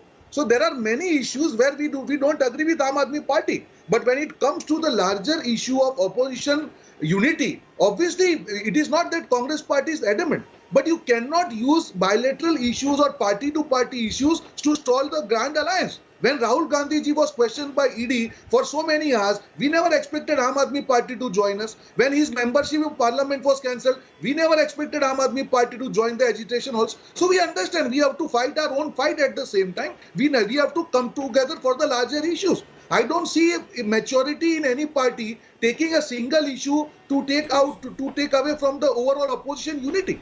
So I think it's upon Aam Aadmi Party to understand that there will be issues where we won't agree on each other's viewpoint, but that doesn't mean that we cannot come together on common minimum program. Okay, so you're saying you can agree to disagree, but you must come together on a common minimum program. What is that common minimum program, Priyanka Chaturvedi? Because it was very interesting. Your leader, Uddhav Thackeray, was seated at that press conference which I was at next to Mehbooba Mufti. This is the same Mehbooba Mufti. When the Shiv Sena was in alliance with the BJP, you would describe her as someone not to be trusted, almost as an anti-national. Suddenly the PDP is sitting next to Uddhav Thackeray. Is this the politics of convenience? The BJP says all of you have come together only with a single purpose, to save yourself from the enforcement directorate and to defeat Mr. Modi at all costs. So, firstly, our agenda is very clear that enough of Man Ki Baat, now it is time for Jan Ki Baat. Unfortunately, the people of this country aren't being heard, whether it's with regards to price rise, whether it's about the growing joblessness, women's safety. You're seeing the women wrestlers protesting still haven't got justice. And these are women wrestlers who brought, accolades for the nation. Then you talk about the farmers, you talk on various issues. So our agenda is very clear. Shiv Sena has been very clear that for the sake of India's democracy, for its constitutional values, because we have been suffering, Maharashtra has faced the consequences of how constitutional norms were bypassed and how elected government with an alliance was pulled down, where the Supreme Court itself has called the entire flow test illegal, immoral and unconstitutional. So we will take all steps possible to ensure that we fight for India's democracy and constitution and do the Jan Ki Baat. And if for that we are sitting next to Mehbooba Mufti just because we are in an larger alliance, the micro issues versus macro issues, I think the larger picture, how does it become an issue of compromise? How is it an issue of compromise when our common minimum idea is that we are fighting for the people of this country? You tell me in the government how many of these ministers or BJP spokespersons or BJP senior leaders have spoken up, Mehbooba Mufti as a persona non grata. Ma'am, you saw Mehbooba Mufti as a persona non grata almost till the other day. Now she's your ally. With her. I am sorry, Mr. Sardesai. Mr. Sardesai, we will continue to have our difference with Mehbooba Mufti. Right? We also have our differences with Congress party on various issues. I don't think you're understanding the larger picture. The larger picture being that the people of this country deserve a better government. They deserve a government which is not only talking about their own Man Ki Baat, is speaking for the people of this country, the Jan Ki Baat. The various issues that are impacting my nation is something that everyone should worry about. And let me tell you, this is not a gathering of opposition. This is a gathering of those people who love their nation, who love its unity and diversity, who love the idea of the democratic principles and constitutional norms that were set by Baba Sahib Ambedkar and the Constituent Assembly, and we very well fight for it. We are the ones fighting for upholding these very norms. So I don't know how do you find it as a politics of compromise. I look at it as a fight to safeguard our constitutional morality and democratic principles. It's interesting the way you're putting it, because Shehzad Poonawalla, this has been a running theme. The opposition today, almost all their speakers said, we are fighting to save the constitution of the country. The BJP is betraying constitutional values. Whether it is in Manipur, whether it's in wrestlers' protest, whether it's allegedly misuse of central agencies, the BJP is turning India, according to the opposition, into an elected autocracy, a one-man show, where the opposition dissenting voices are not listened to. How do you respond? Is the BJP at all worried? The fact that now growing opposition parties are actually coming together on one table. Rajdeep, in fact, I want to use your platform and say I congratulate the Congress and all of these parties who are against me on this show as well, that today they have admitted that despite the fact that they say that the issues are prime, they themselves, by themselves, can't contest against the BJP and Prime Minister Modi. So they all need to come together with those elements whom they never saw eye to eye. For instance, the TMC has accused the left of the most brutal suppression for 34 years in Bengal. But today the TMC is hand in glove with the left. As you are speaking about the intimidation by agencies, let me just update you, Rajdeep, it's a breaking news for your channel also, that the Kerala Congress chief, Mr. Sudhakaran, has been arrested not by ED, not by CBI, by Kerala Crime Branch. And the Congress has just now tweeted intimidation and autocracy. Imagine, Bengal mein dosti, Bengal mein dosti and Kerala mein kushti. This is the way. And this is the same Congress, by the way, Rohan Gupta is representing, which says Manish Sisodia pe karwai bilkul sahi hai, par Sonia Gandhi par karwai sahi nahi hai. Now, Madam MP Priyanka Chaturvedi ji is there. She said that we are raising the people's issues. We can ignore one or two issues. But Bala Saheb Thackeray, who I know because he comes from our state, Rajdeep, is the one who said, I will rather shut my shop but never go with Congress NCP. And the same Bala Saheb Thackeray ji had an unstinting view about Savarkar ji. Congress abuses Savarkar on a daily basis. Forget that, sir. I will show you one statement published by India Today. Rajdeep, India Today is a credible organization. You are the consulting editor of it. Sanjay Raut says, and I quote unquote, Muslims' voting rights should be revoked. Now please tell me, because we have JDU sitting here, we have TMC and Congress and Fuad Halim sitting here, and Aam Aadmi Party is also sitting here. Which of these parties considers this statement to be pro-constitution and acceptable for the larger interest? Arey, aapka allegation yahi hai na, the BJP is unfair to Muslims, it is killing secularism, killing democracy, it is misusing agencies. All of these things when done by Kerala left party, it's kosher. When Sanjay Raut says revoke Muslim rights of voting, it's kosher. Same Sanjay Raut said, I kicked Babri down in 17 minutes. That is kosher. But now they are all coming together. And therefore I say, Rajdeep, may I just complete, because I don't know how much opportunity I will get. BJP versus all, you made your point. No. Just one last sentence. Let her respond. Rajdeep, one last sentence and ma'am can respond. Examples were just given by Mr. Poonawala. No, 1 minute. Okay. Examples were given by Mr. Poonawala about how a political party, when it was with the BJP, says one thing. Now you are coming closer to the Congress. Now you claim to be fighting for constitutional values. Is this about constitutional values, or is this at the end of the day about opportunism? The fact that you now recognize the only way to survive is to stick together. Okay, so let me give you two examples. Since he says he also comes from the state of Maharashtra, we were in alliance with the BJP. Shiv Sena, under Bala Saheb Thackeray ji, in alliance with the BJP, had supported the candidates of the Congress for the presidential elections. Is that not a fact? Maybe he has forgotten that. He may have forgotten that also, that Bala Saheb Thackeray ji had a meeting with Indira Gandhi ji and he had shown total support to Indira Gandhi ji. Maybe forgotten, but that is, their politics of convenience.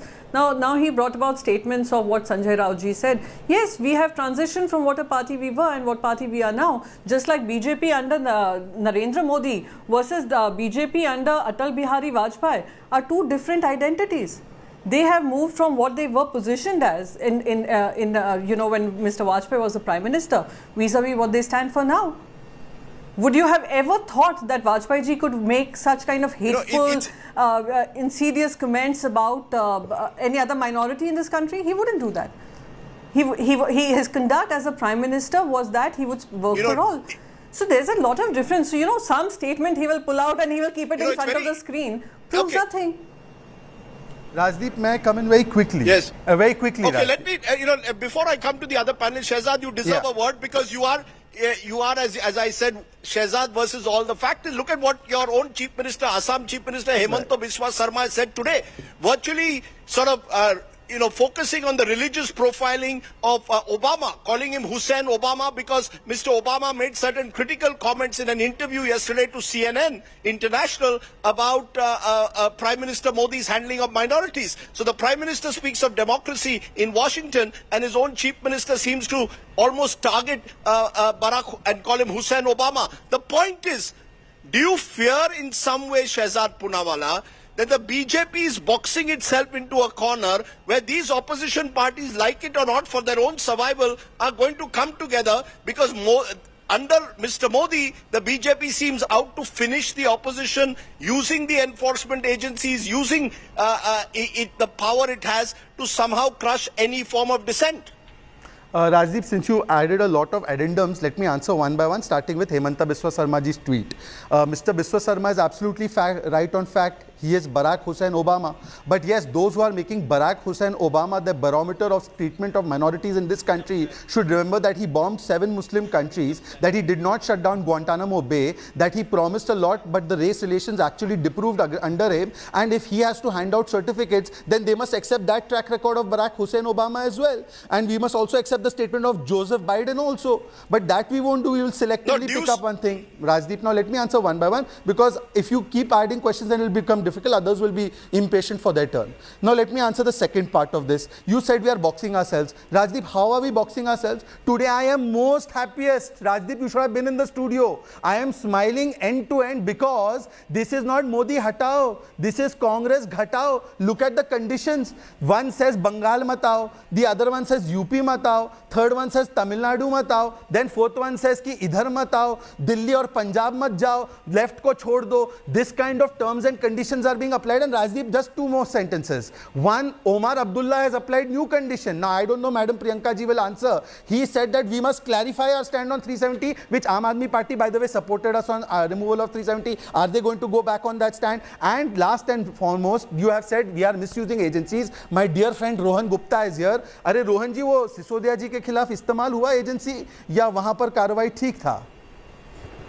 Rohan Gupta, the elephant in the room is the Congress. You see, the Congress has to decide, is it willing to cede space in Bengal to a TMC, in Delhi and Punjab to Aam Aadmi Party, in Uttar Pradesh to the Samajwadi Party, possibly in the future in Telangana to KCR, or in Odisha to a Biju Janata Dal. Is the Congress willing to cede space? There's a belief that the Congress still is not fully committed to this alliance because it wants to wait for the winter elections. Is the Congress the belief that it is the driver of this alliance, led by a Rahul Gandhi? Is that what the Congress would want to see? Is the Congress clear that whoever, if this alliance wins an election, the Prime Minister will be a Congress person, possibly Rahul Gandhi?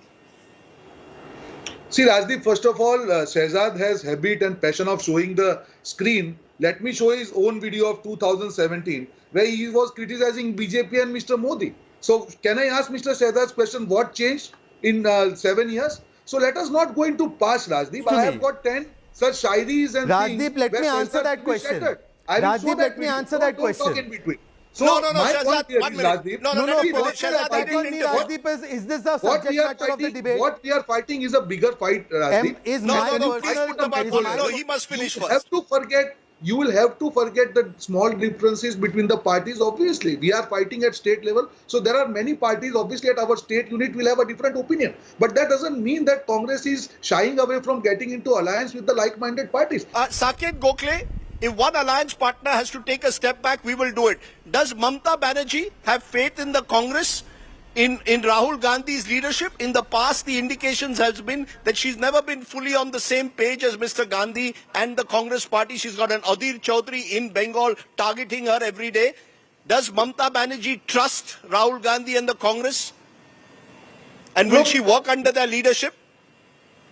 Mr. Sardesai, again, as Ms. Chaturvedi rightly said, who are you to insinuate that every party will have to work under the Congress's leadership or somebody else's leadership? Where is this coming from? We have not yet said we are going to work under X's leadership or Y's leadership. Number one. Number two, yes, whoever leads the Congress is their issue. That is their internal decision. As far as Mamata Banerjee is concerned, as far as the Trinamool Congress is concerned, we are extremely comfortable and happy to work with the Congress, with the Aam Aadmi Party, with the Shiv Sena UBT, with the JDU, with the RJD, with the CPM. That is precisely what, I mean, if after today's meeting, if we are asking such basic questions about whether we can work together, then I don't know. I mean, maybe there has been some confusion here. These parties got together for 4 hours today. We met. Okay. We said we are going to meet again in Shimla. I think by now that should be very clear that yes, these parties have agreed to work together. And number two, Please again stop this thing about saying, will you work under XYZ party's leadership? Please allow us as the opposition to decide who is going to lead what and who is going to be facing which election where. We have not delegated that task to the media or to the BJP to decide who will lead the alliance. Okay. Okay, I'm not deciding for you. It's for you to decide how you want to forge your alliance. But Mr. Poonawalla, you were targeted, and Rohan Gupta said, "Who?" No, 1 minute, Mr. Poonawalla, you were targeted because Rohan Gupta said, "Who are you to tell us what we said about whom 5 or 7 years ago?" Right. 5 or 7 years ago, you were with the Congress party attacking Mr. Modi night and day. Right. Today, you are seen as a Modi cheerleader. Absolutely. So, are political parties or individuals not entitled to change their opinion? Circumstances change, you change, they are also entitled to change. How can you take the moral high ground on this debate at all? I am entitled to change as much as Priyanka Chaturvedi is entitled to change her opinion about the BMC and Shiv Sena. Of course, we all are entitled to do that. But let me tell you that what is fundamental to their politics. Let me bring that issue up, because it's not about anti-Modism according to Priyanka ji, but for them, an issue core to Bala Saheb's Vichardhara was Article 370. I challenge you, Rajdeep, if this is not about anti-Modism, ask all of them to take the position on Article 370's abrogation. Ask each one of them, starting from TMC to Shiv Sena, Uddhav Thackeray faction, to Congress, what do they think about the abrogation of Article 370? Forget that. Here, let me show you another statement from India Today. I believe India Today is a very credible organization. Here's the DMK leadership. Rajdeep, now I did not interrupt. Rajdeep, I request you, I beseech you. No, you didn't answer my question, Shehzad. Yes, what do I you need didn't to answer my Please question. I am you answering didn't all your answer my questions question. You didn't answer my question. If you shift your stand, shift your stand, they are entitled to shift their stand too. Rajdeep, let me explain to you the fundamental difference. My opinion, allegedly 5 years ago, about a personality and their political issue of existence are two different things. Unless Rajdeep, your journalism thinks that what Shehzad Poonawalla thought about Rajdeep 5 years ago and Rajdeep today is as fundamental as Uddhav Thackeray Sena's political philosophy on which it is existing. If you equate the two, then it's your sense of judgment. But let me make a larger point, Rajdeep, and I hope you won't interrupt me. Rajdeep, here is the DMK, which was invited 30 today. seconds. Yes. Rajdeep, the DMK statements, Biharis are less brainy. 1 second, sir. Rajdeep, this is not fair. This is very old Rajdeep, article. this is not fair. Stand Rajdeep, what is happening? Rajdeep, this is your very show. recently I he seek your immunity, was Rajdeep. cooperating every Rajdeep, I seek your immunity. workforce of the Rajdeep, Bihar they are sitting in the studio. This is not fair, Rajdeep. This is very old Rajdeep, article this is he is not quoting. fair. This is Rajdeep, very old why are article you he is making me quoting. shout, Rajdeep? It is No, my turn this to is speak. very old. This is a gimmick. Rajdeep, what are you allowing? This is the gimmick. This is my turn to speak, Rajdeep. Blatant lie. No, I am in Patna today. I am in Patna today. I cannot hear noise. I am on a rainy day in Patna. I cannot hear today. I didn't want personal charges to be made of this kind. No, cross talk doesn't help us in any way. I have to close the debate because I have run completely out of time.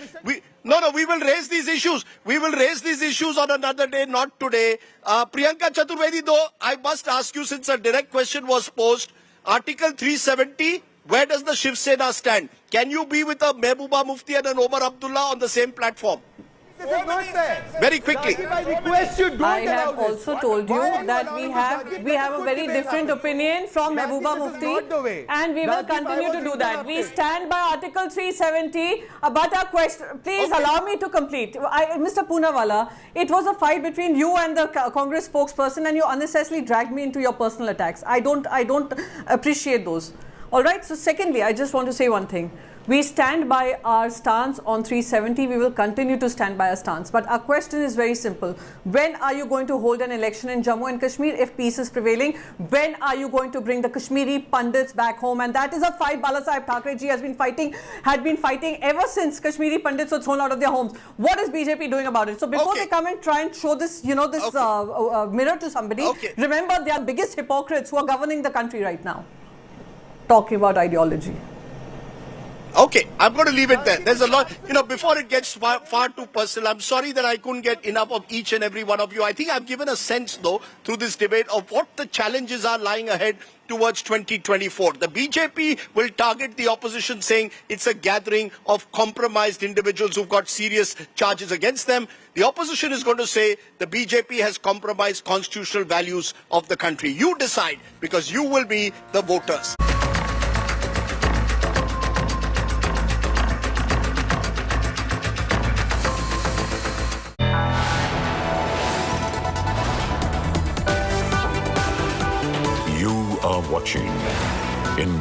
Today.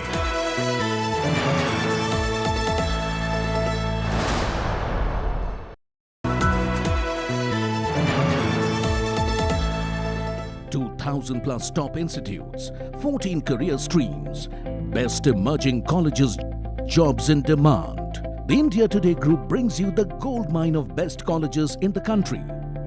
Log on to bestcolleges.indiatoday.in and embark on your journey towards a successful future.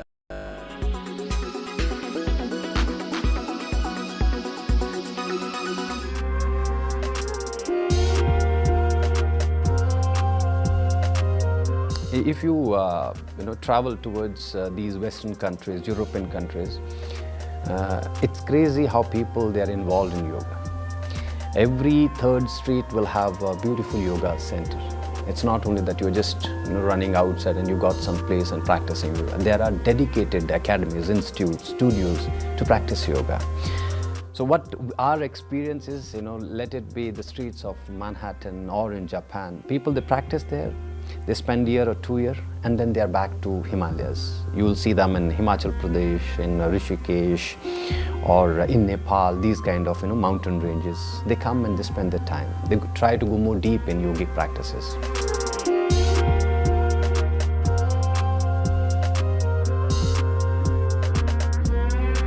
In my early educational days, I was a little boy and I was very lost. I didn't know where to turn, I didn't know what to do, I didn't know who to believe. So I always wondered why I was here. I knew I was here for a specific reason. We implement the practice of yoga. So naturally, it changes your inner mechanism.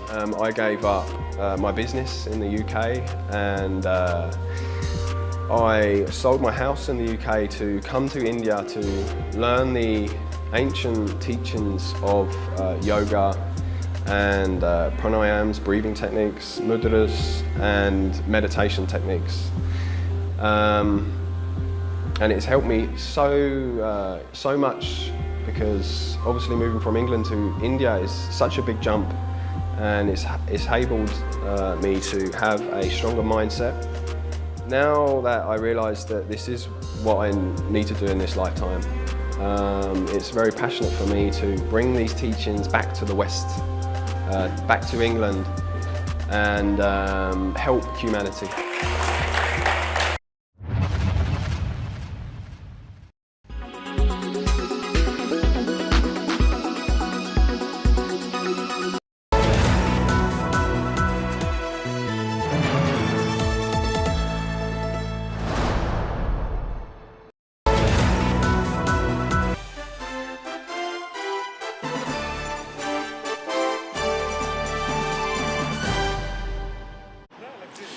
Welcome to the special broadcast from Washington, D.C. Prime Minister Narendra Modi concluded his visit here in America. He called his last engagement a dessert after dinner. He saved the best for last, so we will begin with the last engagement. That is, engaging the Indian diaspora. An ecstatic diaspora waited for the Prime Minister and then heard the Prime Minister speak, which was a very important statement, a very important address by the Prime Minister. Prime Minister Narendra Modi focused on things that really matter to Indian Americans. Pain points of visas, the pain points of very tough immigration policy and how he's made the change come about. Take a look at some of the moments from the Ronald Reagan Center. आप में से बहुत से लोगों की H-1B visa के renew को लेकर भी लंबे अरसे से एक डिमांड थी। अब ये निर्णय लिया गया है कि H-1B वीजा को रिन्यू करने के लिए आपको अमेरिका से बाहर नहीं जाना पड़ेगा।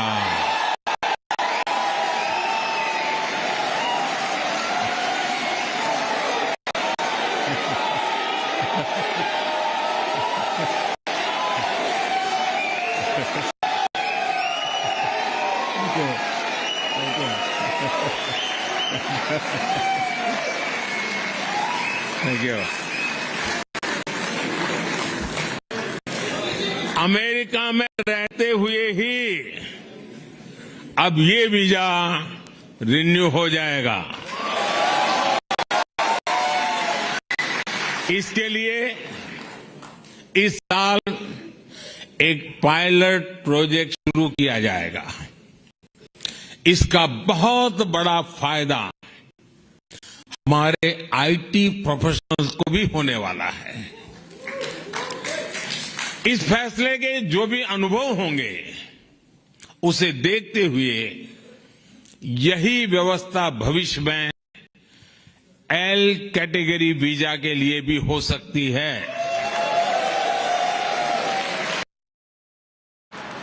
Vice President Kamala Harris hosted a state luncheon for Prime Minister Narendra Modi, where they raised a toast to Indo-US ties. Secretary of State Blinken and the US Vice President also shared the love for yoga, samosas and democracy. In attendance at the state luncheon were people like Indira Nui as also Jhampa Lahiri. Those hopes are reality. Cheers. The clinking of glasses, more than a simple gesture. Whether we call it the American dream, whether we call it the Indian dream, our people believe profoundly in opportunity. That no matter who we are or where we come from, we can make something more of ourselves. Their toast embodied the diplomatic triumph of unity and progress. Indian-American author Jhampa Lahiri, American actress Mindy Kaling of Indian descent, Indian singer Diljit Dosanjh debuting at the Coachella Valley Music and Arts Festival this year. The hall embraced the Indianness flourishing across United States. Here in the United States, India is part of our daily lives. We enjoy Jhampa Lahiri's novels over samosas. We laugh at the comedies of Mindy Kaling. We dance to the beats of Diljit at Coachella. And yes, Mr. Prime Minister, and I can say this from personal experience, we keep ourselves more or less fit and healthy doing yoga.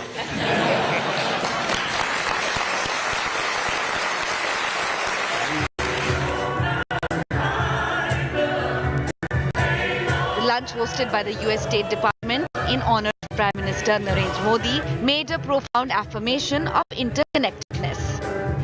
The historic number of members of the United States Congress with Indian heritage. Representatives Ami Bera, if you're here, please stand. Pramila Jayapal. Rokana. Raja Krishnamurti. And Sri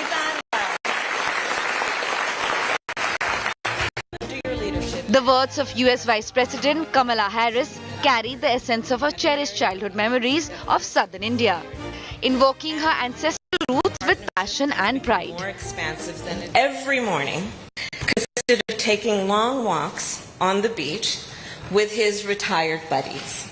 I remember them talking about the importance of fighting corruption and fighting for equality.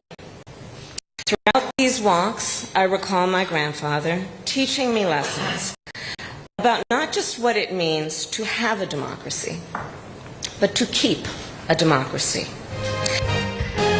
The Prime Minister thanked the hosts for their gracious reception.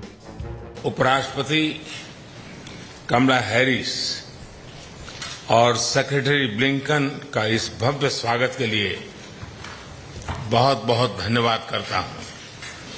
पिछले 3 दिनों में मैंने अनेक बैठकों में हिस्सा लिया, कई विषयों पर चर्चा की। इन सभी बैठकों में एक चीज कॉमन थी, सब एक मत थे कि भारत और अमेरिका के लोगों के बीच मित्रता एवं सहयोग और गहरा होना चाहिए। Talent, technology and diplomacy came together earlier in the day.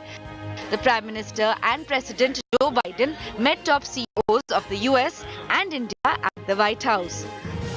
It was an honor to meet Prime Minister Modi during a historic visit to the US. The excitement here. I had a very good and productive conversation with Prime Minister Modi. I think we share a number of goals together in India. The Prime Minister's passion for India's development, the welcome mat to business and investment and opportunity. Microsoft's Satya Nadella, Google's Sundar Pichai, NASA astronaut Sunita Williams, Mahindra Group Chairman Anand Mahindra, Reliance Industries, Mukesh Ambani and several others present. हम नई और उभरती technology के क्षेत्र में नए विश्वास के साथ काम कर रहे हैं. President Biden once again emphasized the significance of Indian-US relationship. And our technological cooperation will be a big part of defining our partnership. So we look forward to continue working with all of you and on our voyage of discovery, as was referenced, and to building a better future. Unparalleled warmth, heartfelt camaraderie. American hospitality, Prime Minister Modi leaves an indelible mark on India-US relations. Bureau Report, India Today. The biggest talking point of Prime Minister Narendra Modi's visit to Washington, D.C. was democracy. Prime Minister Narendra Modi declared India a complete democracy, rubbishing all those claims on dissent and minorities in India. He also said that India is the mother of all democracies and endorsed President Biden's statement on India when he said that democracy is in the DNA of India. As you stand here in the East Room of the White House, where so many world leaders have made commitments to protecting democracy, what steps are you and your government willing to take to improve the rights of Muslims and other minorities in your country and to uphold free speech? मुझे आश्चर्य हो रहा है कि आप कह रहे हैं कि लोग कहते हैं नहीं, भारत डेमोक्रेसी है. Asked on India's democratic credentials and rights of Muslims, the Prime Minister made an emphatic answer at the joint briefing with President Joe Biden. Prime Minister Modi was answering to Wall Street journalist Sabrina Siddiqui. The Prime Minister's body language said it all. He removed his earpiece to make his point with full authority. What steps are you and your government willing to take to improve the rights of Muslims and other minorities in your country and to uphold free speech? मुझे आश्चर्य हो रहा है कि आप कह रहे हैं कि लोग कहते हैं नहीं, भारत डेमोक्रेसी है. और इसलिए जब आप डेमोक्रेसी कहते हैं, जब डेमोक्रेसी को स्वीकार करते हैं और जब हम डेमोक्रेसी को लेकर के जीते हैं, तब डिस्क्रिमिनेशन का कोई सवाल ही नहीं उठता है. और इसलिए भारत सबका साथ, सबका विकास, सबका विश्वास, सबका प्रयास, उन मूलभूत सिद्धांतों को लेकर के, और इसलिए हम चलते हैं. Prime Minister Modi made it clear that his government will not let go of India's democratic credentials at any cost. In a massive pushback to silence critics who have trained guns on India over the issue of minority rights, President Biden also rubbished claims by former US President Barack Obama on India's track record in safeguarding Muslims. Publicly defending India and the Modi government, Biden repeated Modi's claim that democracy is in India's DNA.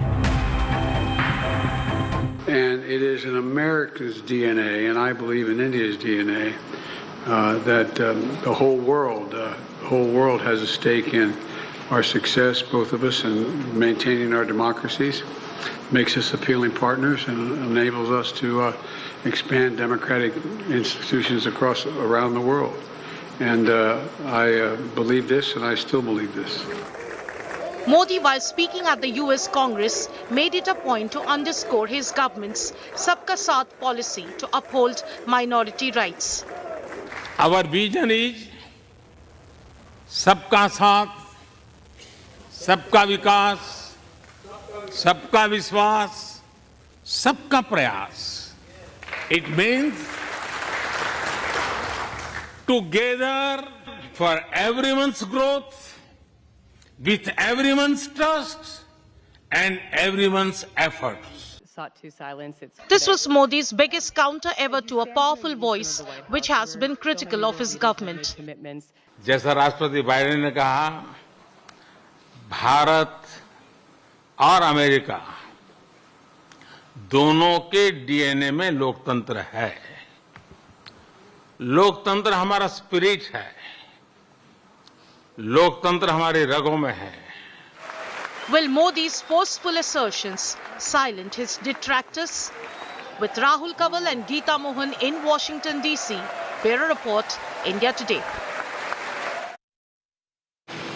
From the moment Prime Minister Narendra Modi landed on US soil, the red carpet was rolled out by the Bidens. Food, hospitality, to the welcome that one saw at the White House. It seemed like Biden administration was hell-bent on ensuring that this state visit is a huge success for both India and the United States of America. Both complemented each other, where on the one side, President Biden called India and America as two great nations, two great friends and two great powers. Prime Minister Narendra Modi returned the compliment by saying that you're soft-spoken, but you take difficult and hard action.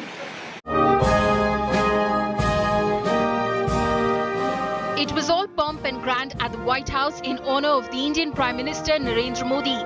The USA reserves this special treatment for its closest allies. The titans of business, fashion, entertainment and more, with the likes of designer Ralph Lauren, filmmaker M. Night Shyamalan, rubbing shoulders with tech leaders from Apple, Google and Microsoft in a state dinner hosted by the first couple of USA, where the who's who of American politics stood in attendance while India was celebrated and honored. Welcome to Prime Minister Modi's Washington home.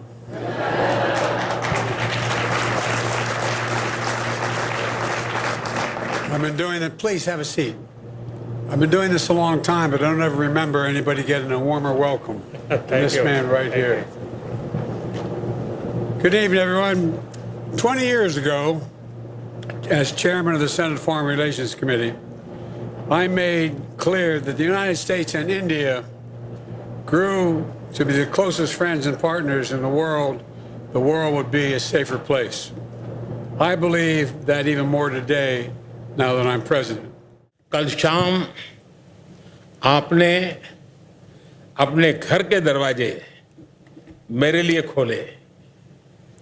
Special gesture के लिए आपकी मित्रता और गर्मजोशी भरे आदर सत्कार के लिए भी मैं आपका हृदय से बहुत-बहुत आभारी हूं। But before this grand dinner, Prime Minister Narendra Modi held high-level talks with US President Joe Biden at the Oval Office on not-so-comfortable issues like differences over human rights and India's stance on Russia's war in Ukraine. At the dinner party, bilateral ties and friendship were toasted too, with no alcohol.